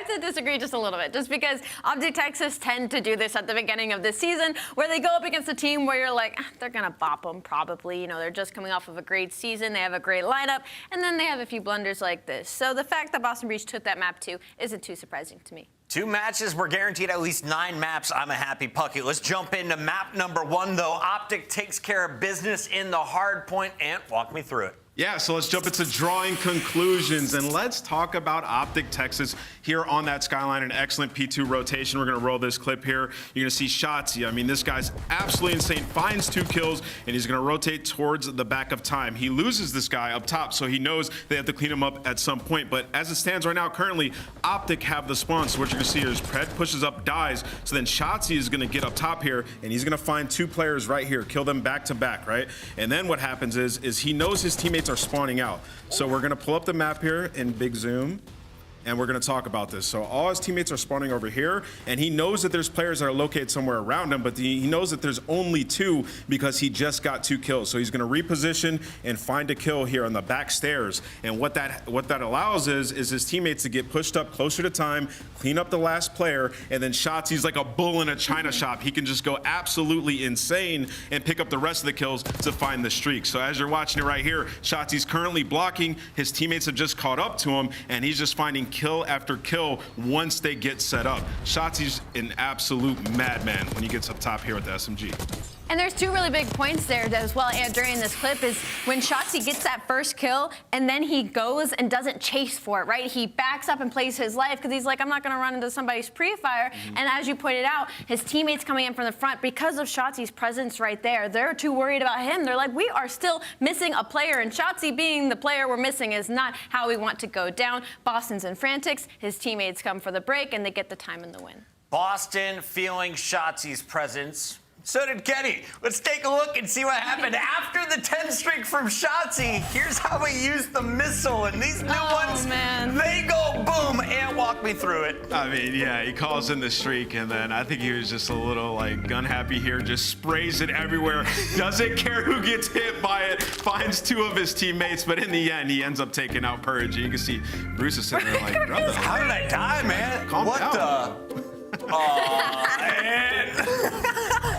It's all fun and games there for Optic in the hard point, but Boston showing they have a bite in this fight. Some strength in search and destroy, at least when you run at each other and fight in the middle of the map 8 times in a row. Yeah, I think it's just the way Rewind is going to go for a little bit. It's funny that we got to see 2 different versions of it, because our first series in Rewind, it was very strategic. The offense, as we saw Minnesota Røkkr, tend to slow it down, kind of force the LA Guerrilla mates to overchow, give some information, and give some space. Whereas in this series, it was just headbutting in courtyard over and over and over again, and who could get the first pick and who could clutch in the 1v1s and 1v2s.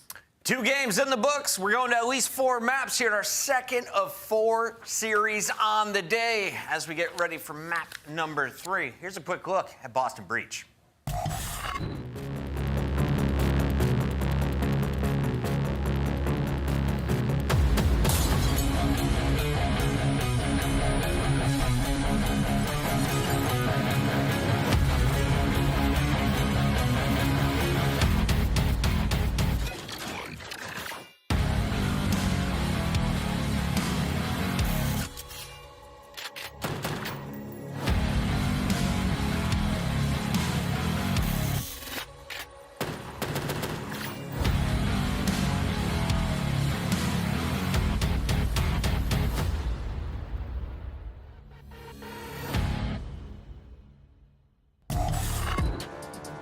Everyone's got such good intro videos this year. This is great.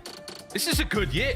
This is a damn good year. I'm excited. I can't. We'll save it for later. There's certain teams I'm always excited for. They never disappoint. It's always way out of left field.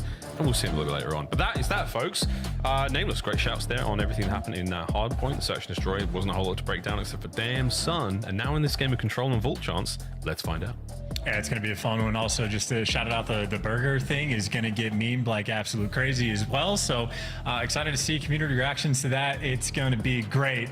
No AI songs this time, but yeah. Vault, another interesting look. Ali mentioned how we've seen like 2 different shades of a Rewind S&D. I think we might also get 2 different shades of a Vault Control as well, because on the offensive side of things, you really have two options. Either sort of get that 4-man wipe to capture points, or you send a mercenary in and just go for the spawn kills. So I don't know if I'm thinking on the side of like Optic, you had like a Pred on an Al-Bagr or a Fortress like control. He was the guy. If he gets behind enemy lines, his absolute wheelhouse to cause destruction. So I think Pred will be the player I have my eye on to see if he ever gets past that 50-yard line. It's a fun sort of style point, you know, harkening back to the MW2 days. Those apparitions of Al-Bagr Fortress running around cannons, running around top at the back, rails. Ooh, scary stuff. I'll never forget the sound, the pitter-patter of footsteps on those wooden floorboards. Nightmarish stuff. See what happens here, though, on Vault. Cammy's grooving and shaking over there. Awakening had his moments. Snoopy, great looks in the S&D. Can they keep things rolling into the control? We're guaranteed at least a hard point on red card. That's the next map. We'll find out how things go for Optic. Because again, I mean, you come out map number 1, you absolutely body them. You get a nice couple of clutches there in this, and it doesn't quite go much better than that, Chance. It's a little slow for them. Fair enough. For what it's worth, though, like the map pick for the Skyline, that was Optic's choice. So red card is something Boston were very happy to be playing on. So, you know, it's a little too early for the hot takes to come out about on a similar wavelength. It was Rewind that Boston were picking, and Optic wanted the red card S&D for the map 5. So at this point in time, the teams are just winning the maps that they picked. Vault Control is that difference maker. It is why Control is and potentially will always be, if not prop on, the swing map, the difference maker in a series. So an opportunity for either one of these green teams to strike. 2 purple teams, 2 green teams. There's not a whole lot more we can do.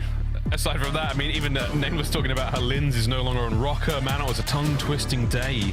And it continues here, folks, with Optic Texas taking on Boston Breach. This is going to be a fun Vault Control. Let's see how things go. You know what? I'm really glad. Just a weird thing here that pool's got no water in it. I'm real glad about that. Oh, yeah. Whoa. You know what I mean? You know what I'm saying, folks? Let's get it. There is a water truck there, though, admittedly. That could have been tough. Here we go, straight into the opening gambit, and it's Kenny. And it's actually Kenny who does get those first bloods. The player names are all in the right places this time around. Persia can find out something here on the side flank. Dashy's Lion cut to pieces, and now you've got an opening to get on a B. Yeah, and this is a nice look as well. You can consistently flood this. You can even run through the middle of the map if you want to. And Purge, nice moves there on Kenny. He does get cleaned up, and, well, only a solo capture right now on this B zone. So right now for Boston, yeah, pressure on different points. Gonna be playing for the kills. Yeah, I love this. So they managed to maintain that presence towards the front side of B. And Awakening managed to get 2 before being brought down. Cammy still alive. Oh, he finds his. And now the zone still being captured. And there's the coverage from Purge, who is on a tear once again. Second segment of B, long gone. Eyes towards A for Optic. Yeah, this is just opening break after opening break is just deciding these rounds for the offensive teams. That is insanely clean work out of Breach, and that's basically a solo capture the entire time. So they've been able to strip away 11 lives from Optic, and they have 2 minutes to work with. Boston are setting pace. Yeah, Boston setting fantastic pace. Snoopy's spree sadly comes to a close there, but he had dealt the damage. Burge now looking for his entry on towards the A zone. A couple of ways in. Plenty of Optic players all around. There's a red dot to chase. Chased. Can't get any more out of it, though. Front side of the A zone, all safe and sound. Whoa! As an awkward gunfight comes to a close. A single life differential right now with the Boston Breach with a slight lead, as they are desperately trying to get in towards A still. Right now, the Optic are just sort of hoping that they can hold this sort of front line, and that might not last. Shotzzy able to give you 1, but 2 more players to deal with. And if he falls, things could have got out of control, but at least he takes 2 to the grave with him. Might be a little bit of pressure for Optic to push forward. You can see Boston, for the moment, happy for the solo capture. And this is huge again. Pred, he's got options. He managed to slip past Purge on the front line now. Awakening, he's waiting for the hop up. No one's going to be here just yet. A first segment. No, doesn't get cleaned up. So now you've got a bit of pressure to work with. Pred still on the run. Is this the apparition of Al-Bagr Fortress once again, looking for the perfect kill, not firing his weapon as well? It's lovely discipline from Pred. Well, Boston Breach still get the capture. Boston Breach are also like sort of playing TDM again, leaving 1 guy on the point. It buys you time to work with, but the life advantage that they had is now gone off the back of Dashy. 8 kills in 1 round already. Not too shabby. Yeah, Big Bruce comes out swinging. Shotzzy with the control of the stairwell again. That long cat, an important position here on the map. Oh, no. Pred and Shotzzy finding their respective kills. The final 5 lives of Boston Breach here in the opening round. Oh, an awakening. Paints Shotzzy like one of his French girls. 5 still to 9 in the life count. Oh, last lives now for Boston. And Snoopy, a freebie there for Pred. Oh, gets another one. 30 to go, and Optic, they've cleaned this round up. And that's a titanic bounce back. You hate when you screw the joke up. In the second half of that round, Boston had a perfect opening break. They captured the B zone, unquestionably the more difficult one to capture. They had 2 minutes to work with. And not just that, maybe 30 seconds after they captured B, they effectively got a clean 4-man wipe. They get Shotzzy off the board. Optic gets reintroduced to their spawn, and despite the fact that Boston had a lot of pressure, not able to deliver. So the objective not as kind to them, and Optic very happy for that round 1 win. Happy indeed. Boston, good looks, man. I mean, I was excited by what we were seeing there from the attacks. Purge playing those cut-off kills quite a lot. Exciting to see, you know, if you can find 1 or 2 more there. I think maybe he's left with a PDW in a situation where he just wanted the aims. Let's see what happens on our next round, though. Breach on defense now. Optic, how well will you attack? Well, you see no trophies getting thrown, so you can't take that middle route. So they're going to dominate the hallways and send their SMGs on the full flank. So they're maybe trying to set up these spawn trap opportunities sooner rather than later. That's a tough fight. Purge going to happily take that one. And Dashi getting a bit of work done here now. A slow cap on A. His teammates are here to back him up, but the problem is so is Purge. There you go. Dashi brings him down, buys a bit of time, but Snoopy's the man from upstairs to cause the last bullet, last bit of damage to end Bruce's run. Can we finish that segment A, Optic? The answer is not just yet. Snoopy's on the hunt. Yeah, and Optic have to reposition as well. Their opening break was quite literally to get Pred behind enemy lines, and he had a life where he was alive for 30 seconds, and he just died once, didn't get a single kill. So a little bit painful to not set these things up, but I mean, all's well that ends well, and you still have Optic in and around this A zone. So Boston on vault control, not too much of a pressured team, but they're getting at least most of the kills. So Optic's still going to have to fight tooth and nail. Great work out, Kenny, not just to stay alive, but also to keep the capture going. Kenny! Lordy, that's a 13 and 9. No EKIA. He's absolutely putting in the work, and here comes the 2-man stack. The capture should be completed at A. 1 minute 43 to attack B with. And Boston just handling this a little bit slow, but you see their idea is to force the spawn outs as well. Awakening pushing up in that gold section of the map. He's forcing the spawns over towards P2, but on the flip side, Shotzzy making moves as well. Spotted on the cross, but as we already know, an impossible player to root out. Yeah, this is it. Shotzi's in. And now it's Pred. One side of the attack, Shotzzy on the other. Look how tough it is to manage the spawn situation. How do you fight out of this, Boston? Now Shotzi's got both weapons. Oh, that's a problem. And on the flip side, Optic have just been looking everywhere for Purge. You had Shotzzy just slowing 3 players down, but Purge has never made a move, and well, Shotzzy is making moves. He's just waiting for his teammates to win some of these gunfights. He's on a 5 spree, but his team gets wiped off the board. So Purge and Boston handling this pressure incredibly well. And then, yeah, Shotzzy just shot in the back. Optic cannot find the play. They finally managed to deal with the situation. Now you've got 45 seconds on the game clock. Not a huge amount of lives to work with here, Boston. Healthy B zone still. So for Breach, tighten your belts. Try not to let any more of these lives slip away. Find a corner, any corner, get a little bit creddy, and start to peel back the life count. 10 to 8, less than 30 to go. Yeah, this is diabolical. I mean, Cammy's just so tucked far and away in her spawn that, I mean, he's just calling out to his teammates. They're all spawning P2. They can only flood through the right side of the map. And, yeah, Snoopy at least directionally knows exactly where to look. A couple players there from Optic to take him down, but 12 seconds left. You got to flood towards this B zone, and you might just be flooding into a firing squad. Woo. Good luck with that one. There you go, Purge. Oh, you had to win that fight, though. That was an important one. Snoopy's there to pick it up. Final few seconds, and that is that, ladies and gentlemen. Wait a minute. Yeah, that's that. There we go. 1-1. As Boston, they find their form a little late into the round, but better late than never. So many corners, so many angles.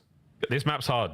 This is a hard map to play, man. Yeah, I would love to hear the Optic comms in that moment where, like, Shotzzy's on the 5 spree in the back. He had, like, 2 players trapped over towards P4. The other guy at the back doors. It was quite literally Purge, the last one missing. And I think he was, like, underground in the vault or secret, whatever you want to call it. And I think Optic were just struggling to sort of find that final player, and all the time that Shotzzy was able to buy just ends up null and void. Big old spree here for Cameron McGilligan.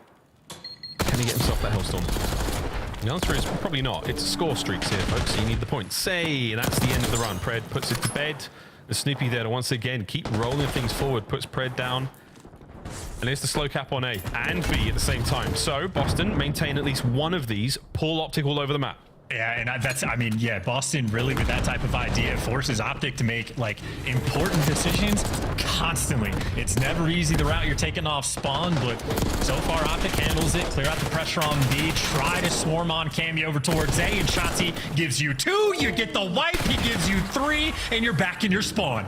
Yeah, right back in your spawn. Bad news. Good news, Snoopy's here, and he is not having anything to do with it. Actually, with a big cross, cut down. Cammy's there for it, and here we go. First round up, Snoopy into the fight. Oh, we've got a bit of a curse going on right now. It's the caster can barely catch a single Optic kill. There's not many to be had, and they've managed to get the first segment on A, and they are flowing through the next. Shotzzy with the left hook, and then you got the uppercut from Snoopy as the response, and you got to hit the gas on this flank. That A zone, maybe they don't even want to defend it. Shotzzy's effectively taking positioning, maybe playing for the late spawns. Or maybe the contest with a split second left. No, it ends up falling, as does every player on Optic but Dashy, who is not actually forcing these spawn outs. They're spawning right behind him. He has no idea. And that's it. Shot in the back. That's bad news. Big life lead here for Boston Breach this time round. Kenny trying to find at least one bit of defensive hold. There's not a lot. Shotzzy still roaming. Gets his. Optic with a little bit of life towards the middle of the map. Nice work there from Dashy. A top gold. Pressure there towards the zone. No one from Boston nearby. Can they battle out their spawn? Here comes Pred. Hungry for kills. And it's Shotzzy that he's working with together. Snoopy wins a big one-on-one, but he was coming out. 2 players cross through mid, and Shotzzy able to get one, but Snoopy might consistently be this bailout. He is still behind you, and that is always still a nightmare scenario. Yeah, you get at least one head of this Hydra, but there's always another. Oh, awakening down. There we go. Speaking of heads, it's Snoopy that takes Shotzzy away. Kenny, nice work. Keeps awakening pinned. You buying time. Purge to the point. Stops the clock. Here comes the counter. Purge caught out. Kenny, what a kill. Over to awakening, still suppressed. No one able to get close to the zone. Yeah, wonderful job by the backline player, using the windows on the van to a T. And Awakening really just staying alive. His team is able to work through the middle of the map right now, but really just drawing and capturing Kenny's attention, and it works out. 4 lives remaining. 4 lives remaining, 15 seconds, a moment here. Can Purge get a kill now? Oh, Shotzzy catches him sprinting over to Snoopy. Can you do something magical? The answer is no. The young wizard Shotzzy dispels that. The mana burn complete. 3 lives remaining. A quick stop of the clock. Wait a minute. Kenny's there for the save. And what a round of vault that was. That's incredible stuff, dude. Kenny loves those sort of like chow spots. Like that van could blow up. He's exposed to stuns and nades, but he's there ready for the plays to be made. And even though Purge is eventually able to catch him, just right back in the mix. And I mean, maybe on one side of things, Awakening does a nice job to sort of buy some pressure for his team to work up the middle of the map. On the other side of that coin, Awakening never crosses the 50-yard line. Not actually able to get up near that zone. So Shotzzy just gets that final cap on the round. And it's that left hook again there on Snoopy. Watching these two guys is a treat, folks. Another round here for Boston Breach on defense. Optic map point. Take the lead in the series. And Shotzzy, a little bit of A, now a little bit of B. That's 3 down to the feed as well. Yeah, that's just the go button, go to spawn kill, get inside of Art, force out the spawns left, and look at those arrows on Boston. Everybody spawns up. They know that he's here. Find him. Kill him. Oh my God. In the back room, Shotzzy doesn't stand a chance. Wait, here comes Pred. Pred, whoa, he does what Shotzzy could not. He finds 2. And now you've got a bit of an option. Do we push forward, try to stop the A capture? Don't think so. Well, yeah, Pred is useless in these moments other than blocking the spawns, but while he's been doing that, Dashy's been going on a tear. So Pred eventually falls, not having that outbagger success, but his team delivers that A zone. Oh, Cammy, what a clutch that was. He saves the zone. Oh my goodness. Dashy now trying to fight forward, but they've drained the progress. Right back to square one on the final segment. Optic looking for the entry. Cammy catches at least one out. That's good enough for now. Dashy playing it slow and steady. Takes down Purge on the sprint, back in the zone. Dashy's a machine. I mean, he goes on a 5 spree right back in A, and he's going to be the objective mastermind. And Snoopy off the map as well, but his team at least gets the kills. Finally, though, the A zone secured. A 4-life advantage right now from Optic. Yeah, 21 lives to throw at B and plenty of time. Optic, can you crack the puzzle? Maybe not. On this wave of attack, Shotzzy cleaned up on the backline as well, so now it's all eyes forward. Awkward spot to be in again as Pred roaming towards that backside. Kills on the far side of the map. Yeah, and he's just yet to sort of find his high impact moment. He's been here constantly, and he's gotten cleaned up every single time. Breach have done a wonderful job handling the SMGs in their spawn. Yeah, Boston seeming to know, you know, the timing on that attack. They've got some little bit of data to work with there in the regular spots you find these players in. A stun check certainly helps as well, but Snoopy doesn't turn for it. Can't account for all of them. And now Shotzzy, oh, he's still running. Still rolling. Single man on B there, stops this clock for a moment, and they line up. But it's actually his teammate. Oh dear. Yeah, they just can't get anything going. That is, I mean, again, 2 different styles of the game plan. You could set up B controlled, look for the 4-man wipe, hop the objective, or you send your mercenaries in for the kill, and Optic going the mercenary route so far to no success. But either way, 9v9, you win this round, you win the map. Here we go. On B. Optic with a capture. Now a little bit of pressure. It's going to take so long to get this one done. Dashy has the connector covered. Oh, everybody's here. For a Cammy as well. Yeah, big wins. 3 down to the feed. 3 in the feed. Whether you get the kills or whether you get the capture, that could be the opportunity there. Optic commit. Dashy brings them down. No lives left for Boston. Here we go. Second segment on the way out. Shotzzy on the cut-off kills. Boston, you've got to make something magical happen here. Purge finds one. Shotzzy down. Oh my word. Pred's got to stay alive as well. Purge finds 2. Purge for 3. I don't believe it. It is a 3v3. You got a round of S&D, but Optic forced to make the moves, but Purge falls into Shotzzy's lap. 3v2. 3v2, 15 seconds. Dashy finds a kill at range. Number 7, Snoopy has got to somehow pull it out. There's the red dot. Here comes the final moment. Optic take the lead. Good Lord, what a vault. I thought Purge was about to do it, but maybe bit off slightly more than he could chew sliding in, but a hell of a play nonetheless. And from Optic, plan A was not working out. Get Pred and Shotzzy behind enemy lines. Boston absolutely handled them time and time again. Plan B, slow work the map. Let your ARs get in control. Keep an iron on those power positions. And you got guys like Dashy just ripping heads. Cammy, unfortunate in top art. Nothing you could do. So plan B, effective. Now we get to see a nice little red card. Little bit of red card. Highlights from this one, ladies and gents. A lot of fun. That vault control. Wow. Did not see that one coming. 3-1 win though. Optic could be very happy with that. Take the lead. And again, it's just what we learned from this one is, again, getting inner spawns. Those guys running the back lines. Very, very big. Also, it seems to me that when you really need him, Purge gets caught sprinting. It's just one of those weird things, man. The timing's a little off. Those boys making perfect reads on him. It's like, damn it, if he just doesn't get caught there. A totally different look from Boston Breach in the whole play. We saw, what, 3 or 4 of them. It's just so tough to watch. You could feel the tension in those player cams as well. But a great start to the season so far for everyone we've seen, progress-wise and performance-wise. Red card now coming up, Chance. Yeah, and again, maybe unfortunate on that route, but he still makes just a monstrous play to even create that opportunity. I mean, they were down 7-4 in lives, and they convert that into a 3v3, so certainly a hell of an attempt, but maybe, needed to do a better job in the middle of the map dealing with Dashy early on, because he was the one certainly draining a lot of those lives. But a good look at Vault, a lot of different options. We've seen A hits off the rip, B hits off the rip, Boston going for both points at the same time, spawn kill potential on both sides. So it is a map where there is just a ton of things that you are constantly needing to keep track of, but Optic, again, reigning world champs, handle that pressure to a T. But now it's time. I'm on the wavelength. The red card is as much of a bang out as Skyline, or at least going to be close to it. It's hard to really compete with that type of pace, but I think it might be close.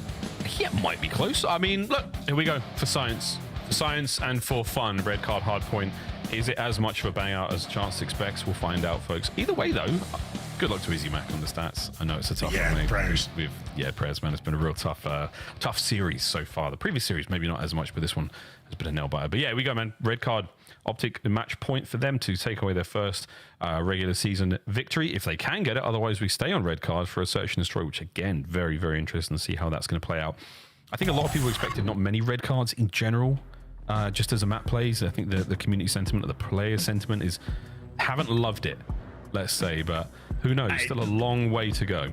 In a similar way to Rewind, though, it's one of those that, like, it feels like if you play a Rewind control, you get to the B zone on offense, like, instantly, and you're like, this just feels weird. But I think they're both maps that do grow on you, because, again, I think people have the idea of red card being like, oh, a Warzone POI. This map is massive. There's 1,000 different angles you have to check. It can feel uncomfortable when you're peeking out and you're like, I can get shot from 37 places. I don't know what to do, but it is a map where the repetitions really become a crucial factor. So this is Boston's map pick. We know they have the repetitions on it, and we know that this is a map that can be played at lightning speed. And I mean, a lot of different sort of themes we have for like spawns as well. It's like the good spawns on P2 aren't the good spawns. You can actually get spawn trapped there. Same thing on P3. You can get spawn trapped in the back of the map. So you have to be very delicate. As Optic Texas not looking to be delicate on their road to Major 1. They want to steamroll the competition and see what kind of sweep they could pull off. Well, it looks like things get a little dicey for them towards the very end of this run. Cloud9 might be a pretty heavy bump in the road. We'll see how things go. And again, a couple of question marks across these teams. We've seen the coaches' predictions. We've seen the power rankings. And as far as things go, you know, Optic Texas being a S-tier team, Boston Breach being down there in the D tier as low as we can technically go. We'll find out if that's the case. Boston Breach, can you give them the D and force that game 5? If you're trying to give them the D, you got to make sure your big O steps up. Awakening and Cammy gonna have their work cut out for them on this map, because, you know, sort of the anti-Skyline in the sense that we're Skyline, oftentimes you'll see 6, 7, 8 Jackals on the map at any given time, depending on the hill. This is a map where you're going to be seeing a ton of ARs being pulled out by your SMG players. So a lot of pressure on your mains to be able to deliver. You know, obviously we know Kenny and Dashy, absolute shooters, willing to chow. You got to bring your A game. Yeah, A game indeed, folks. Here we go. P1, right in the middle of the atrium, or the concourse rather. It's a mess. It's a lot of angles again to work with. But it's Awakening and Purge with a bit of a crossfire there. Lovely shots. Those interlocking fields work out as Optic are all down.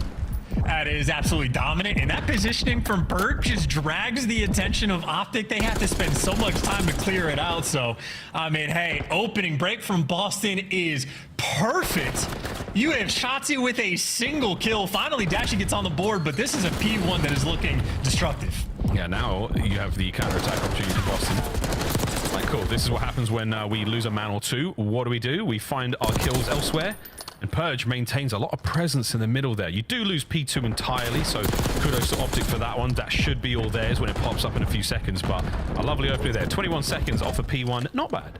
Yeah, they're losing the gunfights though, but maybe it works out for Kenny. He spawns up on the other side of the map and I think catches Boston off guard, and now Boston heads on a swivel. They're worried about every single direction. An Awakening Purge might give you 2 kills, but Optic ready to pounce. Dashy able to clear out the backside. You got flanks rolling through as well. It's a mini map of chaos. I mean, Kenny Beckton just spawned on top of those Boston players. So Snoopy's 2-piece might help, but for how long? You've got to keep the kills going. You have to keep the space working. And Purge, lovely bit of nice work there. In and out, gets his. And now Optic again back in the time. So all these kills amounted to basically nothing for Boston, who've only just got their first bit of time on P2. Yeah, they're just cutting their losses as well. Purge takes that deep route to try to flip the spawns because you don't want to end up in this exact spawn trap. Effectively a tied-up game now here on P2, but Optic, for the first time in this map, they are now comfortably in the driver's seat. They can control the pace on this rotation. Admittedly, though, they're going to be down a man. Both Pred and Dashy spawn out. That's a tough, long journey here in Røkkr across map, and they're already under fire. Pred might get a kill. We'll see if that matters much. Where are the members of Boston going to spawn? And that's right, folks, behind the hard point. Good luck, have fun with that one. Here comes the breach. Shotzi trying to find kills everywhere, and it's not easy to do, but the ring around Rosie now begins, and he's guessed right for a second. Snoopy and Cammy in the feed again, and the stairwell is full of players. An absolute mess of a hard point, and we are literally levels above and below each other. Chaos here in hardpoint.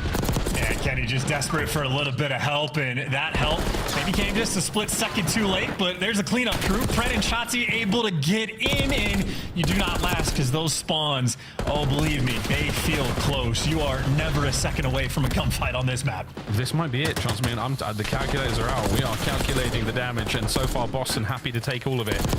It's not been a bad hard point for them whatsoever. Still maintaining that lead. Shotzi can't get the second. The breaks are done. New hard point open. And again, Optic have won every single rotation. The first moments of every point so far have gone their way. It hasn't amounted to too much. Good breaks from Breach. And they haven't turned for the spawns just yet. Finally, they turn around, and well, Shotzi, again, one of the smartest players in the game, in perfect position to get that two-piece, and now they flip the spawns, and Optic clearly heads up about these. So it has been a very low-scoring game, but Optic, maybe for the first time in a long time, might be able to take this lead. Oh, this is it. From the stage, nice shots at a Snoopy. As we're continuing to hold this pressure, Pred with a lovely long lines of sight, able to pepper up these players on their approach into the hard point. Lovely again, as the kills are there. Awakening no more on that life. 20 to go. You got the lead, Optic. Push it forward. And so many car bombs as well. The IRA salivating in these moments. McKenny, in the trolliest spot that you have, down low stage, more or less just locked up a full 60. So Optic, substantial chunk of time, but I mean, here we go out to the stands, and it'll be Boston's turn to see if they can make this comeback. They got ticket control, a guy in time, and players pushed out both sides. Your Pred on his ass in the owner's box. Feet are up and enjoying himself, Cammy. You're in trouble now, son. That's right. He's still in there. One side of the map covered. Purge now on the approach. Wait, one more kill might help out here. Does Dashi continue to be a problem? Team fire there. Pred and Kenny now flooding up through, but Cammy with 3 in the feed. That is your hard point, Boston. And they know they're spawning BS&D as well. You can keep this pressure going, light up the kill feed again. Oh my word. 30 seconds on this hard point. Can Cammy find any more in this life? The answer is no. Pred's there to cut him down. Now over to Awakening. Next man in. No one in the hard point just yet. Oh dear, that's a good old fight you'll take. Pred keeping the pressure alive as Boston Breach still fighting to take the lead back. Snoopy on a prowl. Perfect time to dive into a listening with Boston Breach. Take your time, brother. Yeah. I spawn close. I'm pitching through. What happened left, Lucky? You're like close. Dash might spawn stands, right? Yeah, he did. Dash.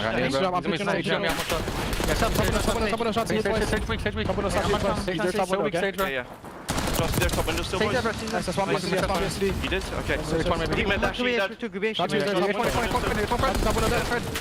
H1 comes soaking. H1 dead, bro. Yeah, lead that line on stuff. I'm gonna try to take it off. I'm gonna try nade me. I'm close. Get Sunday on side. I'm gonna pitch, bro. There's 2 more this side. Much my ticket. Take it still, right? Take that. Can you take it, bro? Yo, Suarez, he's gonna go left. Yeah, Suarez, that's We're missing plans. Alright, last guy. I got help from guys. I'm some BS&D. Dash keep mid. 2 busts on me, 2 upstairs on me. H1 again, last guy, Pred. Set up here, okay? Yeah. I don't see Pred. So which one? Is you love me. 3 fight. I'm staying down, boys. I'm staying down. Can he load that? One even one more front. I'm in that top window. H1, he's gonna shot sidewalk. H2, sorry. H2. Alright, they're all standing back. They're all standing back. I'm naming across the time. Nice, already H2. Yes. Pred. Yep. H2 got me. One maybe average. Jump into street. Nice, yeah, I'm shooting, boys. I'm shooting, okay? Dash it up. Nice, you shit. Okay, nice, you shit. One diner, boys. I have Suarez. Trapping him mid. Try to pick up ticket routes and shit. Sidewalk, Kenny, rank you. H1 dead. H2 dash. Fuck, one shot. That's Suarez is sidewalk, boss. I spawned here. Old week and then one run up mid. Yeah, go for it. Can he run up mid? Sorry, there was A wonderful bit of work from Boston Breach. Also very interesting to hear the comms. What the hell is the Suarez? I'll have to ask Cammy after this. But wicked work there, Chance. Not only in the kills, but also the score. I couldn't tell you for sure, but probably one of the soccer player models on the map. I don't know if it's actually Suarez or not, but we can roll with that. we will roll with it indeed. Rolling into the new hard point is Optic. They're going to account for... Oh, no. They get one on the front. Here come 3 players through the back line. Here's Dashy on 1. Next up, Purge. Taken care of. Cabruz final 3, no need. His teammates are there. Cross 100 points now for Optic Texas. And they're back in this one. 2 minutes on the game clock as well. Keep an eye on that. Yeah, it might be a game clock game, but this is also just spawn trap central. That actually gives you those 2 up top. And, I mean, this has been maybe 15, 20 seconds spent by Boston. And, I mean, they're just making a slow approach around this hill. And, I mean, if you build a lead, you can afford to play slow. They do end up flipping those spawns, so they're going to be set up for a stage. But they do trade out a decent bit of time to make that happen. Ooh. Back over to another hard point we go. The stage was very kind to Optic first go around. Here come the Optic boys on the attack. They managed to get in here basically undetected. That means the guns are up close and personal. Oh, Purge finds 2 being taken care of. On the Pred. Can he get any out of this life? He's cut the reinforcements off, but they've cut him down. Over to Kenny. As Kenny now battles forward, this is an opportunity for Optic to get in there, but can they get the kills? He's shooting down low again as well. This has been his home. He got 49, or I think like 50-something seconds of hill time on this one for a stage. So Kenny is the stage super soaker. Still, though, you got Boston putting on quite a bit of pressure, but maybe Pred finally set up in his wheelhouse. Does get traded out, but Boston just simply unable to really contest this hill time. And you see Cammy, last-ditch effort to try to slide across, absolutely cut down. Shotzi utilizing one of those 37 angles he had to work with. Well, 1 of 37, still plenty. On the pinch pickup now. Perfect read on a Cammy. That's lovely work from Shotzi. A 4 spree. And now trying to find one avenue of attack on towards this new point. Forces Snoopy down. Forces Snoopy to back off. Oh, forces Snoopy to just keep on running. Time ticket either way. And this is an annoying gunfight indeed. Snoopy finds his teammate. It's absolute pandemonium on the approach to the hard point. Purge gets it. Breacher in control. Oh, that's brutal. That's Snoopy at his finest, too. Pain in the arse to deal with. Both of those boys. So slippery. And here we go. An awkward nade from Snoopy. Trophy doesn't get there in time. It's a big kill on a Kenny. And we're still holding the point. And we're looking across 200. Oh, and this ticket control is too nice as well. Cammy and Awakening, just perfect coverage. You can't go up the long lanes and you try to get towards ticket. Look at this angle you're having to deal with. And if you make it through, you just get introduced to frag grenades landing on your head. Oh, Boston right now having a fantastic performance, but Dashy's pistol is better. Out the game, you get those final maybe 7 seconds of scrap time, but Boston, they might have just run away with this game. That's massive. That's got game 5 written all over it. Can we close out? Back over to Snoopy. He's been singing here on red card. Awakening at range. Lovely shots into Kenny. Identifies the spawners immediately, but they read him. In the point we go. Can Cammy hold? Red dots on that minimap are absolutely being picked apart by the Optic boys. They've got themselves in. Purge with a deep breath. Oh, but no air in the lungs to get into the point as Optics stay alive. Yeah, easy pickup there from Kenny, and now it's just all guns forward. And guys like Awakening and taking routes, 30 seconds on P1 is not ideal. You see Snoopy putting the pressure on the time, and Awakening, I mean, he cleans house, so his teammates deliver the P1. Hill time, he delivers the rotation.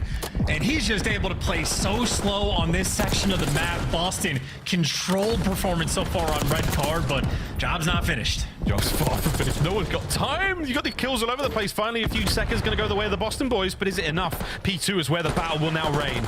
Purge. Through that little kick, score, shooty, bang thing. I don't know what to call it, boys and girls, as Purge keeps finding the points.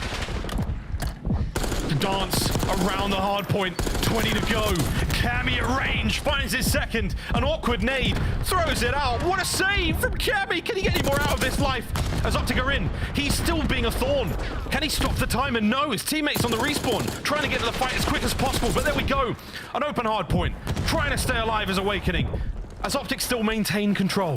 And keep in mind, there is comeback potential. If Optic can spawn trap these guys in the back, well, they're not going to be able to now because Purge goes on the flank again. Flips those spawns, bails his team out, and frankly, Boston, they can win it here. Here we go. Will this be it, though? Optic on another attack. Kenny. Can he get on the point? There's a quick contest. Kills. Yes. Trades. Yes. Game 5. Eventually. No, eventually. I'm trying here, boys, because... Yes, here we go. Back-to-back series to start day one. Dude, and that map is truly wild. Like, on the engagements front, I think it's still behind Skyline, but like the different styles of games that different players are sort of allowed to have, the map certainly allows you to be annoying in different spots. And I gotta tip the cap to Purge. Multiple routes this guy was taking on P2. We saw him do it time and time again, flipping the map, winning crucial gunfights to make sure the spawns get flipped. And I mean, I think Optic, they had maybe one comfortable moment the entire map. Like, they destroyed them on the first stage hill. Outside of that, Boston just constant nuisances. And again, I mean, the kills, the deaths, the action, constant on that map. And I mean, Optic in that moment simply outclassed. Look at the stats, are mad across the board. 4k damage plus for both Purge and Cammy. Crazy work. Pred and Dashing on their side as well. I mean, everyone put their work in. Dude, I'm not against it. We'll get a bit more data on this, but that's a mad map. Red card, again, a nice bit of turning points from both teams. Optic with a comeback potential there towards the end, but in the final few moments, it really was all about Boston. Great work. And there we go, an Oboe series. How's it going to close out? Red card S&D in a matter of moments. Chance. And all bets are off. Not a clue how this goes. I do know one thing though, the desk could be on to go 0-0 back-to-back series. What a day it's been already. Yeah, would be the community too as well. So that might be 0-A down the line. 0-8 down the line. We'll find out what happens in this quick break, folks. When we come back, it's game 5. Optic Texas Boston. Breach, don't go too far. It's an absolute banger.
Welcome back, ladies and gentlemen, to the Call of Duty League. Optic Texas, Boston Breach, Game 5 in their opener. And I'm glad we brought up openers. Thank you, Mars. You're very much welcome. You're welcome, Mars. Because, folks, that's right. The opening match has been a sore spot for Optic Texas. Isn't that right, Chance? Absolute sore spot. Past 3 years in a row. Haven't exactly had the strongest start. And I remember last year, I think it was a Terminal Map 5 that they lost to against the previously New York Subliners to kick off their season. So another Game 5. Boston, a very different team, but maybe deja vu all over again. Indeed. Well, Brian, stats for with an absolute banger. Every World Championship squad during the CDL era has won their season opener the following year after winning champs. Empire, FaZe, Thieves, Subliners, Optic. We're about to find out. Game 5. Here we go, folks. Thanks for that one, Brian. That is a brilliant stat. That's a tough one.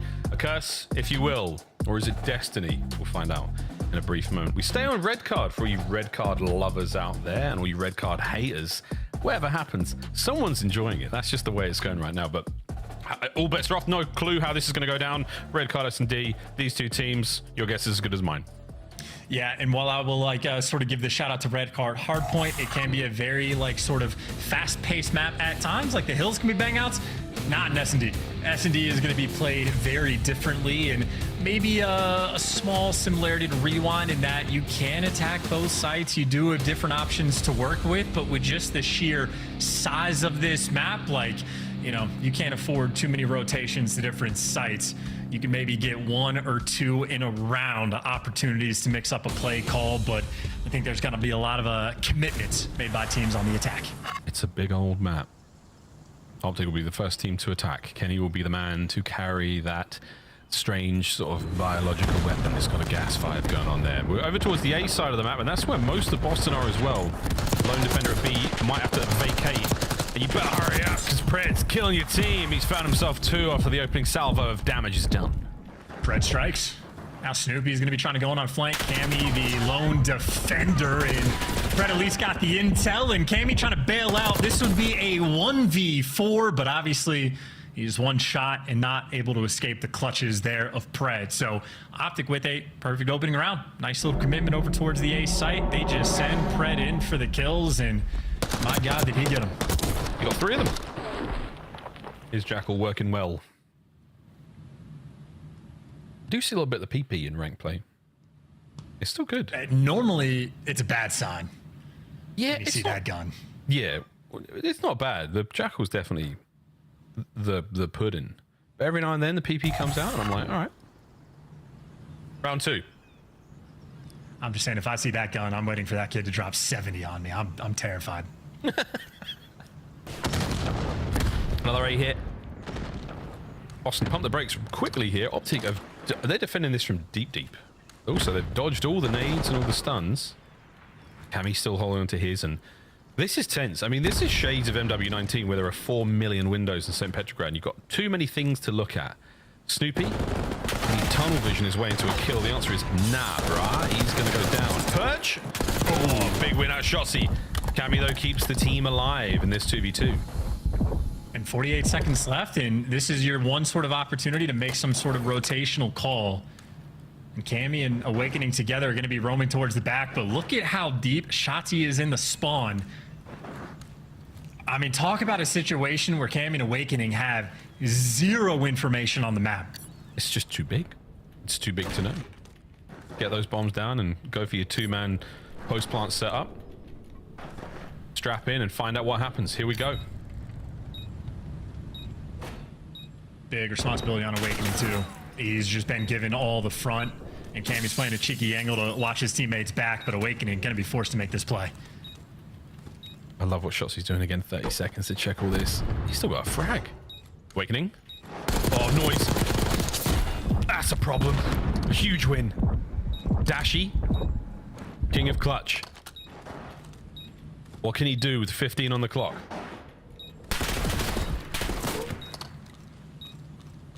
Ten. Awakening is never going to let this one slide, surely. Bruce will get the kills, but Bruce will be evaporated. Or not. Well done. Just takes the old kills as a consolation prize. Came in Awakening, making the play.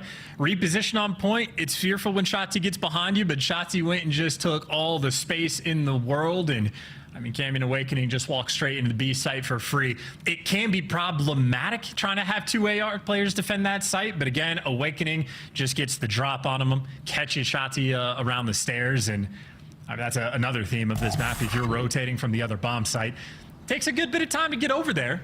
So on a retake for the old bomb, you don't have many options. You got to be perfect on that first play. That's interesting, yeah, an idea that don't stray too far from the bomb sites if you've got no idea where these players are, because, yeah, the return journey is very costly indeed. Dashy's 3 spree, we'll see if anything comes of that. But for now, it's a lot of love over towards A once again. It's Pred's loud, damaged heartbeat finally settles. We're going to rethink the attack. Maybe it's a B hit this time round on the Optic 2-2 split. Yeah, pressure on Snoopy. I think Snoopy reads this as well. Yeah, all those Boston arrows are turning, and Snoopy, cheeky little angle, and able to get that first kill. Kenny went for the cross up, and it didn't happen. Oh, Bruce, he bites off a little bit more than he can chew. No, wait, his teammates are there, and Optic in the owner's box. They are snacking. Purge down and out. They're all here. Last man swinging is Snoopy, and he has been brought to his knees, Awakening now in the 1v1 against Shotzzy. The dance is on, and the dance is done. Boston, another good round. Good Lord. Okay, yeah, Snoopy's a maniac for that. I mean, like, no reason in my mind to jump over a player to go for that kill, but that is why Snoopy is built different. And of course, where all the Optic players are looking in the air to try to track Snoopy. His teammates are, in fact, there for the follow-up. Awakening, able to get that final kill. So, I mean, there was an idea there from Optic. Put the pressure over on the A side of the map, but leave that bomb towards B. You fought for the site control, but again, a situation where the front man for Boston, someone has to make that big play. The round previous, Awakening delivers. This time, it was Snoopy. Well orchestrated in search thus far. Yeah, very exciting. Seeing these players step up for these big heroic moments. And they're never doing it sort of too much of a selfish way. It always pays off for the team. A little bit more of a quiet opener this time around. We've still got a lot of frags in the back pockets of the Boston players. Now we wait. 1 minute to go. Just trying to get intel, and, well, there's eyes on one. He's gonna connect it. Nades are perfect. Dashy doesn't get out of dodge, but where he falls, Cammy does get traded. That is it. His teammates are getting banged up around him. Purge, lovely reposition. He's got a lot of space here to play with on the top side of the map. Snoopy a little further out. He's trying to recover the bomb now. As Kenny has no idea how close these players are to him. Whoa, there you go. Snoopy, surely this is yours. I say surely, and it is indeed. Last man alive, Pred. He just wants the timing. No, he wants the kill, and he's going to get it. Bomb down, 17 seconds. And Purge has to hunt down Pred. He has to. He got no idea. Turn the tides. Pred's on the run. Check that bomb site any second now. You should be good. Purge will get the plant. And now the battle is on. 1v1. Will Purge be caught sprinting? Kind of. Pred does absolutely nail it, and that's the equalizer. Patience pays off. What a round. No, that's a clinical play as well. I mean, that is just like a sort of nice and standard. Pred doing the perfect thing. Gets a kill on the opposite side of the map, goes for a full reposition, and he gets in the angle in the post plant that he's just able to trap him in. You can see if he runs out to the left, and nope, catches him running out to the right. So Pred bounces, does everything you want him to in that moment. Round count tied up at 2-2. So on the rewind, we had a big Bruce 1v2 clutch to tie the game up at 2-2. This time it's Pred clutching a 1v2 to tie up the round count 2-2. And after that on the rewind, it was nothing but Boston. Optic want to get something done on an attacking round. Will this be the one? Very standard look. As we've come accustomed to in these 4 rounds of red card. Boston way back. Way back. They've given up a ton of map. They're going for a full retake scenario here. Cammy catch. Cammy caught. Shotzzy now. Oh my word. Oh, the glass! That's gonna sting. First blood Purge. Yeah, red dot chasing. Not ideal. Just too tight of a setup coming in there from Boston. But Cammy gets caught again in back-to-back rounds. So we do have a 3v3, and Pred with this pressure on the B site, are you wrapping the bomb here or just letting him make the play? It looks like Optic want the team here in the mix. And they're gonna have this site control. Snoopy calls it. Too many players to deal with though for Pred. Purge now up close and personal. Pistol in hand. There's one. Oh, and Bruce, so much damage dealt, but enough for Boston to clean up the round. Massive workout of Purge.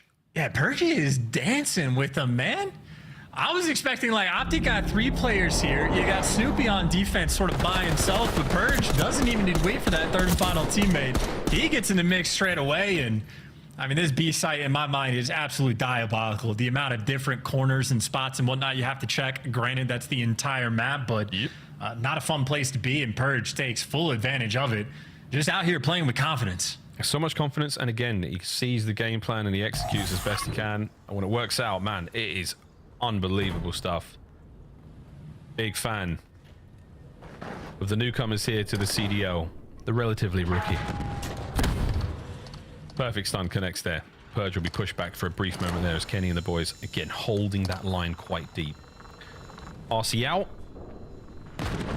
We'll see where it's going. Just that silent little buzz. Roaming the map and getting you a first blood. Oh, it's got hops. It manages to dodge a little bit of space. I don't think it got any damage there, but it you know, creates a real bit of discourse on the map. You have to look for it. You have to be aware of it. And Cammy, your barrel is going to protrude there, son. That's a problem. Shotsy in the back. Might be able to catch out a few more here. Oh, Snoopy shoulders. And what a gunfight this is. Frag grenade to slow him down. Dashy sent in for the kill. Takes care of Awakening. And there's the final. Optic. Beautiful work. Yeah, that round is absolutely cooked. At the second Pred gets that first blood, you look at the mini-map, see the position that Shotzi's in, and you go, oh, this is all but a guarantee. And Pred 10-3 as well, so I mean a 1v2 clutch to keep his team in it. Gets a kill or two in that round as well. Shout out to the first blood. Pred machine-like and just feeling his lips. Hey, man. We've all got our things. Yeah, definitely a little bit nervy. I mean, there's a lot on the line here. It's the stats. It's the prestige. Winning champs and coming into your first matchup, and we're at 3-3 in round count. And this is a nail-bite of a red card indeed. This is the exact same strat we saw from round 1, by the way. Pred was roaming up top over by the hedges rather than down low, but same sort of style. 3 players trying to put on this pressure. It's tremendous damage again. Already dealt to Shotsy. He's banged up. No one's going to be there to capitalize on that work done, so you have to slow things down again. Dashy just dealing with shadows, dealing with shoulders. Immediate tactical retreat. Might be able to catch Snoopy here on the play as well. Big Bruce, what timing! Good gunny as well. 2v3. He won the flank fight. His team lost the bomb fight, but 2v3, as you said, and Pred, that's his 11th kill so far on this map. Makes it a 2v2's Cammy and Awakening. Oh, Pred, you're so close, so done. Down and out now. Over to Cammy. A little bit of teamwork gets the dream work done. Oh my word, folks. It's another. It's 4-3. Can Optic tie it up again? And just gonna remind people, we saw the breaking point coaches poll. That is a massive respawn bias. A lot of scrims when they take place, you do a little bit of S&D at the start of the year, but you're grinding through the hard points in control. So maybe people were looking at Boston thinking they're not as big of a respawn threat, but their S&D, at least right now, if they can finish, looking clinical. Only 4-3 though. It's first to 6 in Search and Destroy. That's good golly. What a tense game 5 this is. Oh, Shotzi is already... Yeah, I mean, just ran it down the middle of the map. That is a ridiculous first blood. Making a ton of noise, causing problems all over the place. Oh, Snoopy makes it a 3v3. And Kenny trying to push the advantage now. Oh, poor Kenny. Holds it. Oh, poor Kenny. Can't get anything to go his way. That's tough. Down to Shotsy and Dashy.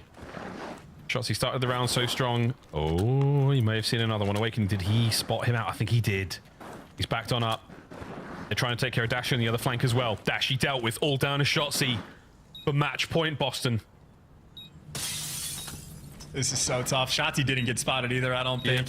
He had a free flank in that moment, but just assumes that he gets spotted, hoping Dashy can make the play, and here we are in a hopeless situation. I don't know, he might be able to make something happen here. He's going for it. Slip sliding into trouble, Boston. Match point. Eyes on the prize. One more round. And you have Shotzzy getting a first blood on red card in the first 10 seconds.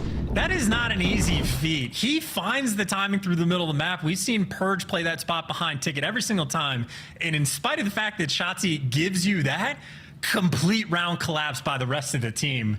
Optic, we have seen when they are at their worst, it is because of their S&D. And they are one round away from starting off their S&D on this year, 0-2 to Boston Breach. But what a way to start their year with a big comeback like this. 3 straight rounds. Let's find out if we can write that story for them. Shotzzy, nice opener there. Purge with immediate trade through. And again, it is absolute chaos, Purge. Here in the final moments. Can Purge find his third? No, he cannot. Big bit of work from Kenny and Shotzzy there. They find it. Here comes Cammy now to immediately push the trade. Nobody home, though. It's Cammy's 5th in a row. Now in the 1v1 against Dashy for the map.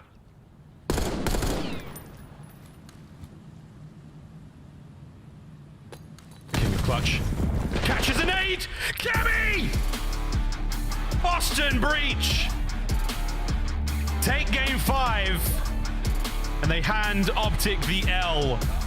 What a way to close out the start of the season for them. Yeah, how about that for D-tier, man? The first time in CDL history that the reigning world champs lose the opener. And Boston able to get it done from the depths. A 2-4-5, a clinical red card hardpoint performance that I know the green wall is going to be salty about. And then an S&D where, I mean, frankly, not even remotely close. I don't know what the stats are going to shape up to look like because the scoreboard is broken, but I think Kenny's going to be sitting on a 0.3 or 0.4 for S&D in that series, and Optic as a whole, I mean, just utterly handled. Shout out to Boston Breach grinding at the start of the year. You talk about the early impact of the CDL points as well. You need them at the start. It always helps for seeding. In Breach right now, I mean, they've just created themselves an opportunity. Good job, production, there for bringing up the power rankings. That was nice touch. Whoa, you know who else took the L, though? Not only Optic, but our desk and the entire community as well. Folks, how are we feeling? 2 in a row. Ooh, is it tough? Ooh, what's going on, desk? Is it a bad day? What's going on, desk? It's time. I turned on my microphone. Thanks for the delay there, friends. And as Chance mentioned, the first time our world champs come into opening day and walk away with an L. We are 0-8 as a community right now on our predictions. We suck at guessing what is going to happen in Black Ops 6. Honestly, I called when we all win for Optic Texas. That was going to be an upset Boston Breach win. So honestly, I think I should get a point for that. When you do call both sides, you do tend to win, Alec Cat. Let's break down what we saw here for Boston's win, though, because Optic, the clear favorite, D tier. That's what the coaches poll said. The players, they look good to me, especially Snoopy. He looks very fluid with the movement. Yeah, I mean, you know, watching the red card hardpoint and then the red card search and destroy, Optic is clearly not a red card team. I don't know why they let it through coming into the series, but, you know, this is a map that I didn't even think we would see too often here in week number 1, and now we're seeing some of these teams who put in the extra effort on it reign supreme in a massive upset. And, you know, this reminds me, Chris, Snoopy, the last time he played them as well, won in a game 5. If you remember when Optic was in their slump, he's been giving them troubles the last 2 times they matched up. And now, speaking of red card, as you touched on, I talked about it earlier when we were setting up this map, that Boston Breach is full of flexes on this team. If you go back and watch that map number 4, Snoopy was pulling out an AR a good amount of the time, and I feel like that really favors their play style. Obviously, red card is one map. There's still a lot more they're going to have to work on, but if it gets them to a game number 5, their search and destroy looks clinical. The most impressive map had to be that game number 2 for me. Yeah, also working. Yeah, and then the respawn that they won too, guys. Like when we talked about like what we were expecting from Boston, it was the evolution of Snoopy. Ends up dropping 31, but more impressive, having over 100 seconds in the hill allowed Purge to basically have no time in the hill and push out cuts and be the guy that's making it frustrating when you're trying to break hills if you are Optic Texas. So the dynamic shift in the way that Snoopy plays the game seemingly working out for them early on. It's time to focus in on Snoopy a little bit more as we dive into our scuff play of the game. This, of course, is his 1v2 in the Search and Destroy. Alley Cat, walk me through it. He had a lot of moments in this game, but the reason this was so pivotal is, as you can see in the scoreboard, 2-2. This was a very back and forth S&D during this time. But Snoopy, the young gun, he's left by himself in a 1v2. He's already on a 2 streak, 7-3. He finds the kill on the Pred for the defuse, and then it's just playing time right now so he can check this bomb. Yeah, in this area of the map, it can be so frustrating when you're looking for players. I mean, you have DVD shelves everywhere. You have the hole in the wall with the laundry, which is the common clutch spot that you want to clear. The glass, and you could see on the opposing side, Shotzzy was looking everywhere for Snoopy and just couldn't find him as he stays mobile and doesn't commit to one spot. 2 Search and Destroys. Boston wins 12-5 rounds. Yep. Pretty dominant performance when it comes to that game type. Optic has their work cut out for him, but more importantly, Boston may have a strength that everyone else is going to have to deal with. And now joining us live, we have the one and only Cammy back in the CDL. Cameron, how we feeling? Cammy, break it down for me. What was it like going to Challengers, and what has it been like coming back to Breach? Going to Challengers, obviously, it's not the best situation I was put into, but you know, I think I made the most of it. Obviously managed to get myself back in the spot, so let's just hope I stay here for as long as possible. Absolutely. Kimmy, congratulations on the win. It's another Treyarch title, and we know that you feel comfortable when it comes to these. How do you feel about this game, and how excited are you looking forward to the season with your current team? Oh, yeah, I'm very excited, especially with these boys. You know, I think a lot of people are doubting us, but we definitely have a lot of special pieces. We just got to put it all together. And yeah, obviously back on the good old Treyarch.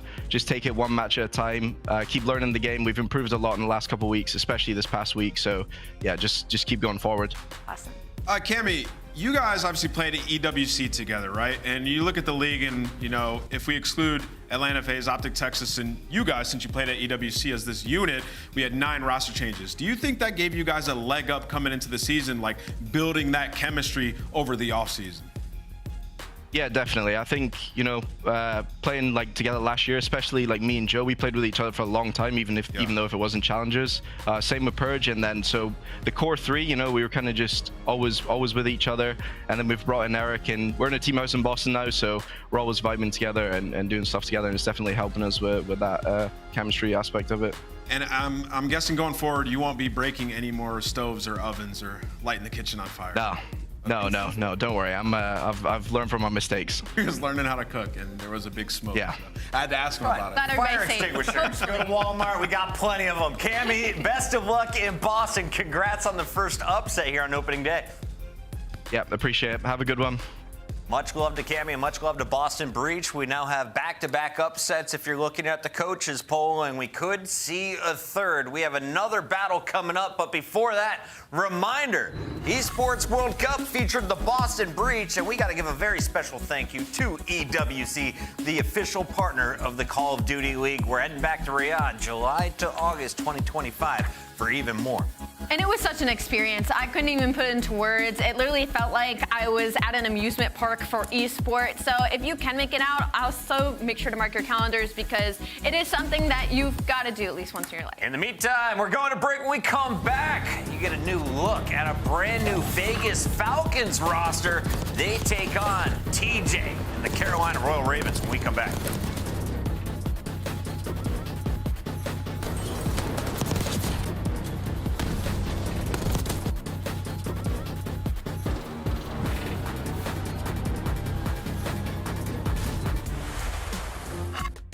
Upgrade your game with the Scuff, the official controller of the Call of Duty League.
6 is coming in green, and they are about to take on the blue Royal Ravens from Carolina. This could be a close matchup, especially if the Falcons are able to play the way they did against Lure at EWC. But they're clearly the underdogs, taking on some storied players in the CDL from Carolina. I want to start with this Falcons team first, though, because as the underdogs, your expectations are very low. Allie, what is a win in stage 1 if you're a Falcons fan?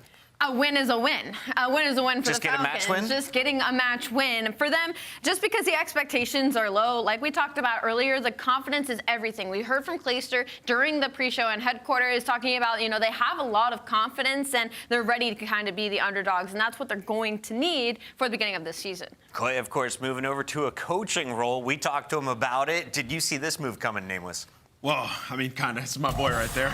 But, maybe not going over towards the Falcons, but he decides to go down there and help them because they have a lot to learn. And what better player to bring in than Clayster, who has been around forever. He's seen everything and anything in Call of Duty, so he's going to be teaming up alongside Luti to help develop these guys. And I really think Clay can be of massive assistance to them, like tempering expectations, because the region they're coming from over there in Saudi Arabia, they've been dominating everybody. They're the best of the best from out there, right? So they're coming over here, seemingly probably going to be the worst team off the rip, just looking for upsets. So they're going to have to temper those expectations, and that has to be Clay. But listen, we say that the talent is there. Clayster is historically brought up a lot of young players. Talking about Abizi and Simp back in Black Ops, the Treyarch title. You're talking about Hydra teamed with him as well. We're talking about some of the greats that Clayster has helped mold into the players they are today. So with this lineup and with the talent that we've been told that they harbor over in Saudi Arabia, now brought to the league,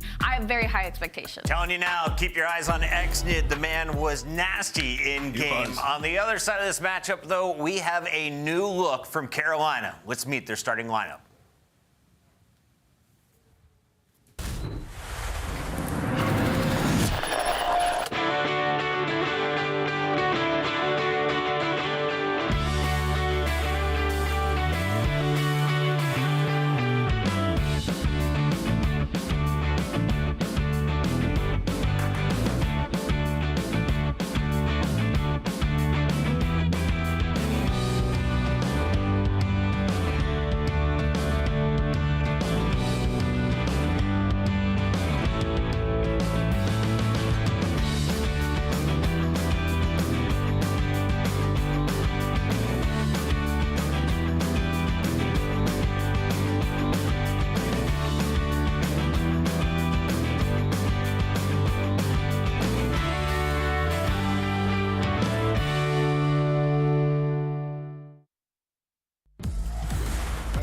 Do you think they're still in Brian's apartment? So cute. I was just going to say, that might be the happiest I've ever seen Slasher in my life. He's actually smiling. Shout out to the Thanos wall as well. We got to get into this match, though. The players are ready. We have Skyline, Vault, Protocol will be our first look at a game number 4, and then you'll see Vault game 5 if we get there. Let's get into our Scuff Pick'ems, as we cannot get worse than an 0-2 start.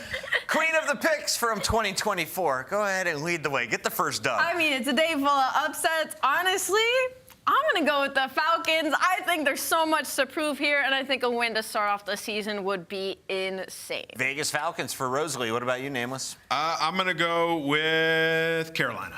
I had to lead this. Slasher wins. Welcome back to the league, Austin Whitaker. And the fans say it'll be Carolina as well. 3 Carolinas in Vegas. Let us know how you see it in the chat as we send it over to our casters to kick off this best of 5. We got Merc and Maven.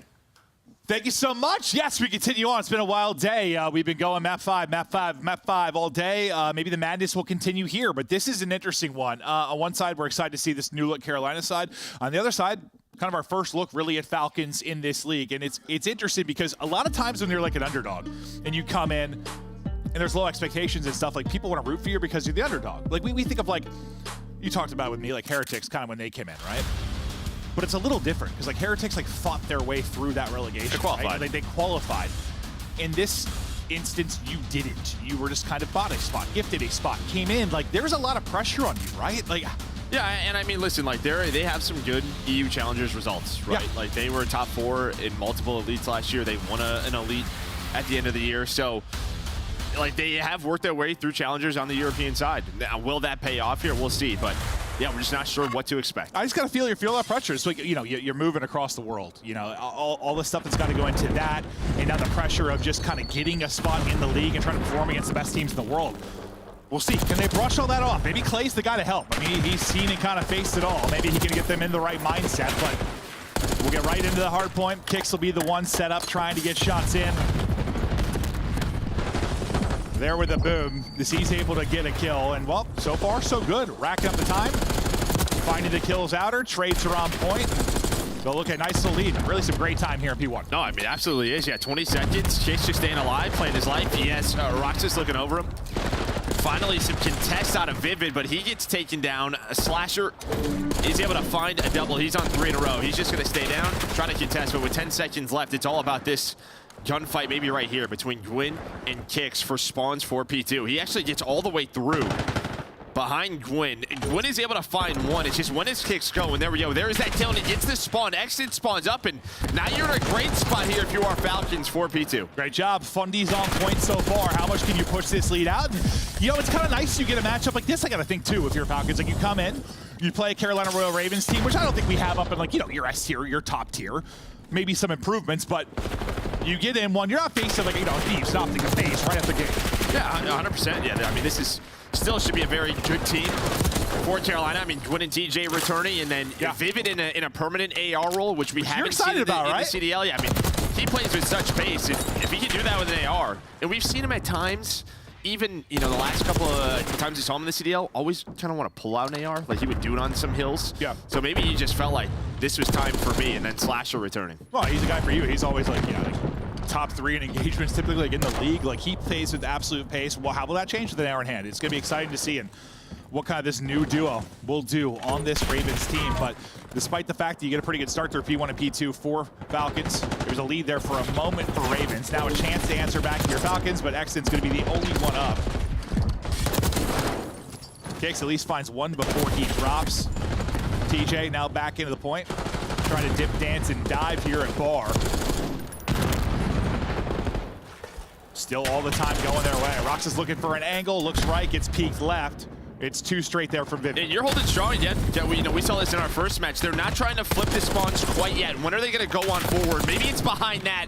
TJ and Slasher, nice little teamwork there between that double, and there are the spawn flips with 20 seconds left. So great timing from Carolina at this P3. They soak up a ton of the hill time. Now they have spawns for P4. And sometimes when we talk about teams coming in that play different regions, think of like EU, APAC in the past, like, there's not that much you can do that's really different like hardpoint or control, right? It's going to be like Search you're looking at probably within this series where maybe you can catch them a bit if you don't have reps against a team like this or a play style like this. I mean, like, I just think back to old champs. You know, when we would play an Australian team, a European team, we have no idea about. Mind Freak, your Tainted Minds, whatever they were back in the day. You don't know players' tendencies, right? Like, Slasher's been competing for 10+ years. He knows everyone's tendencies in North America. In Search and Destroy, they're not going to really have a clue of what this player likes to do. Yeah, so it'll be interesting to see how that plays out in the map too. But with a good start from Falcons, it's been a nice rally here from Ravens. Gwyn leading the way, Rookie of the Year last year, up to 12-8. TJ, though, coming off his most consistent year. It's BO4? We're going back. Like, he had been kind of up and down, but last year really put together a great body of work, despite the fact he didn't get the team results. Yeah, I mean, him and Gwyn, they were a very strong duo. They just could not qualify for champs. Just had a lot of opportunities potentially to get there. But Gwyn right back to it. Rookie of the Year, 15-8, double positive on 3 in a row. But as you said, you gave up 40 points between P2 to Falcons after that. Not much. Where, I mean, Carolina, they have a very strong lead. Well, now if you're Falcons, you got to do the same thing here if you're going to get back into this game. Have a nice P1 into P2. See if you can start to clean things up. TJ, though, gets the kill, up the rope, dances out, and then drop. A little bit of a flurry there for Falcons. I mean, really great stuff at P1. P1's been dominant for him. Yeah, I mean, Kicks has a minute 15 already. I think it's a lot of that is here. Oh, yeah. Kicks has been soaking up at P1. As we say that, though, the Simtex will connect and he will drop, but they're really liking their setup there. Nice little snap from Vivid. Hits the shots. Exton will drop. See if TJ is laying on his bump, trying to get up close and personal, but Kicks will take him out. It'll be Gwyn in the same position to pick it up. Nice run there from Falcons. That'll be all 4 clean up the map. You've got spawns here for P2 again, and this looks a lot like the first rotation. I mean, Jake's 3 in a row. He's 17-9, and yeah, you're in a great spot here for this P2. Until maybe that happens, Gwyn's gonna win a gunfight. Well, Abu, he's gonna fall off the map, and now things maybe gonna get messy. You're not earning time. You still have the close spawns. Here comes TJ, gonna be the first man up alongside Vivid to put pressure on this hill. We're sticking with Kicks for now as he is on 5 straight. Ready for the next gunfight. Snap is in, headshot through, TJ deleted. Reed there for the backstep push. Slasher is able to take out one. Oh, the timing, maybe a bit unfortunate. Kicks just tries to dip him, he gets the help there. Abu's there to get the kill, and yeah, a really great P1 and P2 again. This time much better P2 though. This has been, what have you got between the P1 and P2? Like a couple points here? If you're a Ravens, not much at all, as he's still popping off. Yeah, I mean, and there was got a little bit worried when you know, you saw him fall off the map. Maybe they were gonna mess with their setup, but they got the kills afterwards, and yeah, now they take the lead. Carolina gonna fight for some scrap time. That's gonna allow Exit to already be on the hill for P3. Still starting to go down though, starting to go the weight of the Royal Ravens. It's Gwyn gonna get on the hill. Well, as Falcons are up 1, lead change looming for Ravens. Let's hear the comms on the Falcon side as we head to a listen in. انا بحتريكم يسار بحتريكم يسار تعالوا بحتريكم يسار بحتريكم يسار تعالوا لا لا بشيل بيون مات يلا قريب عندي يسار التايم يقول يسار التايم ها اثنين اخذ اثنين ما اخذ اثنين اخذ اثنين قول بار اكبسوه ما يمكن اكبسوه عندي ما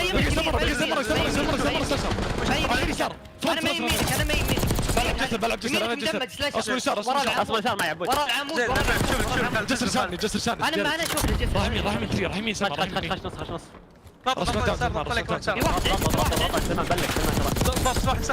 باقي سلاشر مرة الاخير رجعوا انا صامد جاكوزي انا تايم ها خلاص ابد عليك صار زين خلي نص جهالي جاكوزي فوق فيها تشوفه واحد عزز لي تايم انا بعزز انا اشوف الساق عم بشوف كذا عزز تايم يا عيال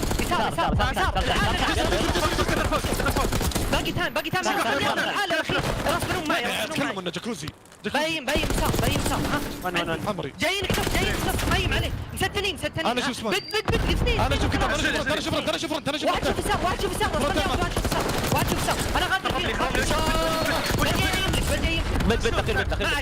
معك اخير بد صح فل ناخذها فل اطلع بي 1 بيجونا اول جسر مات بعديك زين واحد خش بي 1 بس خش بي 1 رجع جاك سالك غرفه صغيره عادي ناخذ وقت عادي ناخذ وقت فرقات Well, the passion and energy absolutely flowing, and you still got a nail biter here on map 1. And so far for your Falcons, you have been competitive. You've had a lead at times. I mean, we were checking out some of the scrims last night, right? Like playing against Thieves, and there were some scorelines where I was worried. But you know, do I expect them to beat the Thieves to FaZe the Optic right away? No. This is going to be a body of work they're going to need to improve. I wondered if could they battle with a mid-tier to low-tier team. So far, at least this map 1, they're fighting. But they still got work to do if they're going to win this map, because running away with it right now late is Royal Ravens. Yeah, 100%. Exnid there with a nice double, maybe to allow them to get the break, but you have had so much time. I mean, it was, what, 178 to 175 or so, and Carolina locking down P1. Vivid able to play his life. He's on 4 in a row. Almost number 5. Dwin's gonna take that one, but you just have aim assist all over the map. And a lot of times this could be what's so difficult, you know, it's those breaks at certain hills. Then have to time your nades. They'll have to be on point, maybe to find the opening. Gwyn with a triple.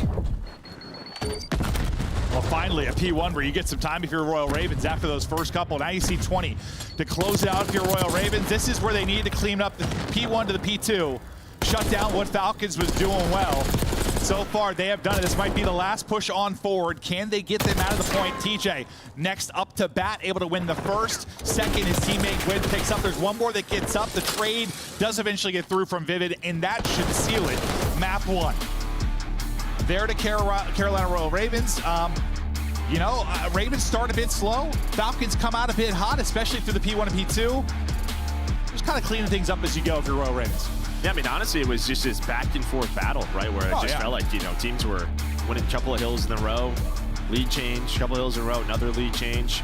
But I think that final P1 where Falcon's able to get in that P4, take the lead around 178, 175, but they could not get into that final P1. That was the difference. No, there was no separation until the end. I mean, it ends up being, what, a 70-point game. Like, it was like a 10 to 20-point lead for either side throughout the most of it. As we take a look through the stats here, I know Kicks got out to a really hot start. Gwyn started hot and kept it going, and he ends at 33 and 21, but really a battle until the final couple of hard points. Yeah, I mean, yeah, great start there for Gwyn. 33 and 21, you know, right back to business.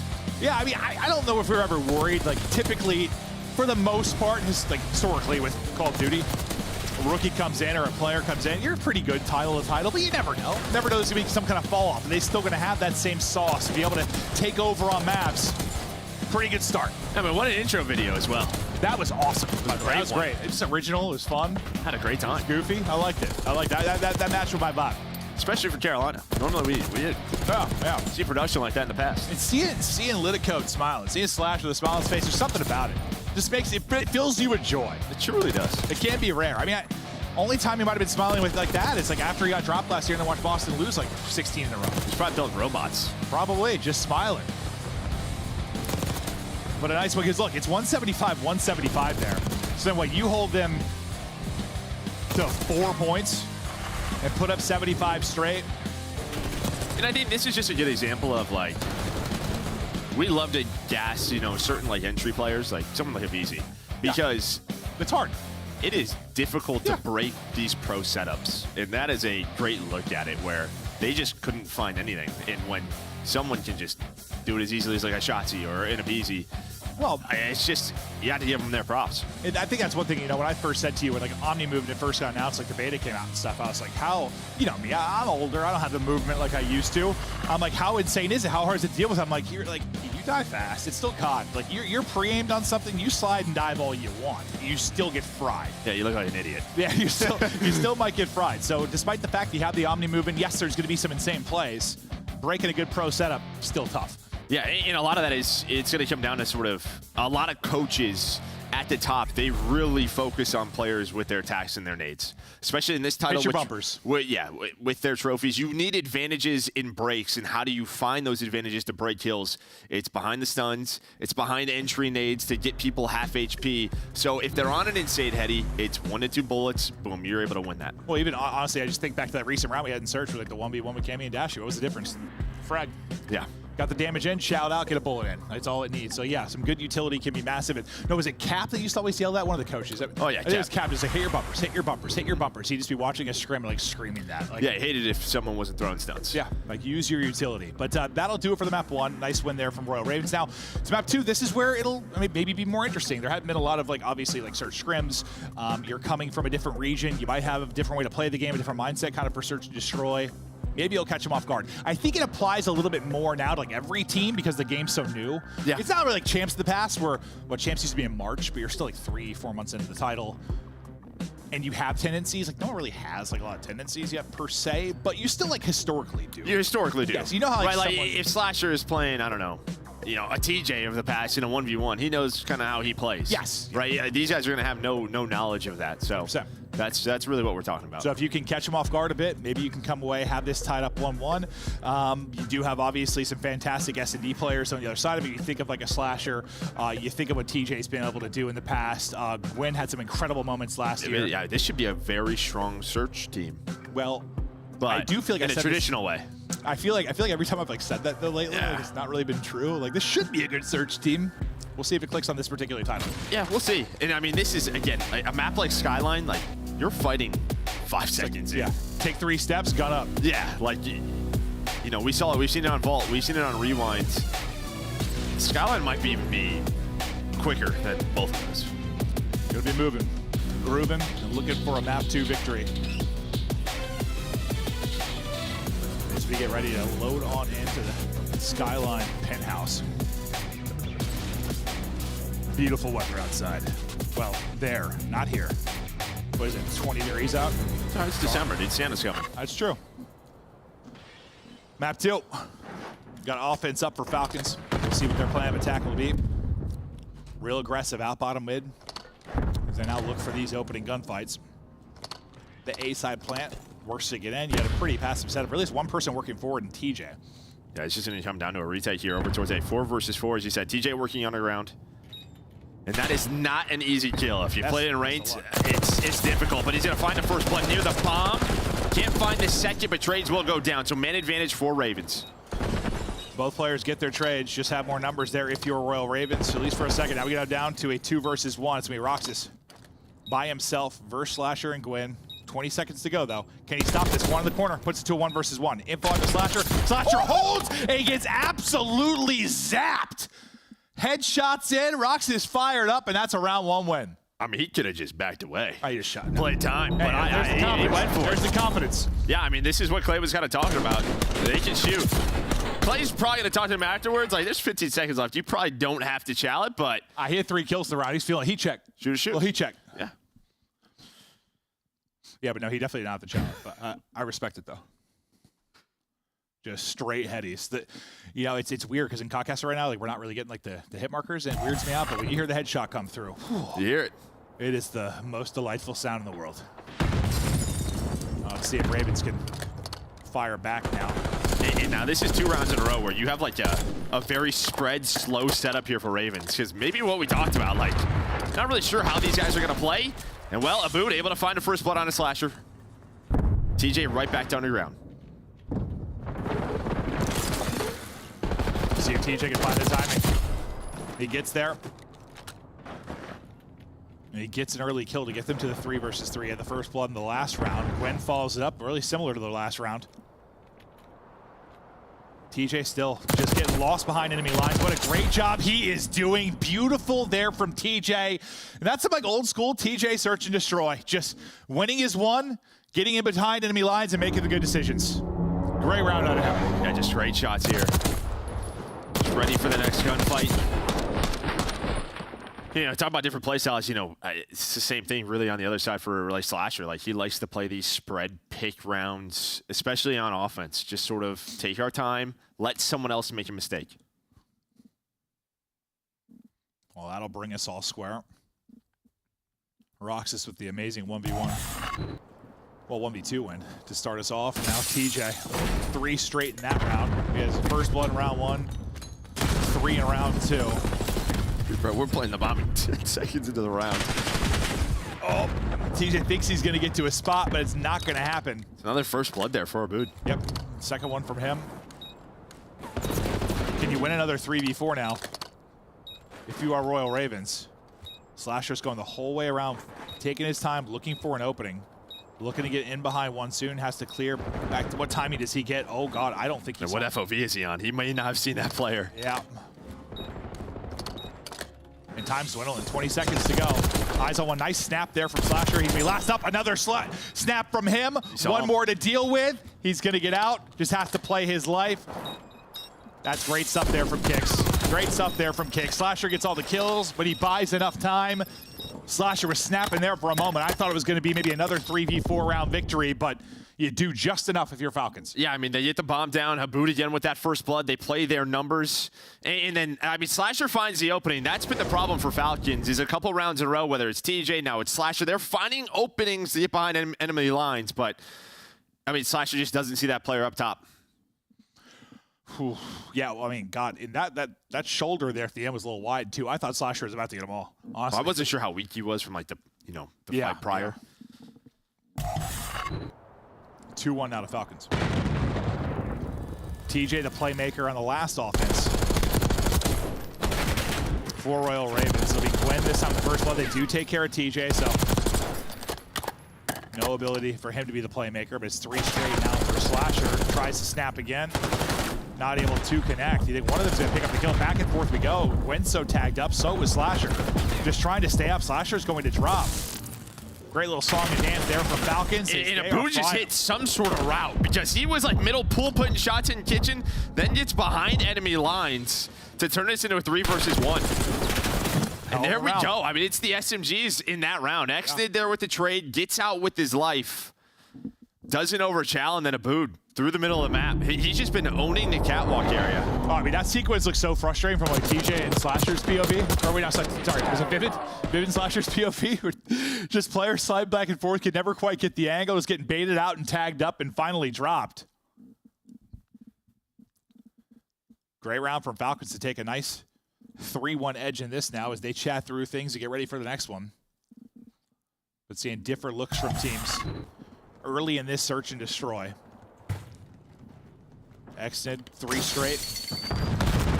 They are right to it. I mean, if they're just giving them the plan, I mean, they're okay with it. And again, if you're gonna play a 4-on-4 retake, you cannot get picked early, and that's what's been happening here for Ravens. And they are getting absolutely picked apart. Bood looks to find the angle. Exted's already got the kill. This one looks to be a clean round. It's all on TJ now. Stun is going to hit. Gig is up. Tough fight for him. Can't keep the centering on point, and that's a fast one there from Falcons. Yeah, they're saying if FaZe open, we're just going to go A. And it has been. So Bood able to find another one, hits the stun. Oh, Bood's he's just hitting stuff. He really He's is. finding any opening and going. Just going. And it seems like one of those maps, yeah, just find any hole, and you can pick apart everything from either side. Can he continue to find that success, or can they kind of adapt to deal with him? But I know he didn't get the first blood in that round, but he has been applying pressure early and often. And I think for Ravens, I think you just need to simplify this a little bit. I would just be running around as 4. Like, they're just getting picked apart. And yeah, maybe that's what they're doing in this round. Like, let's just play 4-on-4, run around together, and trade. Yeah. Unfortunately, no one able to follow up TJ's. I think Gwen was so tagged up, they kind of let him run out on his own. Not able to get the trade, so we'll be into a 3 versus 3. X-Dead streak keeps it going for now. Gwen has lurked this entire time. Will it pay off? They shoulder out. Should be a trade pretty quickly. They're able to do that. You had a second player to swing. Vivid looking for his first, and it's not going to happen. He didn't think he was just going to kick it out to Catwalk after Kicks got the kill.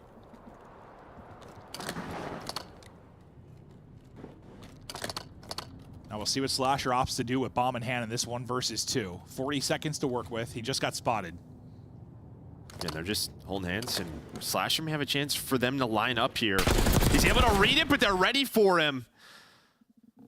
What, 3 rounds in a row here for Falcons? Oh yeah, they are cruising now in this search and destroy. And yeah, I thought he was going to catch one, but it almost felt like he got pre-fired. He slid out. They were very ready for that fight. Very, very ready for that fight. Great job grouping up, setting up. Yeah, they knew that play was coming. Yeah, Slasher didn't just, 30 seconds left. Had to work the bomb, decides to go for the fights, maybe catch a Tommy, but yeah, just not there. No, not there at all. He got like a bullet off, he was dead.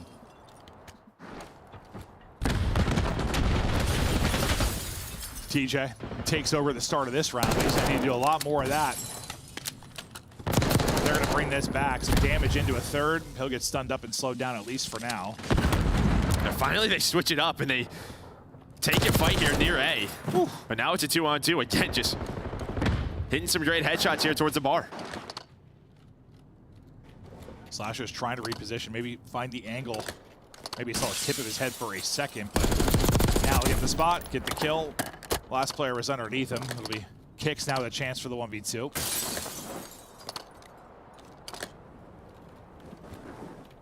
They have to scoop bomb, which you can see down just outside of A in bedroom. Just make sure you've got the trade here as the push comes in. Just able to get the spot onto him. Pressure's out, and another round there. Yeah, I mean, Ravens. Ravens just taking their time, right? They still have 30, 40 seconds, and you know, we've seen so many 1 versus 2s where someone, as soon as they hop on a bomb, they get caught or they line up. Turn it quickly into 1 versus 1. They just don't want that to happen. There's so many angles around A. Don't want to get picked going for that plan, so they take their time, able to find him. Well, they've been trying to take their time throughout a lot of this. Just hasn't been working out. There it does, but I mean, really, their only round wins are like TJ multi-kills right now. Yeah. No, I mean, it just seems like their kind of recipe to play Search right now is sort of being countered or done better. Like, just sort of spread it out, find openings, get picks. This is maybe giving it a taste of their own medicine a little bit. Yeah, TJ's got 7. I mean, he's right there with Roxas for most kills. Here, RC car out. Looking to get aggressive. Again on the pull side. Looks to be Falcons. Falcons. TJ thinks he's in a spot, but from P1, he's going to get dropped. Vivid can't get an angle for the trade. He gets tagged up as well. Gwen may be in trouble deep, just looking for the angle. Abood just chilling. Yeah, I like that he just buys time. Waits for his teammates to get to him. They have the man advantage. They're just going to group up. Kix is now there to help out Abood. Gwen's down to 9 HP. Trying to finesse and play his life over to the opposite side of the map. Slasher gets taken down, so just like that, it's all down to Gwen. Gwen 1 versus 4. Well, he sees everybody up top, just too many to tango. Very, very strong search and destroy. They're out of Falcons. They kind of dominated from beginning to end. Really, yeah, outside of some of the individual plays from TJs, like, they were outclassed. Absolutely outclassed. Yeah, there was a couple of chances, like in some of these clutches, but Falcons shut the door. Yeah, I mean, I'm surprised a little at how dominant it was, but like I figured it'd have to be through search and then just where would a respawn maybe come for this Falcons team. But man, they look confident. Really, just from that first one-on-one gunfight show, like honestly. Oh yeah, I mean, I was like, okay, all right, there's the confidence I've been hearing about. And then just constantly like challenging top cat. Abu just running across top middle, just gonna take that fight. So yeah, props to Falcons in their search. So far, we're tied up 1-1. I mean, honestly, it was what tied 175 in the map one. So you were very, very competitive there for your Falcons. Just a nice late kind of surge there from the Carolina side. And yeah, surge, we didn't really know what to expect, but I was hoping if Falcons were going to be competitive, that's what it would be through the search. But I mean, really competitive through 2 maps. But surge looked damn good. They look great. Yeah, I mean, again, there's just it's a lot of unknowns for some of our teams, and trying to research these guys, how they like to play. A brand new title, not a clue for Ravens, and they get shut down. Do you have any worries about maybe Carolina's search and destroy, or it's one map? No, it's one map. One map. I don't know if you saw anything that really bothered you, or just kind of like their mentality around just a map. Just a map, yeah. Okay, well that'll do it for Joe and I, at least through the first 2 maps. To kind of break things down and chat through it, we'll kick it back to the desk. Thank you, Maven and Merk, and Allie, stop smirking. Yes, you may have gotten a map. And yes, map 1 was very scary for Carolina fans. What's going on here? Is Vegas the real deal already? We thought this was going to be a team that takes time to show and be able to compete on this level. Well, when you think about it, like the beginning of the season is the prime time to catch any good team off guard. We literally just saw it today. We had 2 upsets back-to-back because at the beginning of the season, scrims are not always going to translate to matches, especially with so many roster changes. It's a new game. And so there's always going to be that kind of question mark of chaos. And for Falcons, this is also an opportunity for them because even though the expectation is so low, nobody knows what they're going to bring from scrims now into match day. And I think that search and destroy really, really proved it and solidified it for the audience. But also, we have to talk about the hard point too, because they had a very solid P1. It was a very close game. I think everybody expected it to be not as close as it was. Close game so far. It's knotted up 1-1, but we have our very own Bob Ross ready to dive deeper. Nameless. We're drawing. What are we drawing, baby? Listen, we're drawing conclusions is what we're doing. And listen, this gets me fired up. Nothing better than some search and destroy, and these guys are search and destroy specialists. So we're going to jump into this offensive round, which what you're going to see here is just all-out aggression. Exactly what I wanted to see from the Falcons early on, playing with that confidence. So we're going to pause it here, expand the minimap, and get into it. So what you're going to see right here is Kix is going to find the kill here on number 3. He gets him early, which then allows King of Booty to push up and get up top their base and cause chaos in that area of the map. But what people have to key in and notice here is number 7, Røkkr, playing his life, because as number 8 retreats, he's gonna pick up his back and find another kill to make this round that much easier. A guy trying to cheese, get pushed up, which is TJ, and ends up dying, and then they end up winning the round. So this is beautiful plays, super aggressive. You see the first blood go down, and then you see number 8. He retreats back, and Røkkr picks up this push on number 1, which is Slasher, excuse me. They find that kill, and from there, you still got a Booty on your screen, making plays in their base, causing chaos, and the Ravens cannot mentally catch up to what the Falcons are doing on the map. I mean, it's just taking space. I feel like that was a lot of that search and destroy. Like, when you saw King of Body push up to that side of the map, you're like, he shouldn't even be allowed to be there in the first place, and I think that really tells the story of that search and destroy. Search and destroy evens things out, but as we see this series going on, Allie, do you want to flip over to the Carolina Royal Ravens? Nameless, would you like to switch over to the Falcons? I'm going to stay with the Ravens. Staying I think with the Ravens. respawn is going to be too strong, but I will say, even on that map number 1, like when we got over to P4, some great plays were being made by Falcons. Maybe turn some heads in this match 1. We got our maps and modes. Alley Cat, walk me through how you see the rest of the series playing out. We've had 2 best of 5s going to game 5. Will we see a second vault in this series? Well, so you know what? That map number 1 taught me a lot about Falcons. I don't think they have a second SMG right now, and that's really going to hurt them on these smaller maps like Skyline. But as we move forward, we slowly get bigger and bigger. So vault a little bit more medium sized. Maybe they'll be a little bit more comfortable in this respawn. Even if not there, they have an opportunity in Protocol. I think that heavily favors their play style, and I'm really hoping to see them steal a respawn. That control is coming up in just a moment. Before we get there, reminder, what are you doing this summer? We're going out to Riyadh. You can join us at the Esports World Cup. A very special thank you to the EWC, an official partner of the Call of Duty League. The Falcons, well known around there. They just won a club championship. Now they'll see if they can represent well in the CDL, and to find out in a game 3, we have 2 excellent commentators. One's tall, the other one is taller. Let's send it over to Merc and Maven. Nice. Thank you, guys. Great stuff there, Chris. And the desk broke it down wonderfully. And we're excited now for map 3 as we get ready to go into the control. But yeah, no, I kind of like Ali said, we'll see if they can take a respawn. I mean, that's going to be the big thing. Yes, I was impressed with the search and destroy, but that didn't like shock me. That was literally when we first talked about it, I was like, how do you think they're going to be people? You're like, search. Yeah. That's so awesome. You got that step done, but you still have to win a respawn. I did like what we saw at times in map 1. Now we'll see in the control. And that's what they were known for, right? Like in EU challenges was winning search. It's like, so that keeps up in this title. They're happy about that. But yeah, job's not done. No, there's still work to do, but you have battled so far. Let's see if they can catch him in a control. What were your big takeaways from control the first time we casted it today? Yeah, I mean, I guess for, I thought a little bit more maybe defensive sided, but really what we've seen is just throughout both of the matches that we saw earlier today, if you're able to get line control, get someone into art, that B zone goes quickly. But again, it's just a lot more coordinated than the people I'm playing with in ranked. Because I solo you like a maniac. Yeah, no, you're a true psychopath for that one. Map 3 underway as we are tied up 1-1. I looked at the top thing and there wasn't a tick for Falcons. And I almost said 1-0. I'm like, that's not correct. We're in control. I got confused for a second. The Falcons find some of the early kills though, and they'll get onto the point.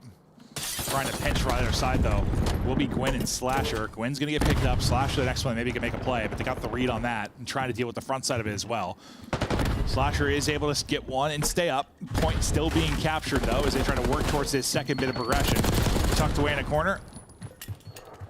Roxas tries to get the kill, some damage in, but can't quite finish it off. Honestly, this is great patience out of Falcons, right? I mean, they know something is up. There's a lot of different areas where you can contest A, find angles, go on a big play through big door, but they just kept one on it. Everyone else was shouldering, trying to find the info, and now A is done. Have a couple life advantage, a ton of time to work with. Oh, beautiful, beautiful stuff there. Now kind of the tough part. Doesn't look like they're going to get an easy transition across like we saw maybe in our first series of the day, because that's 4 straight kills for Raven. So you do exactly what you need to. You lose that, you battle back, and now they're trying to get some spawn kills. I mean, you are pushed up deep. You see number 2 in TJ.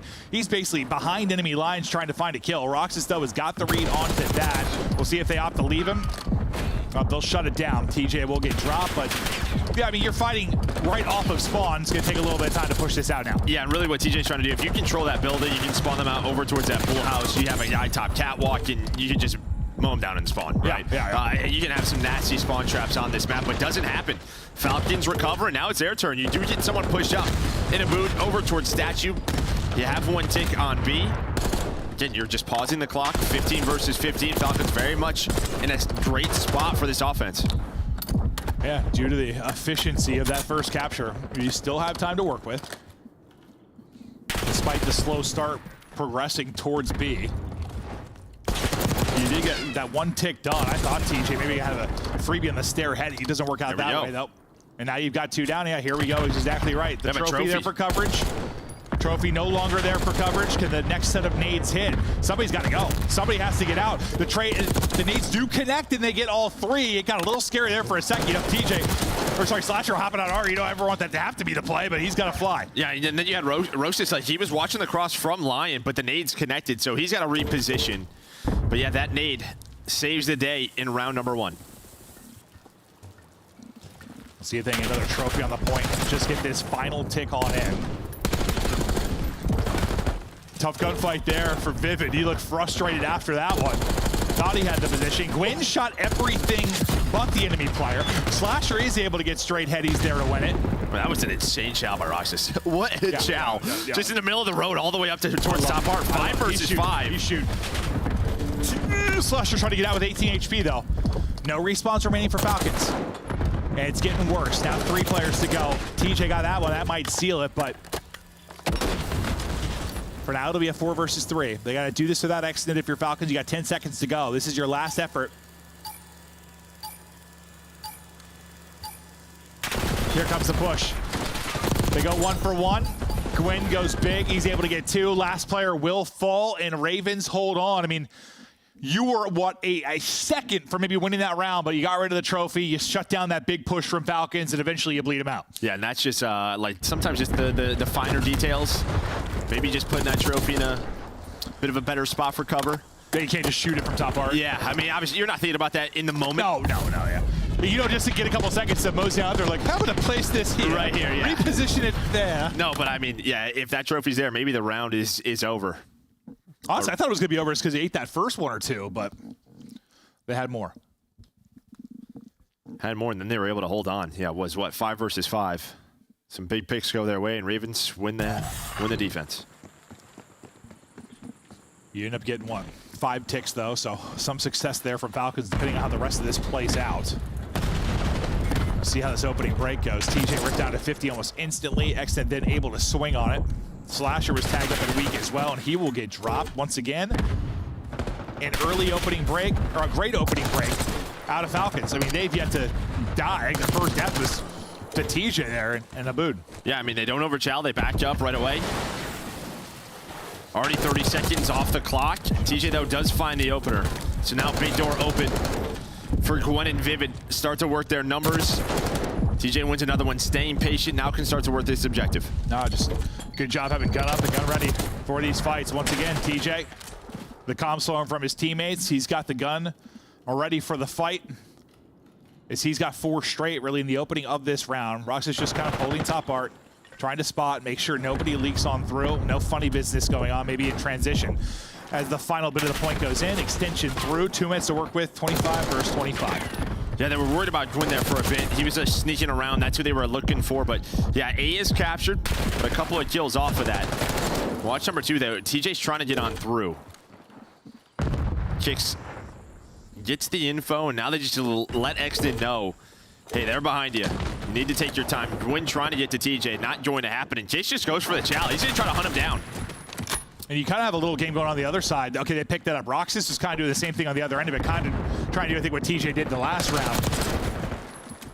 But you win that sequence if you're a Carolina Royal Ravens. And I think that's one of those situations where you either just ignore him, or because Exton won that first fight, you got to wait for him to go together and challenge that 2 versus 1. Instead, they take the 1v1s, they deal with the players on their side of the map, and now Ravens capturing B. TJ, I'd love to get that one back. He gets that kill. You might be able to get 3 people on this pretty quickly for free and close out, but you still might be all right. Vivid and Gwyn able to step it up. Doesn't even end up mattering. Ravens go up 2-0. Honestly, real clean offensive round there. I mean, they, other than what, kind of, well, just the break off. That's about it. Like, a slow break off. It took a bit to get A. After that, made it look pretty easy. Yeah, I thought they were on point, and then TJ makes some individual plays. And on the other side, his teammates got out of the trap. Didn't allow the 2 Falcons players to kind of delay that B hit, and then they all able to get on B. See Vivid kind of listen to the comments of their teammates, yapping back as they kind of chat through stuff, maybe what they want to do differently in this upcoming defensive round. But a chance to close it out with efficiency here. Slasher, you saw him snapping around, carry the 4 streak into this. Some big kills around the point. All the breaks, I feel like they might go right to B. They might go right to it. Roxy's got a 2-piece, and they're just going to jump on down. Try to get art control is Exnid. Then immediately have a gunfight on 1, hits the slide. Gwyn does take him down, but it's immediate pressure here for Vegas. And it looks like, you know, after that next sequence of fights, they decided to bring it back over towards A. They just try to get greedy there for a second, see what you can do behind it. I love the attempt to play. And next, they were just dancing back and forth. That'll be 3 down, though, for Falcons, as they'll be coming off a spawn. The only forward man will be Roxas. Now, what can he do? Gun up there, maybe gets a second stun, just a little bit too late to maybe sequence those together.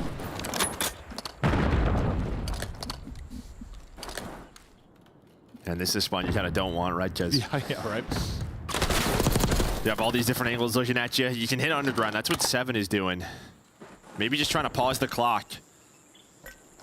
Actually, you're going to have 3 in this area. Vivid's going to come off a spawn. You have a trophy down. Able to win another gunfight. It is all headshots in the feed. There was only 1 player on it, and they continue to just play around these kills. Now with another trophy. All 4 Falcons players in this B area. Can they get this B point first? 1 person on it currently. Second bit of progress is done. Pressure now to Royal Ravens to kind of disrupt this. They got 2 kills, so they want to push on forward. That's going to get exited out of the point for now. You only have 20 seconds remaining, though, is the issue. But I love the patience here. Can't just die for free. They're kind of wondering, where did he go? He reach-house and wins it. What a play there from Exit, especially the pressure of the clock. He wins that one, too. That's a hell of a play. No, if he was at B, might be gone. That would have been done. That would have been such an insane play. Yeah, but the patience, pays off. They're just thinking he's going to go back towards A, right through the hole.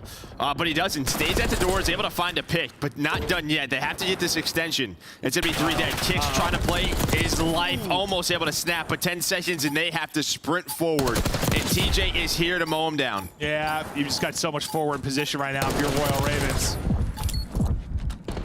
And if Falcons outclass them in the search, Ravens absolutely outclassed them in the control. They win it 3-0. I mean, the first offense for Falcons was solid. They got 5 ticks, just couldn't quite close it out. A couple of these big moments that went the way of Carolina, but that is a great control victory there. And honestly, that's like a, I mean, I know it's a different team, but like one of those modes that kind of plagued them last year at times. Like they were trying to improve in that. I know it's a new look, but they'd love to be a more consistent control team. Oh, 100%. Yeah, I mean, there were a lot of series last year for Carolina where they're thinking we win this and we're at champs, but it just didn't happen. Yeah, for a second I was like, am I misremembering that? I'm like, no, that was definitely the issue. But look at the overall stats there. Nothing really all that crazy in the slaying department. I mean, despite the fact it's a 3-0, there were a lot of close rounds throughout the course of that. No, 100%. I mean, yeah, first one comes down to like a 5 versus 5. Second one, maybe Carolina runs away with it a bit, but on that attacking. But defense, I mean, both their attacking rounds there for Falcons, like there were openings. Oh, yeah. A couple of nades don't hit, and maybe that B point is done.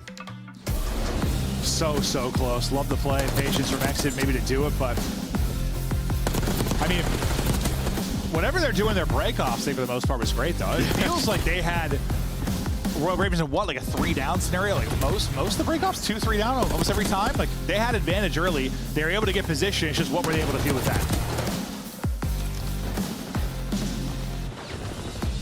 Yeah, I mean, maybe Carolina got to switch theirs up. That's what maybe the story is also telling. Maybe, yeah.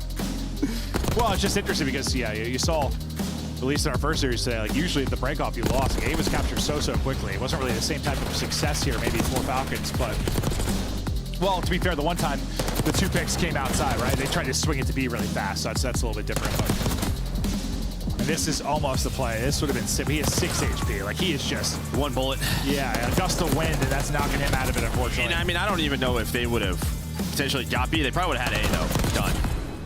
Right, because everyone off spawn for Carolina would just be running over towards B, trying to protect that point.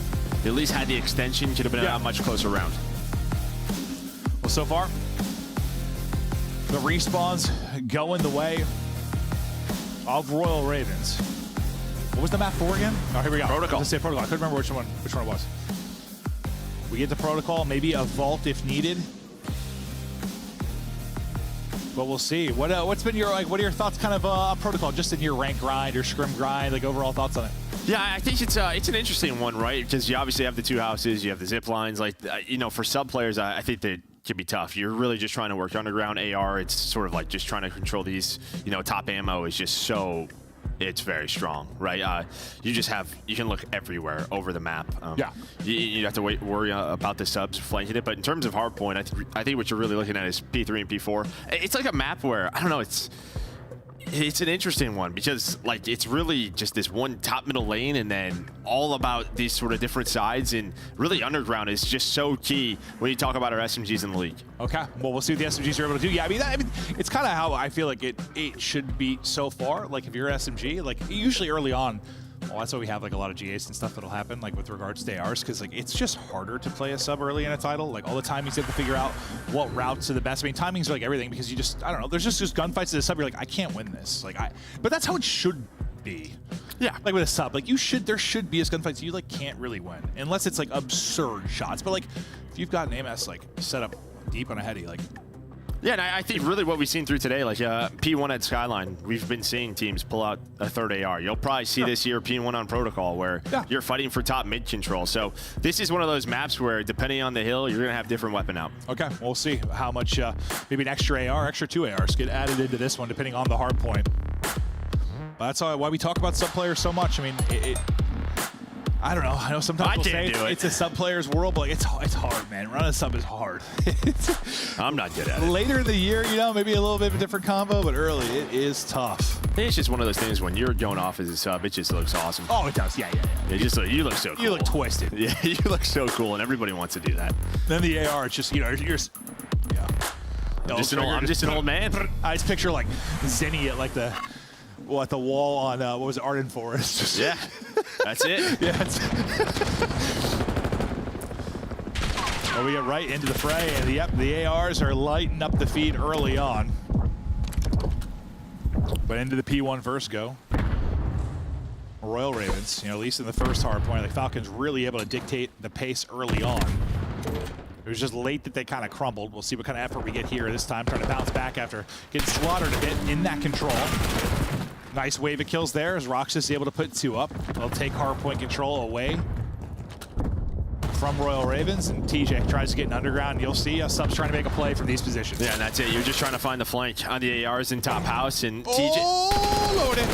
Yeah, that was an awkward one, and Jax is able to find a double. He's 4-0. It's like a door just hit me in my ass. And now, I mean, what P1s have been great for Falcons. Gonna rotate over towards P2 plat. And this could be a hill where, like, I feel like if better teams are probably going to want to try to control it from the front, chain it into a P3. If you're able to have top ammo control, it can be so tough to cross top middle as Kicks just continues to stay alive, 7-0. Dancing, just dancing. That looks so frustrating, so annoying for TJ to try and get the angle. The pistol ends up putting him down. TJ's still looking for his first kill.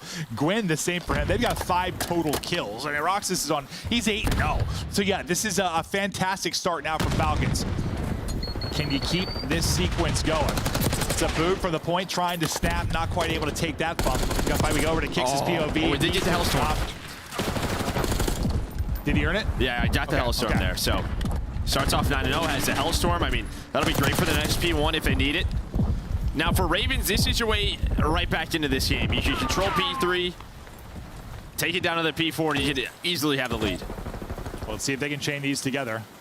Kick's gonna be the forward man, working with Røkkr. This timing works out perfectly there up the grapple. He's gonna catch a second as well. Kick's picking them apart. Now to Chow the third inside of the point, tuck it away into a doorway.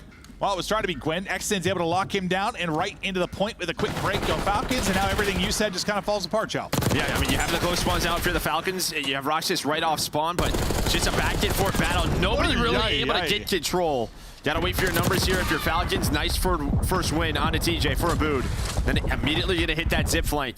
Well, try to control top ammo. Considering he got broken almost immediately, a pretty good regain here from Royal Ravens. I know they get a pretty close spawn out front, but they battle back in.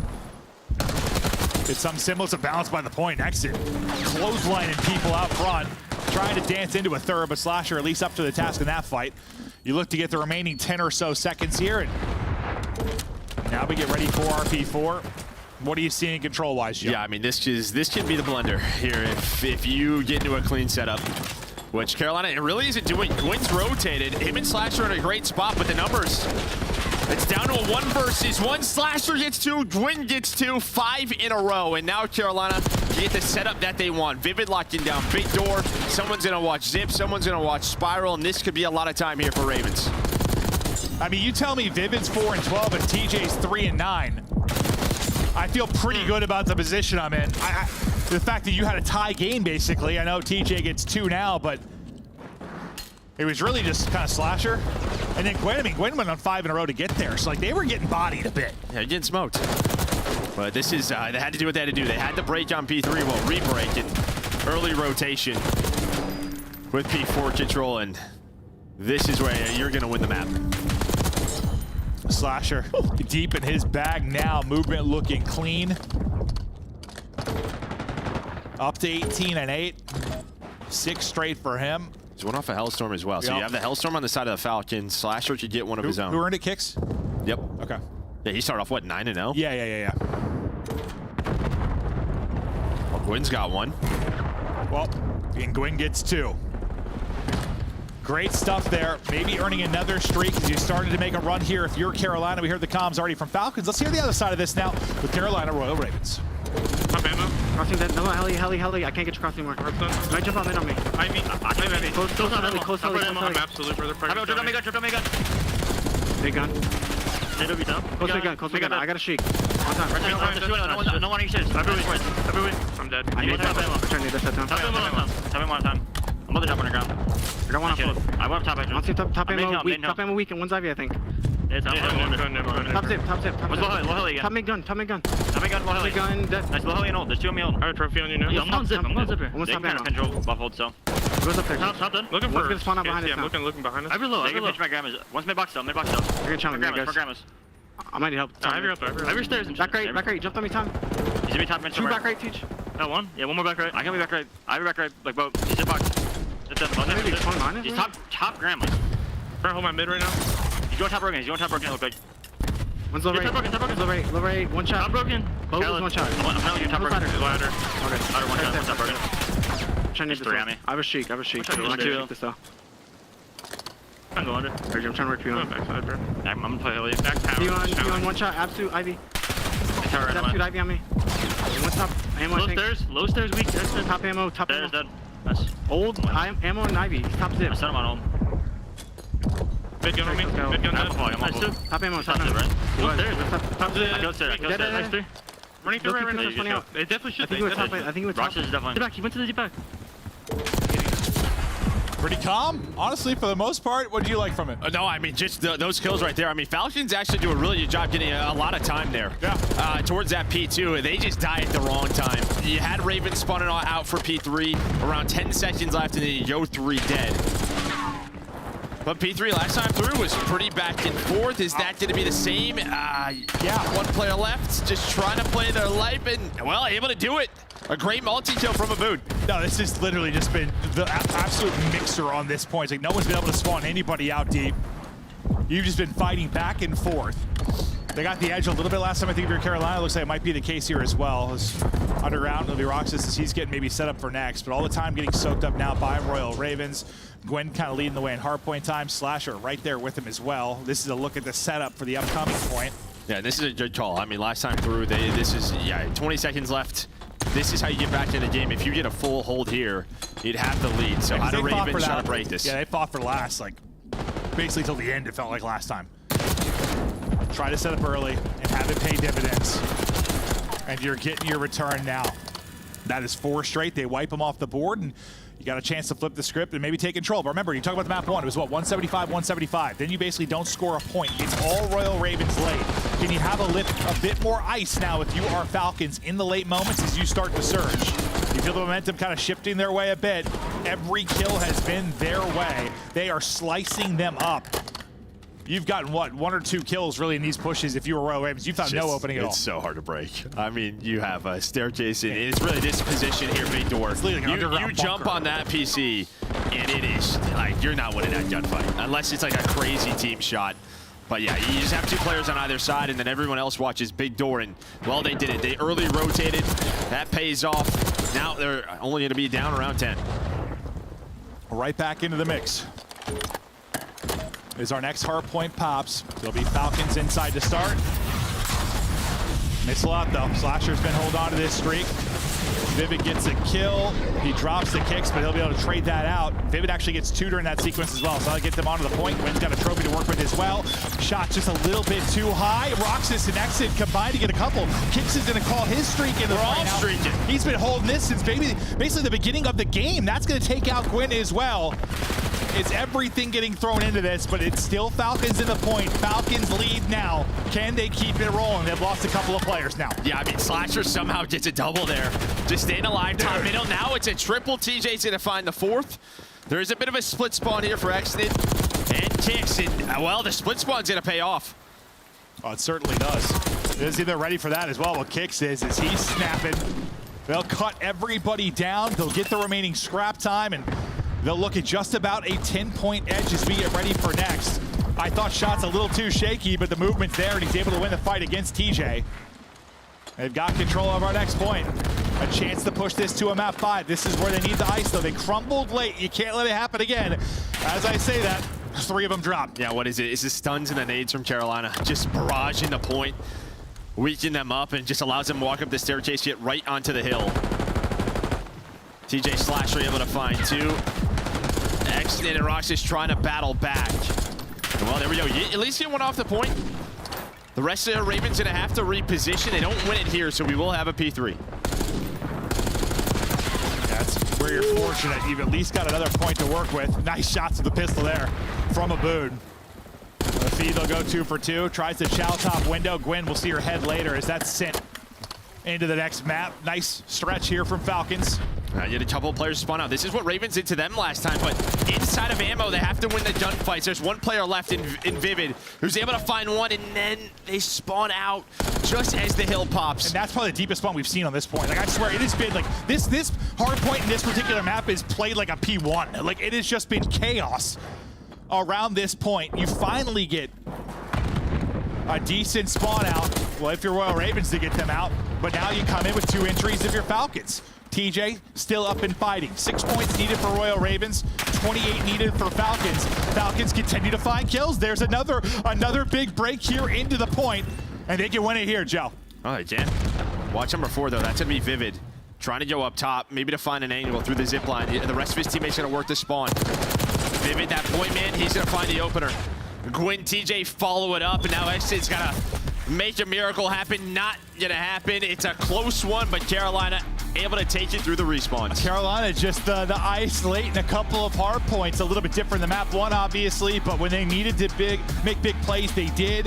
And I don't know if that's like, you know, there's some pressure on Falcons obviously coming into the league. Maybe you feel the pressure a little bit late in the hard point.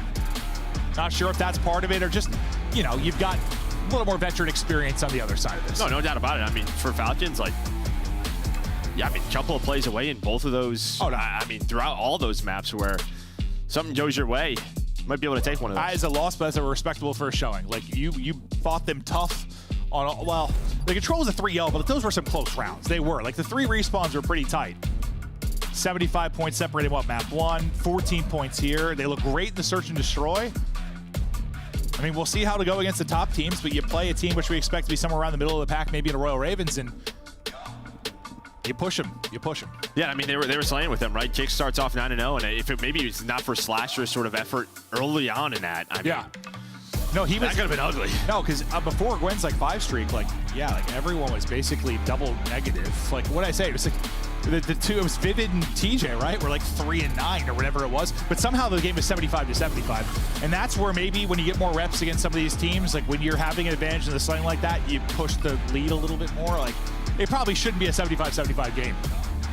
Yeah, just come down to those P4s, and they kind of traded those, and that's where you see it's 189 to 180. A bunch of streaks go off towards P1. Everything comes out that final. Everything does. Yeah. Yeah, just a couple of key gunfights go the Ravens' way. But from Falcons, like, we've heard about, you know, some of the raw talent, the confidence. Like, you saw it sometimes, some wild ego challenge, just ripping people off the headies. Some really brilliant individual moments, but yeah, just not quite enough as they'll lose that 3-1, and that'll be the question mark here going forward. Like, are they going to be able to take respawns off some of these teams? You know, you're new to the league, welcome, but it is going to be an uphill battle. It absolutely is. And, you know, we've had teams come in before, whether it's been like a Mind Freak from APAC, whether it's been like a Heretics, and like sometimes I know Heretics came in was like a top 6 team pretty much instantly. Mind Freak had some run as well at tournaments, but like they definitely just got better as they were in the league longer. Yeah. I mean, you're going to be playing better and better people. So, you're going to get better. Yeah, you play to your competition, you try to improve, and that'll be what they're trying to do there with Coach Clayster and company. But that'll do it for our third match, a swifter one there. Desk, what were your thoughts? Allie, you want to go first? You had hope. I'll go first. I did have hope. But I will say, both teams tip my hat. That was a dominant control performance by the side of Carolina Royal Ravens. Congratulations on the win for them. But I think Falcons definitely made a point and made a statement today with their gameplay. I mean, you saw improvement just as the series went on. So I think that was a great series. Nameless, if you're Carolina, are you happy with this expected win? Yeah, I think you are happy. I mean, coming out, starting up 1-0, obviously going up against a team and players that you have no idea how they're going to approach the game, right? And they gave you a run for your money, but I think they're happy about Slasher's performance. The guy really closing out for them on that game number 4. It's something where they may have lacked at times last year, having AR dominance in terms of slaying, and he brought that for them. So for Carolina, hey, man, you start off 1-0. Got to be happy. All right, we've got 3 matches in the books, 1 more still to go, but let's revisit this one in the second half as we look at the Call of Duty League highlights featuring Austin Liddycoat once again. Honestly, though, I loved watching Gwyn's screen, and Joe was even calling out the big brain plays from Vivid, especially in those respawns. Slasher is Thanos. He likes to put a stop once the momentum starts to go. He single-handedly kept them in this game during the beginning. You heard Merc and Maiden talking about it, where everybody was basically double negative at the start of this from the side of Carolina Royal Ravens, but it was Slasher, the veteran, the main AR, ending 33 and 23 and just keeping the momentum rolling for his teammates to catch up. On the other side, Nameless, who is shining for the Falcons? I would say Kicks. Honestly, he had some massive plays on rotations. King of Ode was going nuts. I mean, he had a big play where he almost won the game when he got all the way through. But you could see sort of like the discipline errors that they were having, Chris, throughout this last one. Even on the first one, like they put themselves in positions where they could have won, right? And then they throw it away, over-challenge a little bit. We saw it when we got towards that P4, like just some tough challenges out of them. But honestly, I think for the first series, this is what you want to see to like gauge where they're at. It's like they know what's going on. They know the rotations, the things that they need to be cutting. It's just going to be the small, minute details. Like when you're in this hill, you saw how they're all just camping corners, waiting to get collapsed upon. You can't do that at the CDL level. You have to be pushing out those cuts, actively challenging them, giving yourself and your teammates time to help you out. So these are things that they're going to learn going forward. But for that to be that close, I mean, that's pretty astonishing. It's time to take a look at our scuff play of the game. Who earns our honors this time around? And is it a multi-kill? I'm told it's a whole bunch of them. We got Slasher on your screen. 33-23, 24 non-traded kills is the most important number on that list. And I think it's been a minute since we've seen Slasher kind of slay out like this, too. You know, when you give him the opportunity, give him an edge, he will take a mile. We saw him do it in map number 1 as well. It was him and Gwyn combining, both dropping 30 bombs. So it's nice to see Slasher on the sticks again and kind of getting the attention he should get.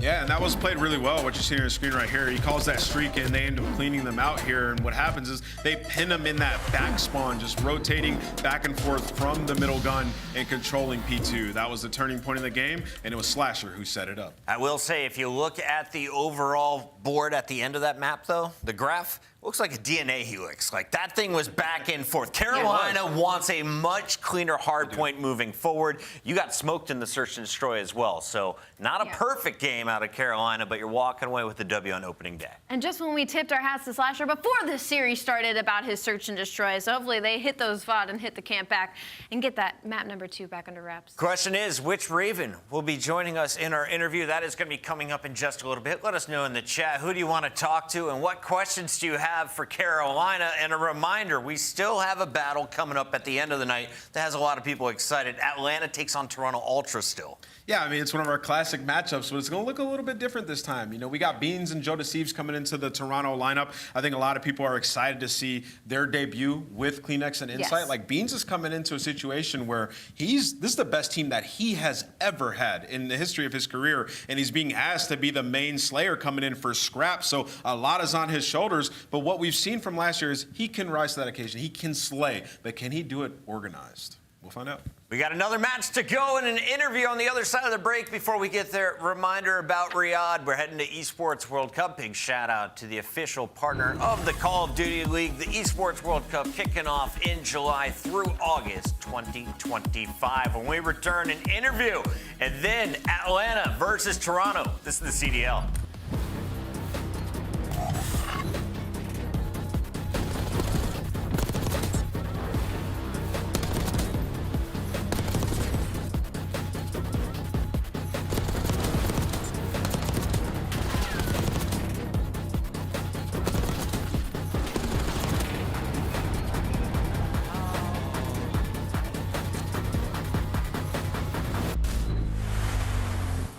Upgrade your game with the Scuff, the official controller of the Call of Duty League.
Welcome back to the Call of Duty League for Black Ops 6. We're now joined by our Carolina Royal Raven, who figured out how to turn on his webcam, and he joins us live over the internet. What's up, buddy? Welcome back to the league, Austin, aka Slasher. You're walking away with the W, but it wasn't pretty tonight. What was it like playing with the new team? It was obviously a lot of fun. I mean, getting to actually get back into it. I haven't played in like almost a year now, so it felt good. I think too, getting that first match win is super important. It felt a little weird in the game, I'm not gonna lie, compared to some of our scrims. I think those guys have a different play style than most of the NA team, so it's catching us off guard, but a win's a win. Yeah, and I wanted to ask you, knocking off that ring rust, I like to call it. It's been a decent break for you, probably the longest break that you've ever taken. How's it been, getting back to the swing of things, scrimming nonstop and grinding Black Ops 6? I mean, it was actually very weird for me because I didn't play Call of Duty for 5 months. Yeah. It was the longest break I've had in 15 years probably. I totally just detached from the scene. I watched a little bit, I went to Champs, but outside of that, I was not involved at all. So definitely, I started getting back into it, playing Cold War 8s in the off season, had to get the rust off, and it just feels good, it feels like natural, and this is where I want to be and what I want to do. And you know, you're stressing for so long, you know, being on the top teams and trying to get championships, and you take a step back for a couple months. What did that do for like your mental? Is the appreciation back? Is that a good way to put it for COD? I mean, the appreciation is definitely back, although I've never really lost it. I mean, you know how I am. I just want to compete. I want to win. I'm always going hard. If anything, it was honestly harder than playing because I was just in limbo. Like I had to like figure out like what I wanted to do, started hanging out with friends more, like going to the gym, like just trying to occupy my time and not kind of lose my mind. So yeah, it just feels good to be back. Welcome back. Sasha, talk to me about your teammates and talk to me about kind of like the building process of this squad and what it's been like for you, and if you have any history with some of these players and if you're happy to be back with them. Yeah, I mean, I definitely have a lot of history with TJ Halley. I love playing with that guy. We've had our up and downs. We've had a lot of success together, especially in World War II. And then Gwyn, obviously one of the Rookie of the Year, a super aggressive sub, really good. And then Reese kind of like rounded our team out. He wanted to switch to a flex player. And I've had a lot of success with Reese and 8s and kind of always talked to him a lot. So I figured he might be a good fit for our squad.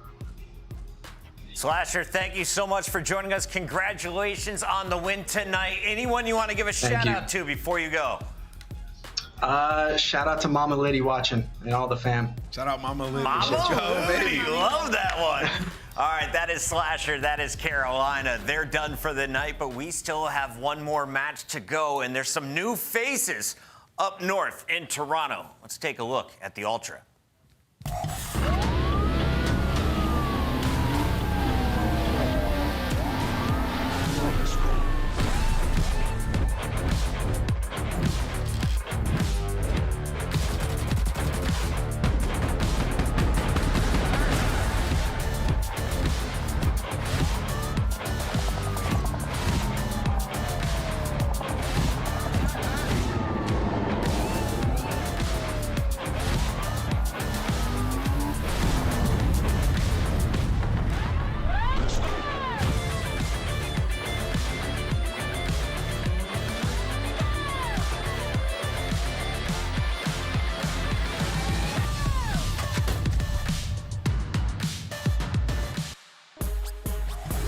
The 2025 Ultra featuring Beans, our favorite new addition. Of course, Joe Deceives also making his way up from LA Thieves as Scrap will now be wearing red. Toronto, though, still with the mainstays of Queen X and Insight. Allie, what do you think of this roster? This roster, on paper, to me, it seems like it would work as far as roles go. I'm just very worried about the communication, like that clip we saw earlier, where, you know, Beans and Joe, they like to get amped up, very into it, very into the mix, where Inside and Clean X are used to being a little bit more laid back, a little bit more chill. So I'm excited to see how their chemistry plays out in game. It's all about the yin and yang, you know, they balance each other out. It's like Merc and Maven. Let's take a look, though, at their opposition, because this is a team coming off a $1 million tournament win. Atlanta FaZe taking home the cup at EWC. I guess I got my swagger back. Celium finally going out and just slaying at that last tournament, going absolutely off. That's what we've been waiting to see. I think the dynamic between him and Draza both being typically the aggressive AR player, it threw Celium off last year, guys, and that's why they weren't finding as much success. And then Abizi also had a little bit of a down year. It was sad because Simp was like the best player in the world early on with the SMG, but now we're back in a Treyarch title, and they're looking to win every single tournament. We know how good they are on this in this developer.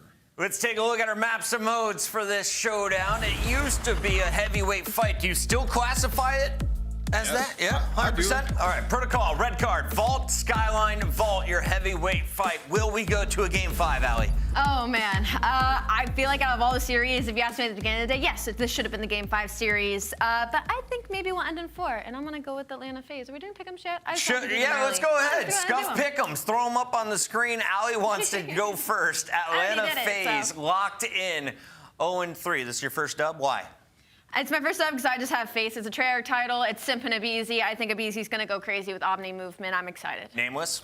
I'm going to go with Toronto. I think Toronto are going to come in, cause an upset. We've seen some big upsets today. Even that last series, very close, could have went either way. I like this Toronto roster. You have draws on your fantasy team and you just picked Toronto. I'm going with that. Atlanta FaZe. The fans are going to agree with me. Don't and I have so Kleenex do Chance and Miles. Let's send it over to the boys. Get cooked. I have Kleenex as well, bro. Do you? Yeah, I do. Oh, wow. You're torn. Appreciate it. That's rough. Ant's fantasy team is going to clean up this series one way or another. This should be a treat, guys. Like, what a fantastic matchup we've got ahead of us. A new look, though, for the Ultra Squad chance, but is it going to be the same old story, a good match between the two?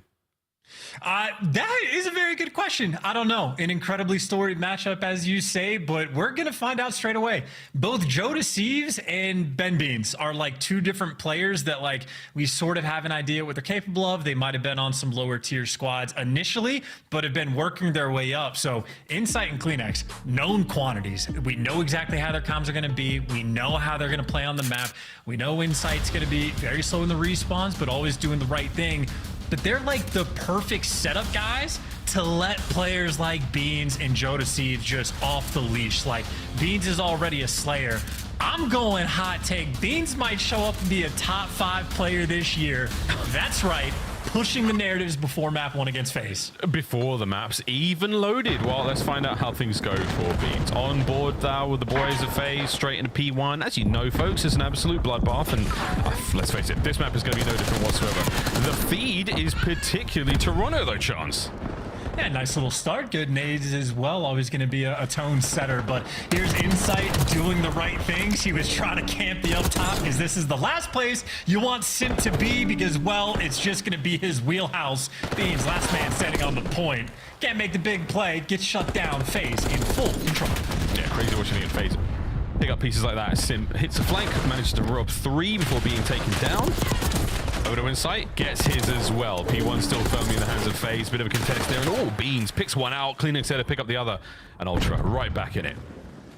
It's going to be an interesting moment over towards P2 as well, because right now the Ultra boys are going to be quick with the kill feed. I mean, nice showing up in the feed there. Simp able to just walk straight through the middle of the map, and while he does get traded out, Draza gives you 2 on the time in Atlanta FaZe.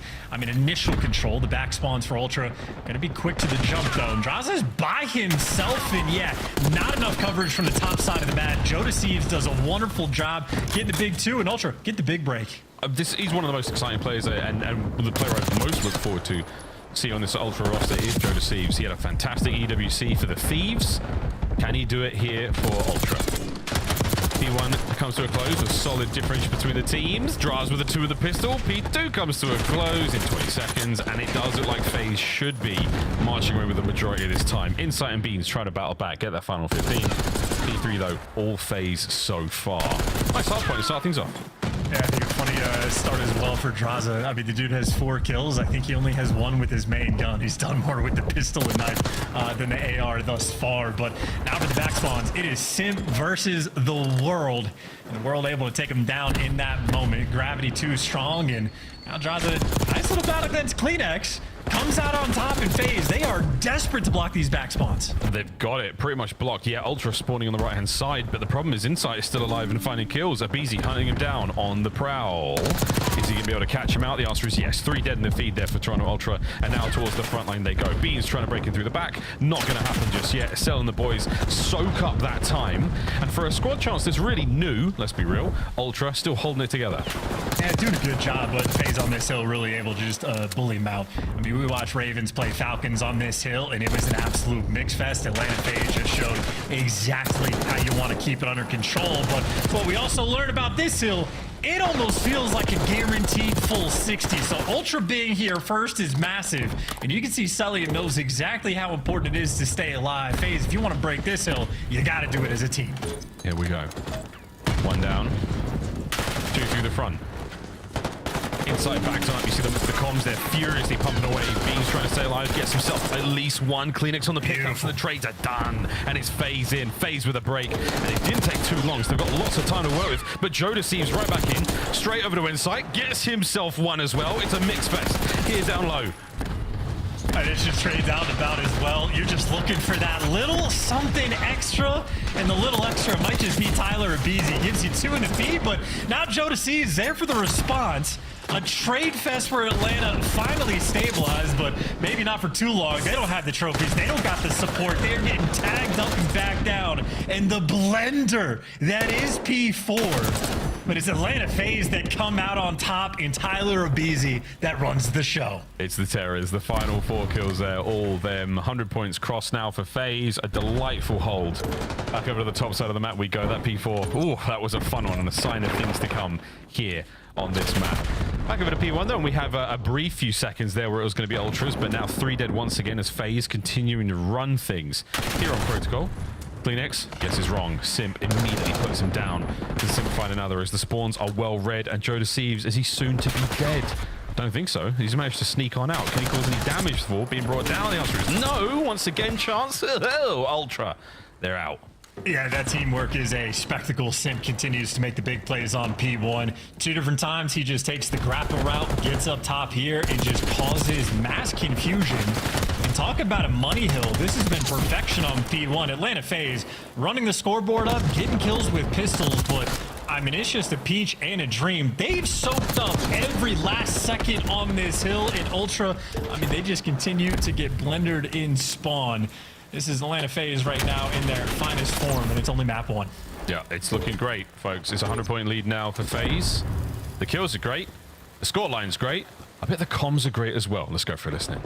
What's up, man? I'm pitching my push. Talk off of me. I'm dead.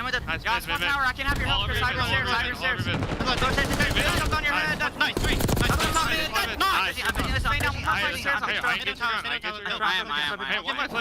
Help your steps. I have guys. Yo, jump on him. God. There's multiple. I'm watching. One ammo going mid.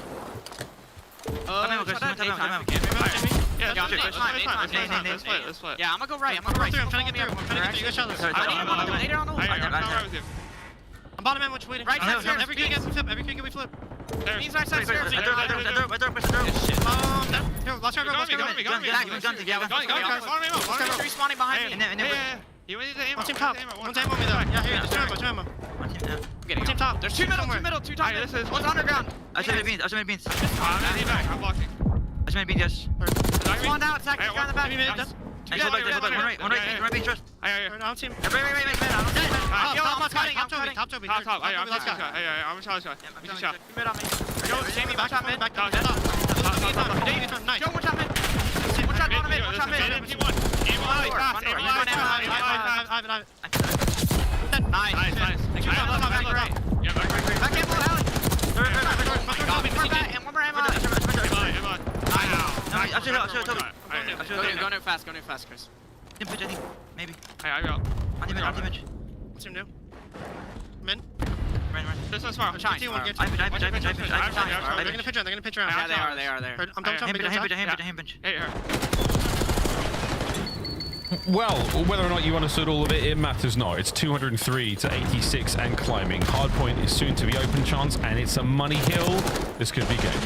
And Atlanta FaZe rotated here, 25 seconds in advance, like they knew. Chalk up the old time, do not bother, get to this spot. Clean up Kleenex, and you should be good to go. He was the last man standing from Ultra, and now their odds, they have to just face smash into a brutally difficult hill. You're seeing the trophy systems come into effect as well. A wall of FaZe players. Can we break on through Ultra? Here we go. Trying to find it. Celium's in. Kleenex and Beans. There we go. It's the new kids on the block. They find the cleanup kills. They get the break. 30 seconds to go and FaZe on another counterattack. Yeah, always nice to have a sign of life when the other team already has 220 seconds on board. So good luck with this marathon. And if you're Beans, have fun, head on a swivel. You are completely surrounded and wiped off the board. Atlanta FaZe got the break. Not good enough to win the game just yet, but with how clinical their P1s have been, unless Insight can do some damage, Atlanta FaZe will end it here. He's trying, mate. 30 to 21. Tough game here from Insight. Draws are soaking up the final few moments. As here we go. The third and final P1 of the map. Draz Nabizi lining up for the hit, and it's Simp from behind, though. Oh, it's Simp from behind. He might be able to get a few more out of this life as well. My goodness. 21 and 14 for the Phenom. Kleenex managing to stop him. Final few seconds at hard point, though, in FaZe. There's a quick contest. Looking for some toes. Doesn't find a thing. FaZe, they get pushed out for a moment, but it's over to Draz.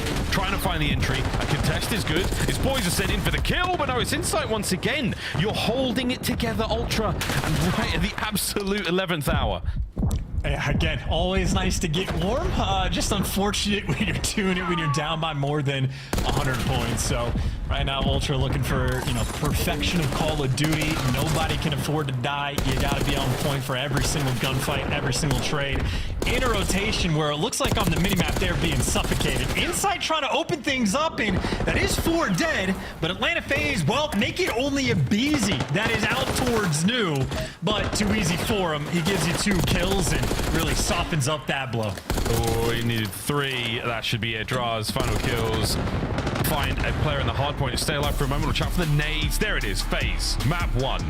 It took a second to get the last few secs, but whew, we got the job done in the end. FaZe, a dominant opener. And unironically, I'd be confident enough to say that Simp, I think, just wins them the game with flanks on P1. It was the opening break where he gets the timing, hitting like the steps instead of the grapple to catch Inside up top, and then he just clean house. The players on the point are just food for fodder. Second go around, Simp just gets up top first from the zip line. Exact same circumstance, dips out towards the middle of the map, and Atlanta FaZe get a full 60 on P1. In the third go around, Simp takes the full route across the map to go on a flank. So 3 different flanks to set the tone and get the map control you're looking for, and Atlanta FaZe off the back of it absolutely deliver a clinical protocol there and a dominant win. Highlights are going to show you a lot of pieces, mostly from Simp and Abizi, who get a lot of breaks when they work together, particularly that down low hill. That was a submachine gun plays. Paradise PDW at the ready. So some good looks at Beans as well. I mean, I was surprised to see so much submachine gun action, but again, that seems to be the name of the game here in Black Ops 6, especially early on. The God Gun, if you will, for FaZe. Money Hill's there. If they had tightened up a couple of those final few moments, it would have been an even larger scoreline to finish things out. But hey, man, it's another day in the office. It's a Treyarch title. FaZe looking good. Yeah, you know, we were cracking jokes about Cold War Cammy earlier. How about Cold War Simp and Cold War BC? So absolutely enjoying the dev we have this year and see if they can continue to thrive. And I was looking for a synonym there. No, they're just going to thrive. They're going to have a lot of fun. They know Atlanta FaZe is going to be a top team in the game. It is thriving. These are ideal growth conditions for a squad like this, and they're going to be performing in just that. But hey, man, we've been saying the same sort of thing about a lot of the other teams. Optic obviously looking fantastic in their map 1. They end up losing their series. So I'm willing to go. A good start from FaZe. The respawn's obviously looking very squeaky clean. Ultra, though, especially an organization, a brand that's done so well in the search and destroys, and against a team like this, let's see how they go. Beans is a shooter, an absolute shooter, as is Joe Steve, so you cannot count out any of them. Of course, 2 on your screen there. Insight and Kleenex know what they're doing, but that's a pretty big gap between 250 and 141. These boys were put to task, and that task force was eradicated. Map 1, a thing of the past now, Chance. We're definitely going to move on from that, but Search, here's the next bit of data collection. How's this going to go? And then, of course, Vault Control for map number 3, and a red card of all the maps. I'm rather excited to watch. It's going to be a fun time. And considering Atlanta FaZe, like, you know, I mentioned Simp on the flanks towards P1, but the way they handled P3, just all of that extra emphasis on the back spawns. Atlanta FaZe, they figure out the game faster than anybody, it feels like, every single time. I don't have the stats offhand, but I'd imagine they make a lot of, like, Major 1 grand finals in CDL history. Yeah. Very quick players, incredibly intelligent. So red card S&D is going to be a lot of fun because it's a map, a ton of variation, a lot of different sort of ideas you can play with. We saw a few different looks from Boston, a few different looks from Optic as well, but I think Atlanta FaZe, often the meta setter, might show us off some of the goods. We'll see if the meta setters have got it on red card, but yeah, I mean, the sort of, I suppose the trend in every series we've seen today is you win the hard point, you lose the S&D. Is that going to be the case for FaZe? Have they put in the work early? Again, a team that typically always puts in the work and always finds the, you know, those weak game modes, cleans them up pretty fast. Let's find out how this red card S&D goes, because, man, if anyone's going to turn heads and anyone's going to turn the league inside out early on, it's always these guys. And you talk about like the grinding. Are they going to have that sort of like S&D repertoire built up already this early in the year? The answer is yes. Draza is like the biggest grinder that we have in the game. He lives and breathes Call of Duty. Even in the off season, he is one of those players that is grinding chows endlessly. So you got him on one end and the First Blood Reaper and sort of king of that role for, I don't know, 6 years in a row now. Incredibly high expectations for this team. And on a map like Røkkr specifically, like sure, Insight's a player that can absolutely handle being on an island, loves to be able to take his time, but Cellium, that is also his absolute wheelhouse. So you're gonna have to see Ultra at their very best, I'd say, just for this game to be a contest. It looks like they're having a good time, though. We saw a lot of laughs there in the player cams. I mean, these boys, no strangers to pressure. Yeah, good vibes always. No strangers.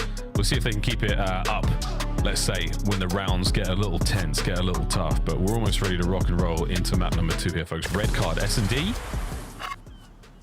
And looks like FaZe on the attack first. Here we go. Plenty of looks in the previous series of how you should be attacking and defending these rounds. We'll see how success plays out for our two teams. It's going to be a B hit for sure. Middle of the map control, close the door so you don't get the intel and it send everybody towards this site. I mean, Joe Deceives has an insight for a little bit of help, but only 2 players on the defensive end, and Atlanta FaZe are making all of the noise on this approach. The First Blood yet. A lot of tags, a lot of damage, a lot of problems. And Abe, of all the players to get it. Whoa, he catches Joe Deceives on his back, but somehow stays alive. Manages to walk away with that one. Huge. Damage done. Okay, so he'll be leaving. Trades continue. But it's FaZe certainly on the receiving end of all that damage. Draws and Cell now in a 2v3. Josh has intel on 2 of these players, so that might be the call to hit something out, see if you can isolate the one, but all 3 players from Ultra now grouped up together. Not giving away anything, and Joe Deceives does not get the ace, but he came close. 3 kills in the round and took down a BZ as well. Joe Deceives, I mean, he's done a ton of grinding in his Call of Duty career as well, and he's done a good chunk of it with the FaZe boys, so you know he is hungry to take them down. The classic Joe Deceives shake as well. After rounds, he shakes his headset, keeping it tight on his head, keeping out for it. It's a classic. There it is. There you go. Yeah. Gives a little shake. Stays in the game. 3 on the round for Joe. See if he can keep the spree going. Very difficult to get streaks in S&D, but hey, we'll see it at some point. Nades are up. And nades are down. Not a lot of damage. I don't think too much information either, but you're all out here by A FaZe. Here come Ultra. Oh, here comes a BZ. Oh, no. Oh, yeah, he's already found the position. Freebie. No way, Bean says. Managing to trade that one out immediately, 3v3. Oh, there goes the next man, and that's your bomb carrier. 2 AR players have to make that approach. No Semtex, so they're ready here to take care of Draza, so he gets away with his life. Do they know that the bomb is down there? You can see it very, very clearly in this game. Draza definitely spot. Yeah, there it is. 100% confirmed. Set up around this bomb now and know that the recovery is on its way. Less than 40 seconds to go here. Beans an insight. What have you got? Well, they just got the call, hey, bomb's down, so on Atlanta, nobody has to move. Cellium instantly turns to watch the flank, and that's what Insight is trying to work on, and, well, there you go. Do or do not. There is no try, and Beans, that's an awkward hop. Omni movement at times can be a little punishing on the jump at the tip of the slide, and FaZe punishing at nearly all times. Good round. Yeah, I mean, if Easy just finds that opening, he gets, I mean, completely up in your face. And again, finding those little sort of small windows of opportunity, 10 seconds of the round to get positioning like that. And his team follows him up perfectly and draws again. The second he spotted that that bomb was down, everybody on Atlanta just snaps into position. They know how they want to handle really any given situation. There are no doubts about this team's chemistry. We sort of try to keep tabs on the amount of teams that make big changes coming into seasons, and FaZe, one of the few to remain stable. 1-1 here early on in red card. Everyone's trophies putting in the good work. BZ back at it again with the first bloods. He's got himself another back-to-back now. This time, no trade. He's long gone. That advantage for FaZe stays strong. I'm shocked. I say shocked. Keep in mind, though, Joe Steves is behind enemy lines. He might be going on the world tour, though. So if he's even able to catch Celium, I mean, the play's on B. Bomb's getting ready to go down. Ultra are going to have so little time to go for this retake because you're going to have to put on the PF flyers to go back across the map. Oh, this is that problem again. It's so long to get across the map. 44 or 45 seconds on the bomb. Watch that clock. By the time we get into our first real fights, plenty of time will be passed. FaZe with a massive advantage with a man up. Now with the bomb down. Oh, here we go. Cell chows it. A freebie. Immediate aggression. Staying on the stairwell as well. Beans is going to be there to pick him up at the very least. The trade? No. Draza. He's been suppressed. Has to now retreat. But again, there's 15 seconds to go. You've not even come close to the bomb. Huge amount of work still to go for Ultra. Can they find the kills? No. They have to throw themselves at the round. And that is that. Big win from FaZe simply by getting the bomb down. Yeah, and that's just the pressure and the presence as well of like the first blood. Because Joe deceives, if it is like a 4 versus 4, he might just get positioning over towards B and then tell his teammates, hey, maybe you got a 3v4 on the site. If you see the pressure, you can just back down. But if they wrap, I have everything. Instead, because of Beezy, First Blood King does his job. Joe deceives, goes on the fullest to full flanks. And I mean, well, they just get out-rotated. So Atlanta FaZe, for the moment, playing with their food. And I can't help but see the head shake on Joe Deceives now. It's constant. Dude, all the players, everyone's got their own traits. They've all got their own things they do before getting into games. I can't help but see them. It's a curse. Chance, it's a curse. Yeah, I think it's because he's from Arkansas. I don't know why you're cursed, though. That's a different thing. Isn't Joe really good at baseball? I forget. This might be a conversation for another case on Showdown, but round advantage here for FaZe. And look at where CleanX is at, dude. Look at where Sim's at. Everyone is, I mean, we are poles apart. We're truly spread right now. That's an awkward situation to be in. Yeah, you take that one. Well, now the problem is Sim gets active. The problem is Sim's active. You got no bomb. You got the bomb site wide open here. Whoa, a red dot on the minimap. No worries, Beans. What a win.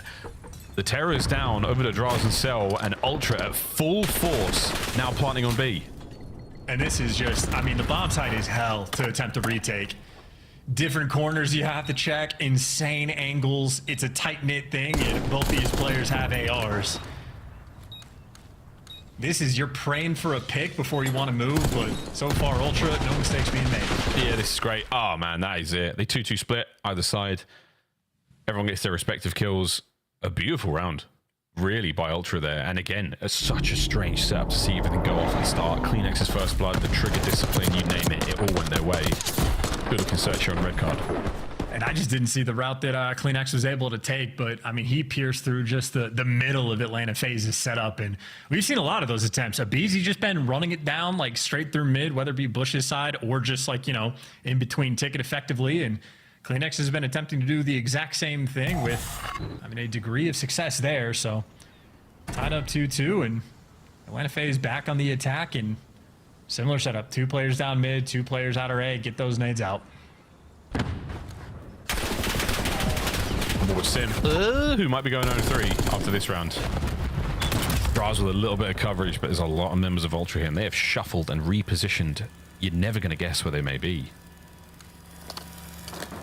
And they did little swap places as well, so, you know, Joe's AR, Joe's submachine gun down low now. He's trying to find something. And number 6 on the minimap is on the hunt. Meanwhile, through the middle of the map, here comes FaZe. CleanX, oh, he's in serious trouble here. That stun buys him a couple of seconds. Beans gets involved now. Gunfight's on. Joe's flank pays off. Finds himself 2. Oh, Cell gets 2 of his own, and now it's a 2v2, make it a 2v1 Celium for the ace in the round. What a ridiculous game. This is an important moment as well. I'd say one of my like sort of biggest takeaways from Celium last year is he spent the majority of the year without that clutch factor. He started pulling off insane stuff towards the end of the year, but it took him a long time to find that form. So an early opportunity to see how he handles the 1Vs against Insight and CleanX. I mean, that's the duo to try to do it to. Does it count? Like, that's the real test is what I'm saying. Surely we count this as more than 1. No. It's still just an Oliphant. It still only counts as 1. But he has to get it yet. Here come the boys. Cell playing this as close as he possibly can. Shoulders. So slinky, so brilliant. The bang's there. They know where he is. Kleenex is on it, but he's just missing the mark. Oh no, they might hit the defuse. No, Celia, that's not where your bomb's planted. That's so unfortunate. The clutch wasn't there, and it all got done without a single piece of damage being dealt. And I'm telling you, that's one of the, like, you remember the things he was doing in like MW2 a few years ago, where it's he's got the wall bangs dialed in. Oh yeah, he's doing diabolical stuff. It takes him, or at least last year, it took him a while to get to that level. And I think that's just another example of a 1v2 where it's almost like he doesn't even try. Like if the wall bangs connect, he looks insane. But then if he misses, it just completely falls flat. So I don't know. I'm still holding out for the more Celium ice. I mean, look, he'll go back to the lab and sort things out. I have no doubts. Insight finds his first, immediately traded. And the RCXD, short-lived. I hope he kept the receipt, or at least checks the warranty on that one, because that did not go very far. Ultra now on the attack forward. E-bomb site is about to burst. Joe, if you're the first man through the door, you best hope there's a stun or two for you. Nades, it's all out. Draz gets his. On the quick reshuffle, it is chaos on the B-bomb site. Sim, a huge damage. Oh, and Joe gets away with it. Whoa, he gets a second. No way. Celium now, 1v2. Well, hey, round 2. Run it up, Celium. 4 opportunities. We're getting the practice in early. Oh, 30 seconds. Bad news though, this time he's on defense. He's got to work the retake. Oh, he might be able to catch Joe. Or he may give it up later. Nah, that's it. Fight's on. Wait, Joe didn't finish the bomb. That's heads up on Joe. I think he was just angled, waiting for that child to come through. So that's Joe to see his 200 IQ. Great job. Well, here we go. Celium, problem number 1. Joe identified. He's looking to isolate the other player. Ah, that was it. Great heads up. Smooth moves out of him, but not enough to stop Kleenex. Great job out of Ultra. Celium, 0-2 on the 1v2s.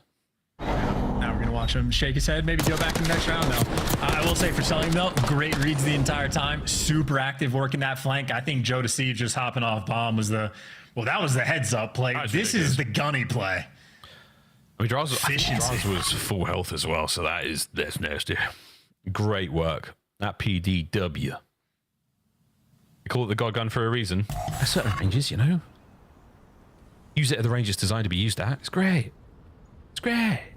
2-round advantage for Ultra. FaZe on the attack, and they are sending it.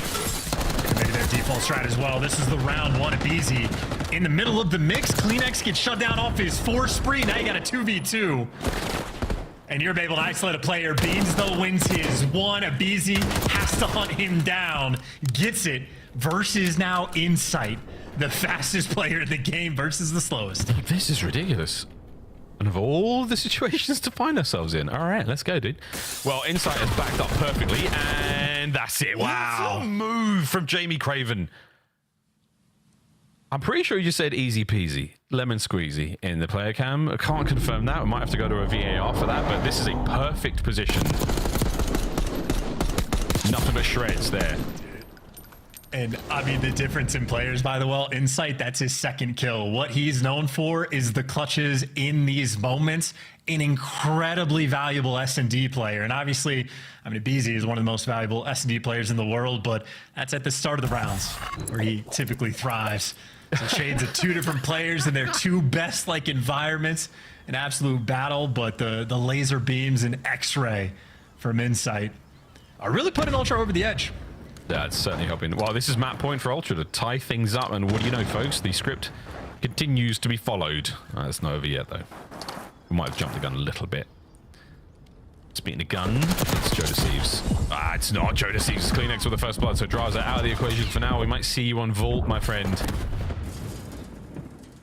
Reshuffle. As FaZe tighten their ranks. Kleenex doesn't have to worry about the middle of the map at all because Insight has it on lock. So it's just confidence. All guns forward for Ultra. Pick from Cell. Kleenex finds it. Oh, gets away with his life, and he's being chased down. The bomb site has been given up somewhat, though. Zabizi and Cell. They're still looking for Kleenex. They might have caught him out. No, he's just somehow slipped through the middle. Oh my goodness, he's gonna check this bomb too. Easy. 15 seconds on it, Celium. got to jump on that bomb quickly. Oh my goodness, and FaZe have survived. aBeZy's timing and a little bit of magic gets the job done. Fantastic work out of FaZe. Nice composure on the retake. Yeah, that is so chaotic as well. Like the decision making you're having when you're trying to hunt down CleanX for aBeZy to take that full route. I mean, not an easy call to make, and then Cellium absolutely delivers in that round. Not only just keeping the pressure on Beans over by stage and like sort of getting that entry kill for things that start getting mixy, but Cell picks up a couple after the fact. So a massive S&D round there for Cellium. Just keeping the hope alive, but Ultra, I mean, still firmly in the driver's seat. CleanX and Joe Deceives have been having themselves quite a map. Yeah, and they've got rounds to burn. 5-2 lead is a superb one. 5-3, still good. 5-4, not ideal. Let's see how it goes. Abe's in. Abe's in. Oh my god, he's just shotgun Beans into the next round. Yeah, do you want to play up in the top window and be a little more exposed, or try to use that hedge and pray that aBeZy doesn't run at you? We got our answer for this round. Oh, he's spotting inside as well. How does he get this information? How does he know these players are going to be there? We're looking towards the A-bomb site plant, but there's still nobody there. Middle of the map, all safe and sound thanks to Cellium. You can't necessarily guarantee the right to be without any friction. And here we go. The back and forth. Oh, they're dancing. They're playing footsies under the table, and CleanX manages to get his.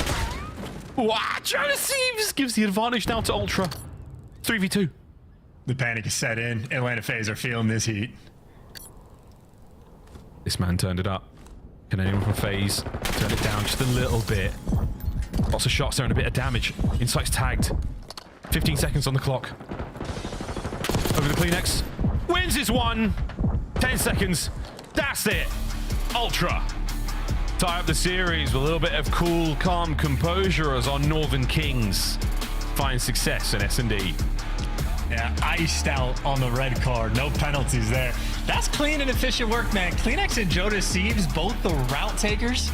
Maybe a couple rounds they want to look back at and maybe clean some stuff up on like the sort of over rotations that they were committing to. But ultimately, a very well played game of red card, and Atlanta FaZe by the end of it almost left dumbfounded, not knowing what to do. CleanX with a ridiculous pick. He was able to find aBeZy. I mean, one small misstep coming out of Atlanta, and Toronto fully capitalized. So that might be their roster at their best. That is double digits for CleanX. Already leading the charge, and Joe Deceives, not just the 9 kills, but also the 3 bomb plants in 3 first bloods. Make no mistakes, Joe Deceives, top 3 in the game in Search and Destroy when it comes to the objectives.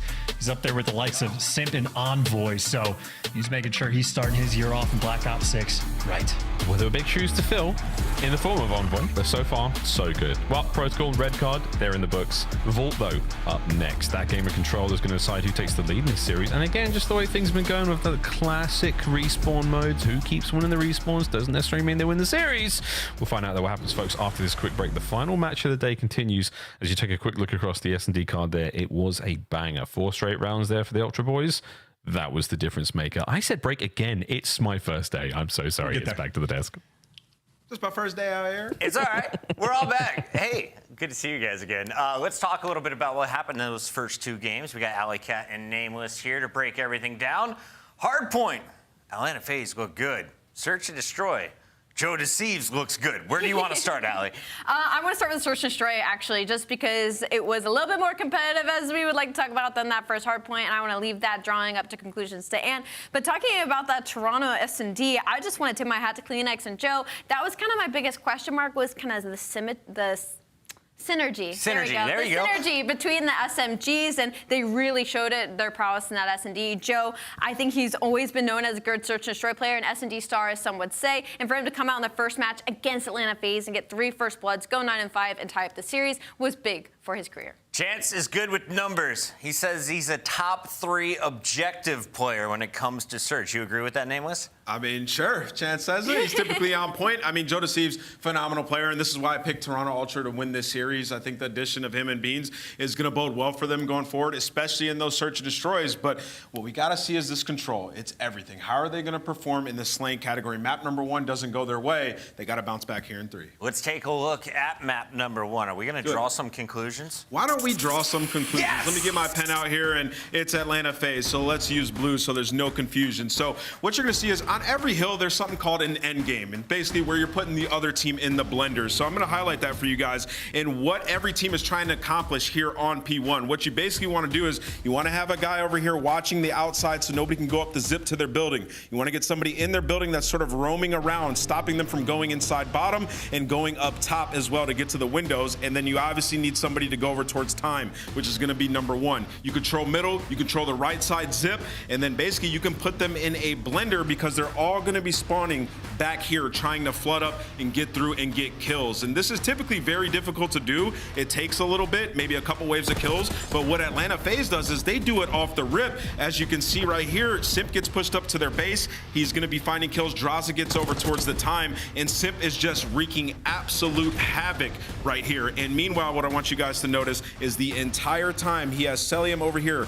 playing for information, jumping up and looking over mid for the assistance, and you're going to see a BZ also rotate around to help him when they need it. So everything that they need is covered. Every single part of the map is locked down, and Ultra have nowhere to go other than into the irons of Simp and a BZ. And that communication is so important, especially in game like this, because you're not going to be able to predict that you're going to get all 4 down. You're not going to be able to predict where Toronto Ultra is going to be to get all of those kills and get those wipes. So Atlanta FaZe able to get those first couple of picks, understand the situation that they're in, and able to make the right adjustments, not only in their gameplay, but just making sure they trust each other, to have each lane covered in their comms is huge for a team like this. Atlanta FaZe takes map number 1, but it's Ultra tying things up after 2, and we have a game 3 loading up. Thank you for picking up my pack that I threw on the ground. You're welcome. Before we go to break, can we see Atlanta FaZe? How hype are these guys? We got a video.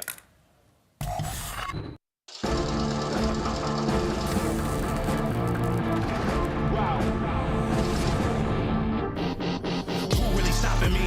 I did not come for apologies. I am not here for the politics. The confidence started with common sense. They gonna cry for acknowledgement. I got the team to conglomerate. Give it to Austin, not stopping it. I am no one, they not stopping him. No. It's a different situation. Black kids when I pull up in the latest 101, so they never can replace them. This is not the attic, now we live in spaces. Tell me that I can't, I'm bound to go too crazy. Tell me that I can't, I'm bound to go too crazy. Laser focus in the diamonds all canary. I try to tell them, but they didn't get the message. I can't tell which team intro I like the most, Chance. I think it might still be the Ravens. Yeah. I think it's the Ravens. It's still for the now, Ravens. yes, for sure. That was a banger, though. That was great. Good job. Best there, song Atlanta too. FaZe has used in years. I'll say it. I did, like, honestly, a bit of a bop. 100 racks. 100 racks. You don't like that? That was a banger as well. I mean, FaZe always deliver. Yeah. You remember that? That was the Cold War year as well, I think. I can't forget that, Miles. What do you mean? Was it a Cold War? Was it cold? I don't know. It doesn't matter. They're all great. I loved them. I loved them. Ultra as well. Everyone delivering on the team intros here in the Black Ops 6 season. You know, speaking of, Miles, it always cracked me up. 100 racks was like that was second place, the prize pool. That's crazy. Yeah, so just, you know, crazy. I wrote that one in the cards from the drop. Yeah, from the drop. That's tough. That's real tough. Anyway, folks, speaking of tough, Vault Control. We've seen a couple of these so far today in this Herculean effort to get through the day 1 qualifiers. We've got a couple more to go. See how this one rolls out, Chance. We've seen a lot of love towards that B zone. The A zone is a spicy affair as always. But B's where the shenanigans are. And just to throw this out there early, I might have said Bean's top 5 player in the game. Didn't exactly happen in map number 1, but in almost every single map up at Control we watched this guy play last year, he was like dominating some statistical categories, always up there in the kills and damage. Fortunately for him, Abizi, also very good player, starts off 3-0. Yeah, it's a difficult place to be, man, when we're trying to run up the stats and get some intel. Oh my, nice one from Draz. Bean's getting in there. Instant attack though from FaZe. As soon as someone's damaged, sent in for that kill. Sim nearly able to get the second there. The transition on the Kleenex was enough to get him down to 14 HP. Still, not a whole lot of time stopped here from Ultra, I say that. As Kleenex gets involved. The second. Beautiful shots. 3 dead. Stack it. God, those comms are so good too. You see Kleenex as soon as he hopped up from underground, knew exactly where he had to look, got the information, knew which player was which, and talk about Ultra snapping the position. It's one flank rolling through from a BZ, but he gets red. Atlanta FaZe attempted to pounce, but Toronto Ultra have everything covered, and now you get the pressure. You get number 5 Beans inside of Art. And this is the opportunity. You are playing heavy for these kills. Yeah, absolutely. If he can get a couple, that helps. I mean, he's still got one member of FaZe, a BZ in the middle that could stop the B hit. But here we go. Beans 1, Beans 2. Oh, yeah. Huge. And the point is still being captured. A spree for Kleenex as well. My word. Ultra run in vault. And he's doing the quick little check, see if they're sliding out towards the right street. If not, worry about your back. Well, right street tagged them up. He's got to back down. But this is 3 different players that have been dealing with Beans. They slide into him. You at least trade him out. But in the meantime, the B zone has fallen. The transition Ultra just showed off. They're capping the A zone. Atlanta FaZe try to swarm around them. They cover everything, get 3 kills, and they just jump into the perfect position. 0 time wasted. Beans delivers. A to B, as clean as it could possibly be. Beans 2-piece certainly helped that. Buys an additional, 5-6 seconds of free time. The rest of the boys were stacking the point. They find a BZ in the middle of the map as well. It all was just picture perfect for Toronto Ultra. Can they do it again? Not this round, honestly, of course. just so sad knowing that if I don't 4-stack, I'll never have that experience in ranked play. Like, that's just, it's too good. You don't know that. Oh, it's sight. You might have that experience in ranked play. A lovely peach. And a BZ on the immediate flank. Spots that one. Doesn't realize another player behind him, but that's going to only bite him momentarily. Great start from Ultra. But Simp and Abe, they've come swinging back into this one. Can they get themselves onto A? Answer is yes. Best shots with the 74U in the game, or the Jackal, call it who you want. Sim's going to be dangerous with it. The 2-2 split of trades on either side, and Kleenex is going to have to be the cleanup crew, and he does just that. Lays waste to Celium, and Atlanta FaZe back to square one, down 3 lives. And Kleenex has proven to be quite the force on the map. Yeah, really. 11-3 is not a bad look. EKA is probably going to be like 27-4. Like, wow, he's amazing. Who knows? 3 in a feed though for FaZe. That should be an A capture if they can get the push out kills now. It's over to Sim trying to make that front line a little safer. Timing just a teeny weeny bit off, but here we go. Makes up for it with a kill on the Beans. There's a red dot on the minimap for you to eat, my friend. That's another 3 down. FaZe looking great. And now Ultra are going to have to just sort of chalk up this A zone by the looks of it. Ooh. And they wanted Celium to die, and they are not going to get it before 2 players fall. But they're just trying to play protection over towards this B zone, because Atlanta FaZe, plenty of pressure on the top side of the map, but Beans takes care of Simp. And Atlanta FaZe, it is a 3-life lead, 1.5 minutes to work with. A decent chunk of time, but they need a little bit more map control, and as soon as you say it, 2 players fall. Ultra in a sweet spot on defense. Yeah, really good. Not the transition they were hoping for, FaZe, but we get to see them attempt to break this setup. And they get themselves on at that point. Beans through mid. Ah, that's tough. That trophy weighs a ton. Heavier than Mjolnir to put down. Joe. Oh, no way. Can he get the second? He can. That's ridiculous work. Enough to just trim the lineup of FaZe. And now they've got to go back to spawn. Huge work again out of Ultra. That's such a big bailout gunfight there by Joe Sieves. Beans switching back to the aims up top, and that's 2 players falling. Atlanta FaZe, this is sort of maybe option number 3 to talk about of how you win a round. You got to go all the way around the left side of the map to try to set up these spawn kills, and they're getting cleaned up. The BZ's tagged up 1 HP as well. He's just getting stunned and traded, so you think there's map pressure. Ultra handle it perfectly, but now the B zone's open. B zone's open, and it could be a 2-man stack in a moment. Draza now trying to be the security for the front side of the zone, but that's Kleenex with a big one. He takes care of Celium as well. 25 seconds on the round, and Ultra got 2-0. Big win out of Abizi. Able to get in the zone, maybe. It's a hope and a prayer. Yeah, just sliding into death. Draza can't get anything going. You trade him out, though. 3 players alive. Simply not going to happen. Ultra looking way too good on the defensive end. Defense is great as well. I mean, we saw the offensive round was superb, but it's not over yet, folks. Straz, he finds one. As the bad luck ended, or maybe for a moment there, 2v4. This is not over yet, folks. Inside finding his, there's Beans on it. Ultra, whether it be offense or defense, they find the win. And I just love little moments as well. You could just tell the comms from Ultra are flowing. That moment where Benjamin Beans is going to slide into like Secret. Inside's calling out, nope, everybody cross the right side. You get free clearance. So he's 1 HP going to Chow mid. Everybody ready for the jump, and Kleenex ready for war. 17-9 after 2 rounds. And I mean, he just ran the show in the middle of the map. He was one of the players we were always excited to watch, thinking about the way Omni movement was going to change COD. I mean, we've already seen Hydra, we've seen Sim, we've seen Shotsy, we've seen Abizi, but Kleenex, he's putting on a real show for us now. Ultra, can they make it a perfect run here on Vault? Another attacking round. Back to it. A to B. FaZe are here to meet them in the fight as well. Abizi versus the world. We'll see how he does there. Trying to hunt him down, but the terror strike, Abizi gives you 1. It is Kleenex again there for the cleanup crew. They don't have the reinforcements, so got to stabilize, wait for your boys to come off spawn, and figure out where Atlanta FaZe are hiding. And it's not so much about them hiding, it's about Abe being in your spawn as well. Beans, you are dead, brother. This is not a long life. There's no way. Tough scenes right now. Oh, man. Yeah, this is gunfight after gunfight. God, this is a trap and a half. Those boys are back there, and there's nowhere else they're going. Look at this. That minimap is not friendly. Find a way out, Ultra. And find a way out soon, because your life count is bad. Well, they just got all the kills, but they only got 30 seconds on the clock, and they still haven't gotten past Sim. And Sim and Abizi have slowed him down enough that the AR is going to be back off spawn, so you just have to take 30 seconds to be able to square up in the middle of the map.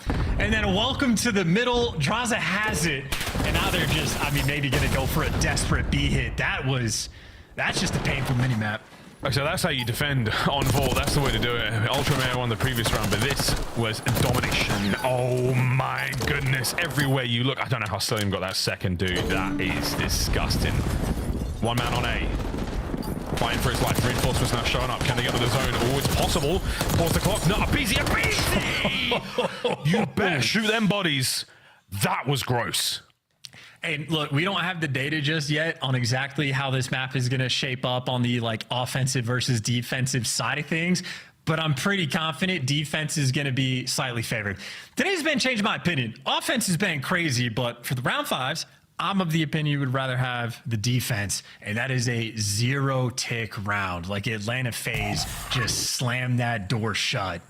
So if they can force it to a round 5, Atlanta FaZe might have a small advantage, but we'll find out.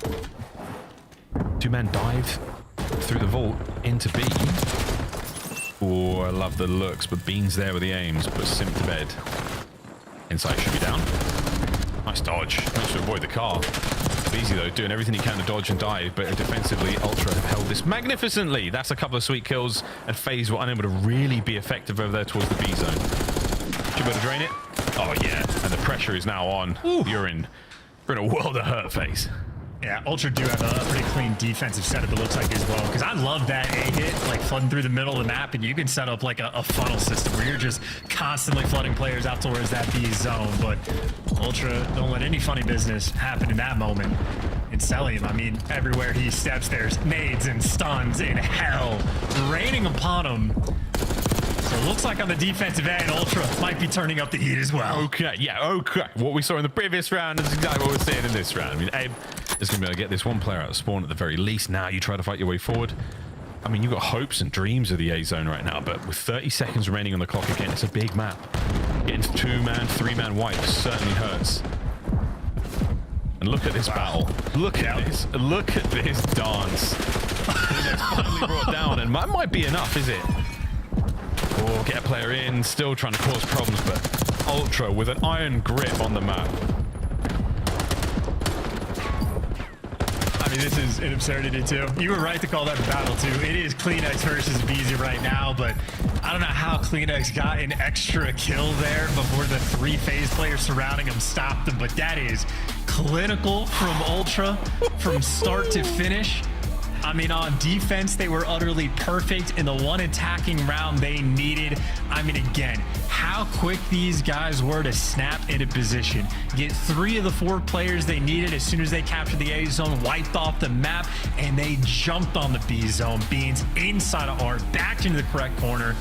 I mean, they just did everything right. And obviously, I mean, tip the hat to Kleenex. An absolute spectacle of a performance from him there on the control. Absolutely, folks. Well, Ultra take the lead, and we go to another hard point. Quick peek at the stats. It's the 25 and 18s one thing. It's great. Fantastic. But it's the damage across the board from everyone. Everyone putting up sort of reasonably similar numbers, which is super impressive. Joe Deceives, 20-20 in the KD, 20-20 in the Vision as well. That's 11 assists, 15 non-traded, and the most damage in the lobby. GG's Ultra, 3-1. Happy to take that on Vault.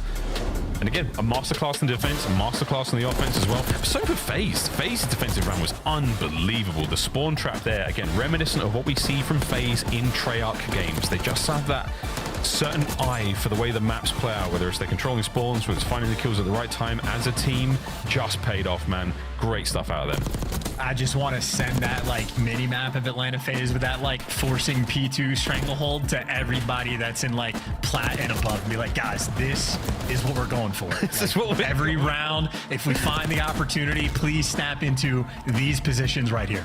Yeah, it's not too complicated, but this is where you gotta be. See how they can do it. But man alive. Well, we saw non-stop wipes, great ones being won by the FaZe boys as well, and we simped in that little flow state moment there beside, you know, this sort of corridor at the bottom of the stairwell. Huge work. And again, the battle for the B zone, folks, you're going to see lots of that this year. Very, very close range engagements, whether it's with the Jackal, whether it's with the Aims, tussling over these zones, and that is disgusting work out of a BZ. Technically 4 in the feed, somewhat of an interruption there, but rancid work all map long from our players. Yeah, that's right. Kleenex calls it in at the very end because he had to let them know he got it. That's what it's all about, boys and girls. That is what it's all about. Ultra take the lead.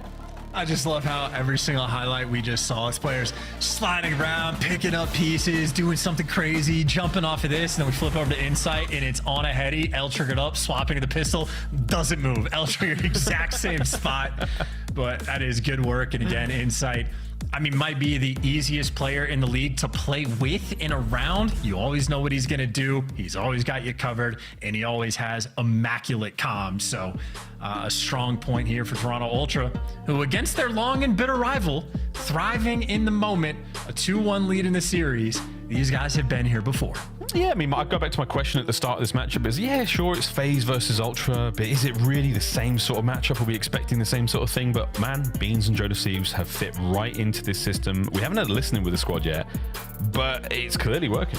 It really, really is. I don't think the respawn in the Protocol first time round was terribly good for them. I mean, they did take a pretty hefty loss there. Technically, not a 100-point club, but regardless, a bit of a bang. I wonder how this is going to go. Skyline. It's a smaller map, it's a faster map. I would imagine the Terrors and FaZe in general are going to be really, really happy to play this. This should be a fantastic map either way. Well, this is one of those of like scrim data is going to clash with the actual matches right now because the Protocol map 1 pick was Atlanta FaZe's pick. It makes sense. We watched them play. Absolute class on it.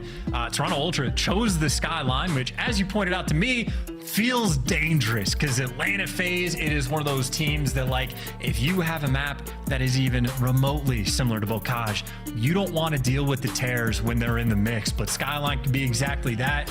And Ultra, I mean, they're just walking straight into the fire of it, but if it's their map pick, that means they're prepared.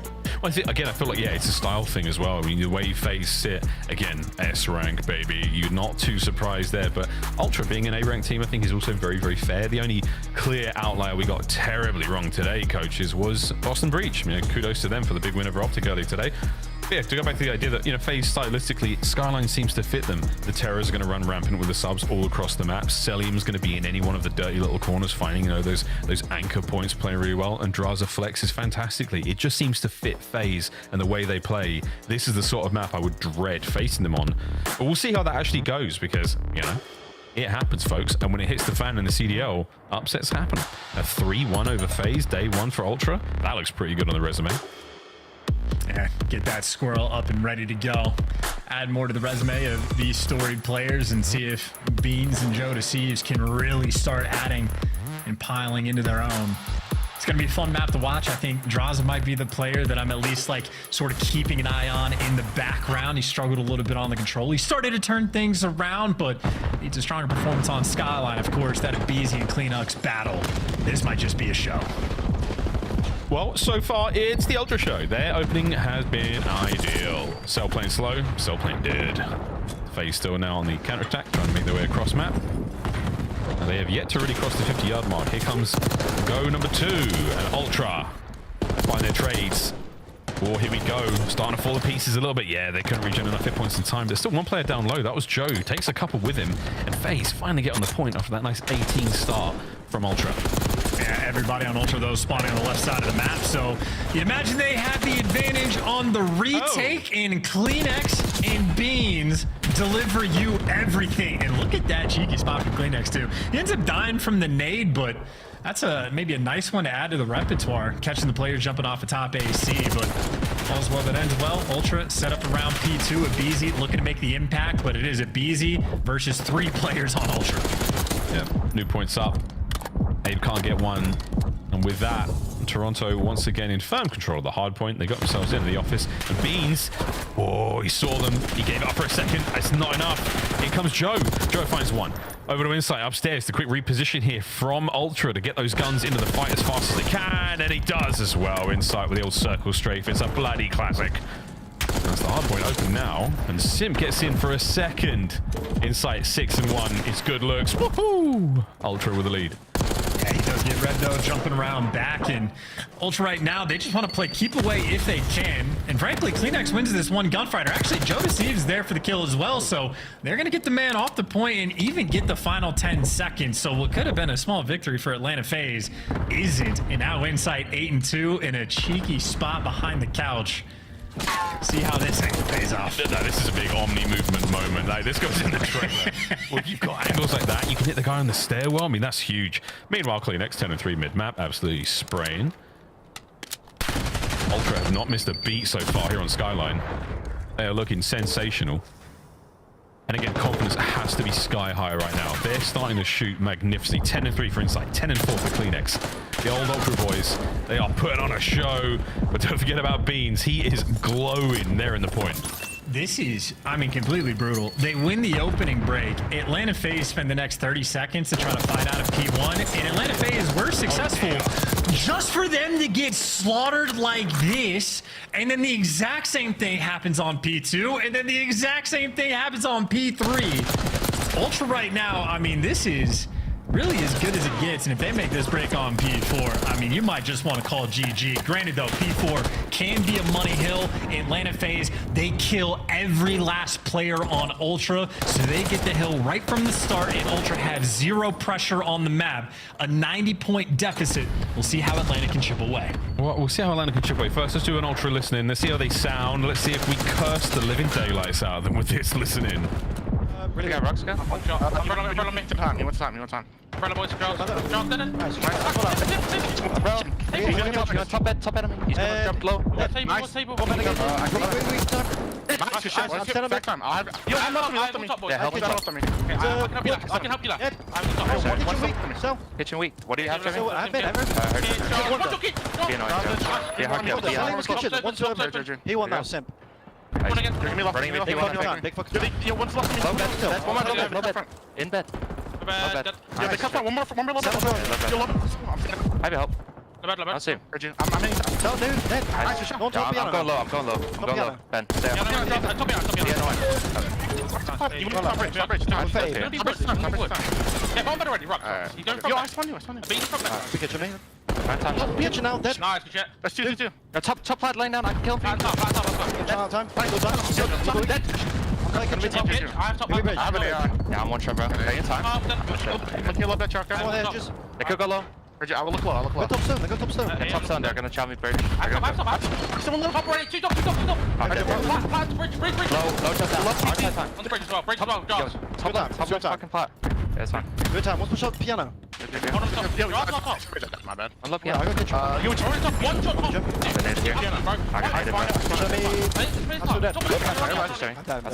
Push out. Hold on me, I'm one shot. I'm scared. One top bridge. Same guy, you want top zip. Team hold. Top line. Bridge top zip. Line still. He's in new. Come on. Sim. Yeah, Sim is back out. One more back. Behind table. Absolute. He's gone back house. Ran at you. Top house. He's up there. Spawn you guys, yep. I spawned up top. Dead. Tree. He wants done. Only one. Back. He's gone piano. Alright, 2 piano. Still bow. Piano again. Alright, listen, slow down. Low cast, slow down. Slow down. We're good. Let's go life for now. Two kid share on the pillar. Main top. I got you.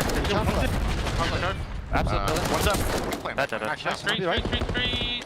I think it's pressure this. Watch your time. Pressure this? Yeah, that's fine. Push. I'll have one to spawn. Draws to spawn in. Two spawn out. Only one side of the table. He's going bridge fast. One's back. Let's go piano as well. Spawn here. Jumping new, guys. Yeah, P1. One P1 and old. P1 and old. Their side P1. I spawned P1. Lovely listening, classic Beans, and we cursed them a little bit, Chance. You know, a 90-point lead has been chopped down to about 60, but Ultra right now are in a moment where they do need to stabilize because Atlanta FaZe has taken the momentum and that might just continue. A break on P3 where Ultra got there first, and we've seen stagnant setups on this hill. Atlanta FaZe happy to let the gunfights come to them. Yeah, very much so, and they're going to be sitting pretty here. Simp, this is a lovely spot to be in, and it pays off. Another 3 down to the feed. Last man up Beans, he's gone. Clean wipe. Oh, baby, we're looking at a very, very spicy moment here. Ultra, though, blessed be the COD gods, except for Beans. He must have done something weird in the menus today. He doesn't spawn on that right-hand side. He spawns on the left. The COD gods not smiling upon him. 15 seconds to go. Over to the bedroom. We're going to fly. Oh, and Simp, he gets a couple. The setup now for Ultra being put to the test. 4-man attack. Here we go, boys. This is just so delicate. One break, and well, you might just break them down. Ultra, I mean, they're just desperate to stay alive, and you can feel this pressure swarming. Simp, first man in. All the usual spots. Kleenex on the back side of the bathtub. Beans on the inside of the point. Simp down. The first wave ineffective. Amazing. Well, might get the time. If he gets another kill here, no, he doesn't. Of course he doesn't. There's enough time to get Draza involved. Insight guns him. Simp now on the flank. Read by Beans. Wow. Gorgeous work out of Ultra. They hold on for 2 waves. Yeah, they stabilized. I thought Abizi was getting ready to make a highlight reel play, but they kept things under control. And I mean, still more pressure here, and Abizi's still a nuisance, but this is just sort of like chip damage because the kills still flowing by way of Toronto Ultra. And Draza, you make it to the back, but that is just easy reads. Toronto Ultra, I mean, these guys have found a way to calm the chaos on this map. And while that lead got within maybe 20 points, it is right back up to about 55 going into new. Atlanta FaZe are going to need 3 hills back to back to back where they just strong arm them. Doable. Very doable. Beans of Kleenex might not let that happen. Over to Abe. He's gone. Wow. Kleenex is absolutely roaming Skyline right now. 26 and 18. He is overtaken Insight. Only in the KD department. Not necessarily in the deaths. And Simp flying gets a couple. FaZe the last man standing. Here comes the time. And how did they read these spawns as well? Someone crossed desk. Well, Abizi at least gets the intel and spots him. And unfortunate, head on too much of the swivel. He gets caught. Beans gets a nade kill. Simp trying to chase down these kills, but they are difficult to find flowing. But no one's on this hill for the moment. But the left side spawns. If you're thinking about the long game right now, Ultra still have a lead. But admittedly, Atlanta FaZe are putting the pressure on. Dodge the streaks by the looks of things as well. So, good looks here. Can Joe clean up? Yeah, he does. Backline safe. Hardpoint yours. FaZe. Hell's bells are ringing, boys. You better get up there. Abizi answers with 1. Kleenex picks him up. The final few moments here in the hardpoint, and FaZe have battled their way in. Can they get any more kills? No, it's perfect timing from Ultra, and now it's their hard point. And just like Atlanta FaZe on P3 on Protocol, Ultra on this P2 do such an outstanding job of keeping the pressure towards the back of the map, so everybody's ready to swarm on these kills. Keeping things under control, and just 18 more seconds to go. Ultra looking to start their year off right. Oh, it's not over yet though. Selim's in, Selim's down, reinforcement shot at the right time, and Ultra fans, hands in the air across the world. Not because you don't care, but because your team have made a massive change and have come out on top against one of the best in the game. Ultra, what a way to start the year. Hey, that is some big European energy coming out of Toronto Ultra. I mean, God didn't... we got a lot of jokes to make, but that is an outstanding series. I mean, from start to finish, they might have gotten picked apart on one single map on Protocol, but for Ultra, that's just back to the drawing boards, because outside of that, that was some flawless Call of Duty being played. And I'll say, that's the best series I've seen CleanX play all season. My God, you're not wrong. 33 and 25, pushing that 4K damage. Another Skyline hardpoint in the history books. A very fun one indeed. Huge work though across the board. Everyone here was frying. Everyone was having a good time. Beans 28-23 with a 20 non-traded. That's a delight to see as well. And huge hardpoint time. CleanX really leading the charge there, but nonetheless, Ultra, a very well-rounded effort. You have to say it.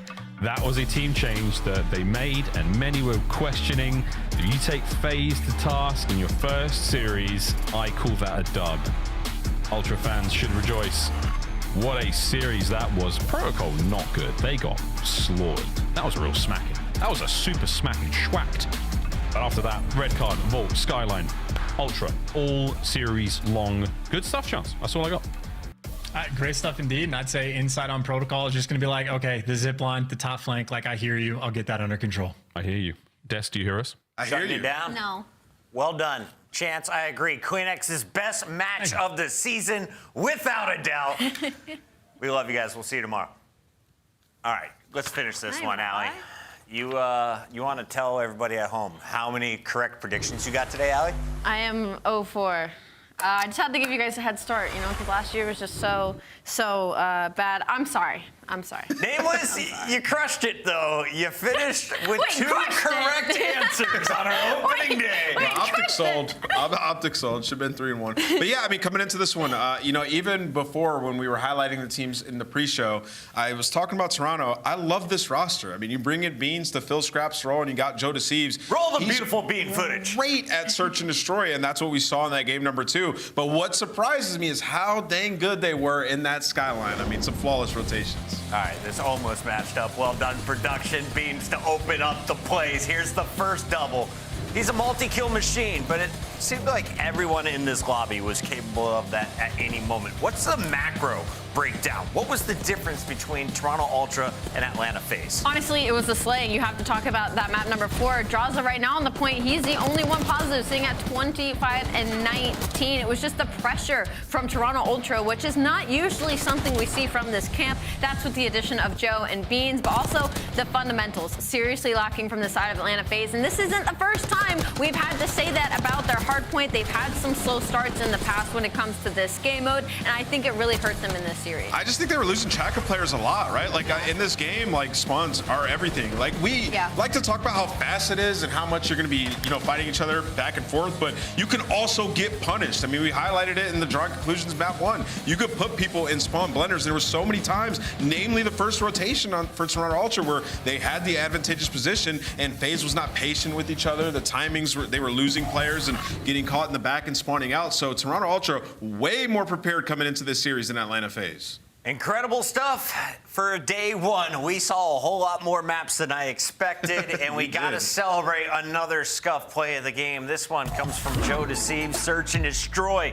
It was Tobias hitting 10 kills. Joe right behind him with 9 of his own, but he was the first blood king, right? He gets 3 against a Bezian crew on that Atlanta FaZe squad. And this is nothing new for Joe. Even a lot of last year, he was in fact the first blood king. So going up against a Beezy who holds that crown, I'm sure this was a huge moment for Joe. They're also friends, so maybe a little bit of rivalry as we start off the season. But for Joe, I think this was just a huge moment for him. This is the best team that he has been on, and you can clearly see it in the gameplay. Atlanta FaZe coming off the most recent win. They're at EWC, now handed a loss, and we have to talk with the person who just handed them that L. Kleenex is on the mic. Tobias, how we feeling? Feeling good, you know, not too bad. So talk to me a little bit about what's happened since Riyadh, because we saw you guys finish at that tournament much lower than you predicted, and then a few months later, we see an announcement that Scrap is going to LA. I mean, yeah, right after Riyadh, I think we had like 12 hours where just instantly everything just blew up. We knew we weren't going to be a team, so right after that, we went searching for players. I think me and Jamie knew we were going to stick, so found the right fit. Joe and Ben, why not? And how has that fit been? Because, you know, when I think about Toronto Ultra, I think about, you know, kind of cooler comms when we go into the listen-ins. Everybody is on the same page.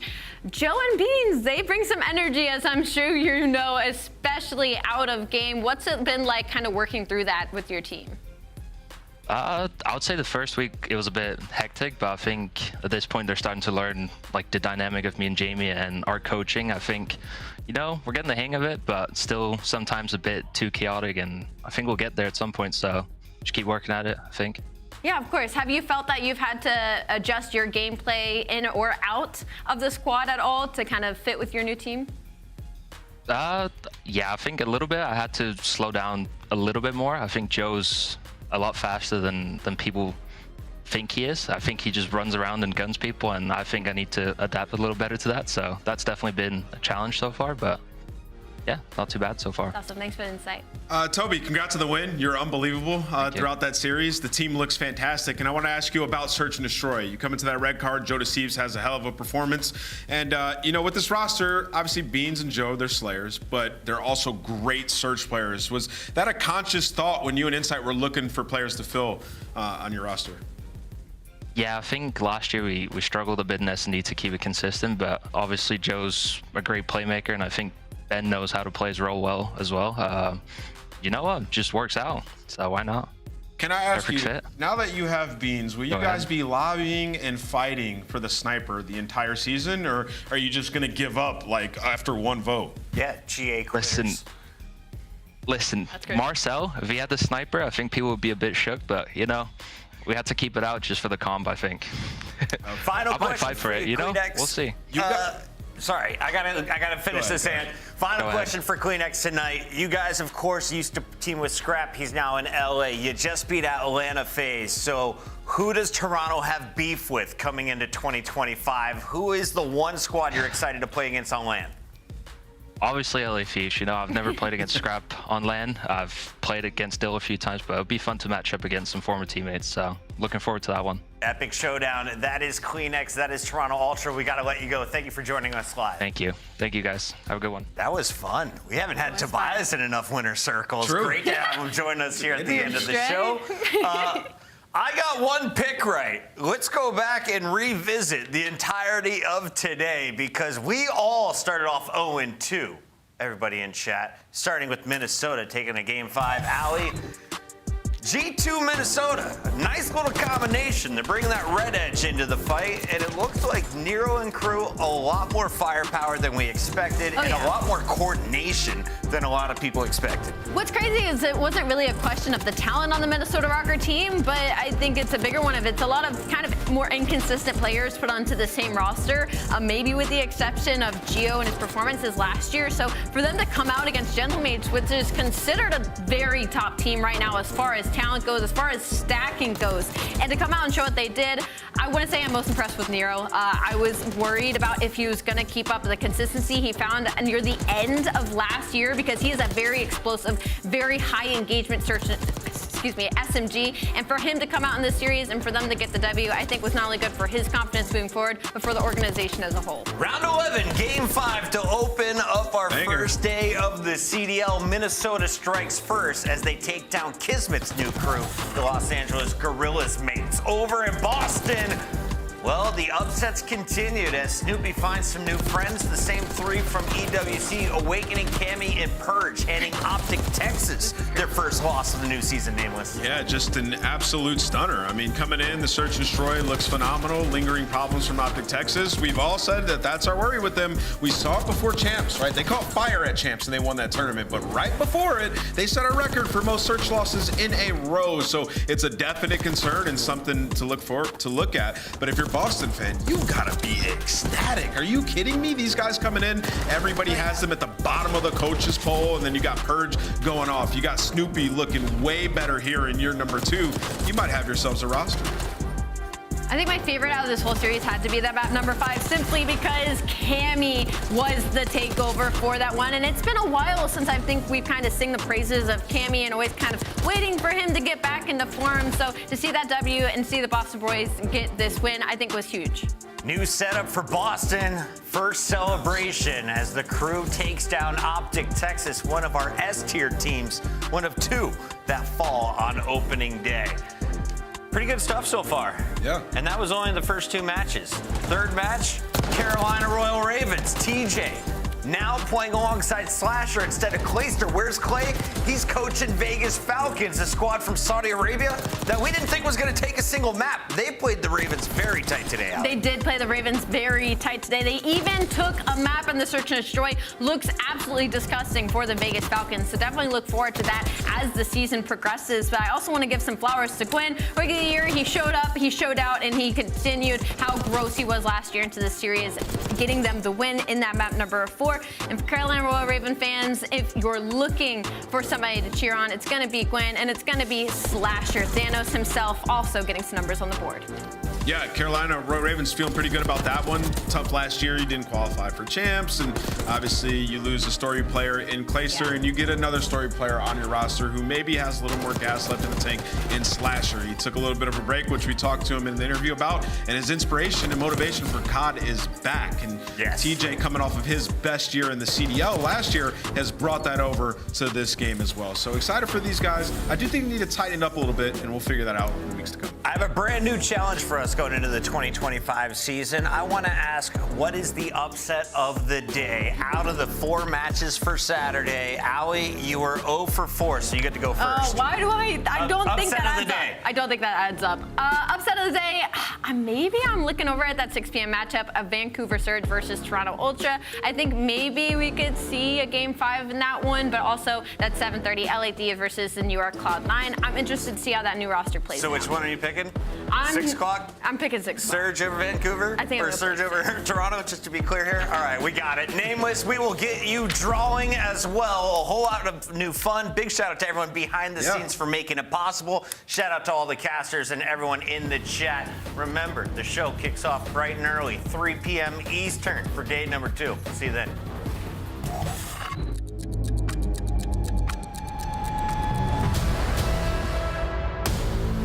We back for another one.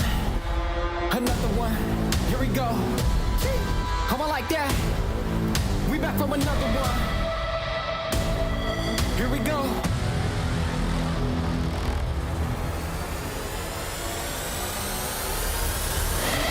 We back on the scene like we never left. Time to go put them back on the shelf. No, we do not need permission. We came in alone, now we leaving you by ourselves. Now nobody wanna play me.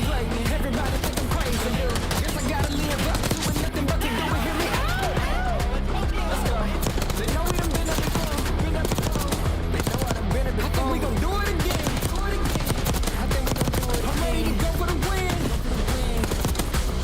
Tell them let's do it again.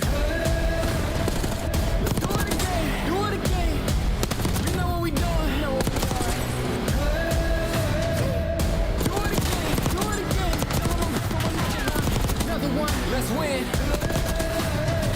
Let's do it again. Do it again. You know what we doing. How I like that. Let's do it again. Do it again. You know what we doing. How I like that. Do it again. Do it again. Tell them I'm another one. Tell them let's do it again.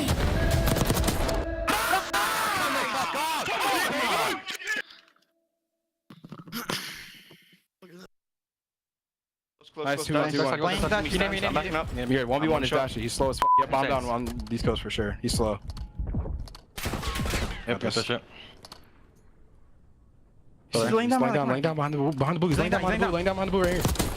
Let's go, man. Let's go, boys. Let's go, bro. Let's go. Come on, Eric. Go. Come on, Eric. Nice try.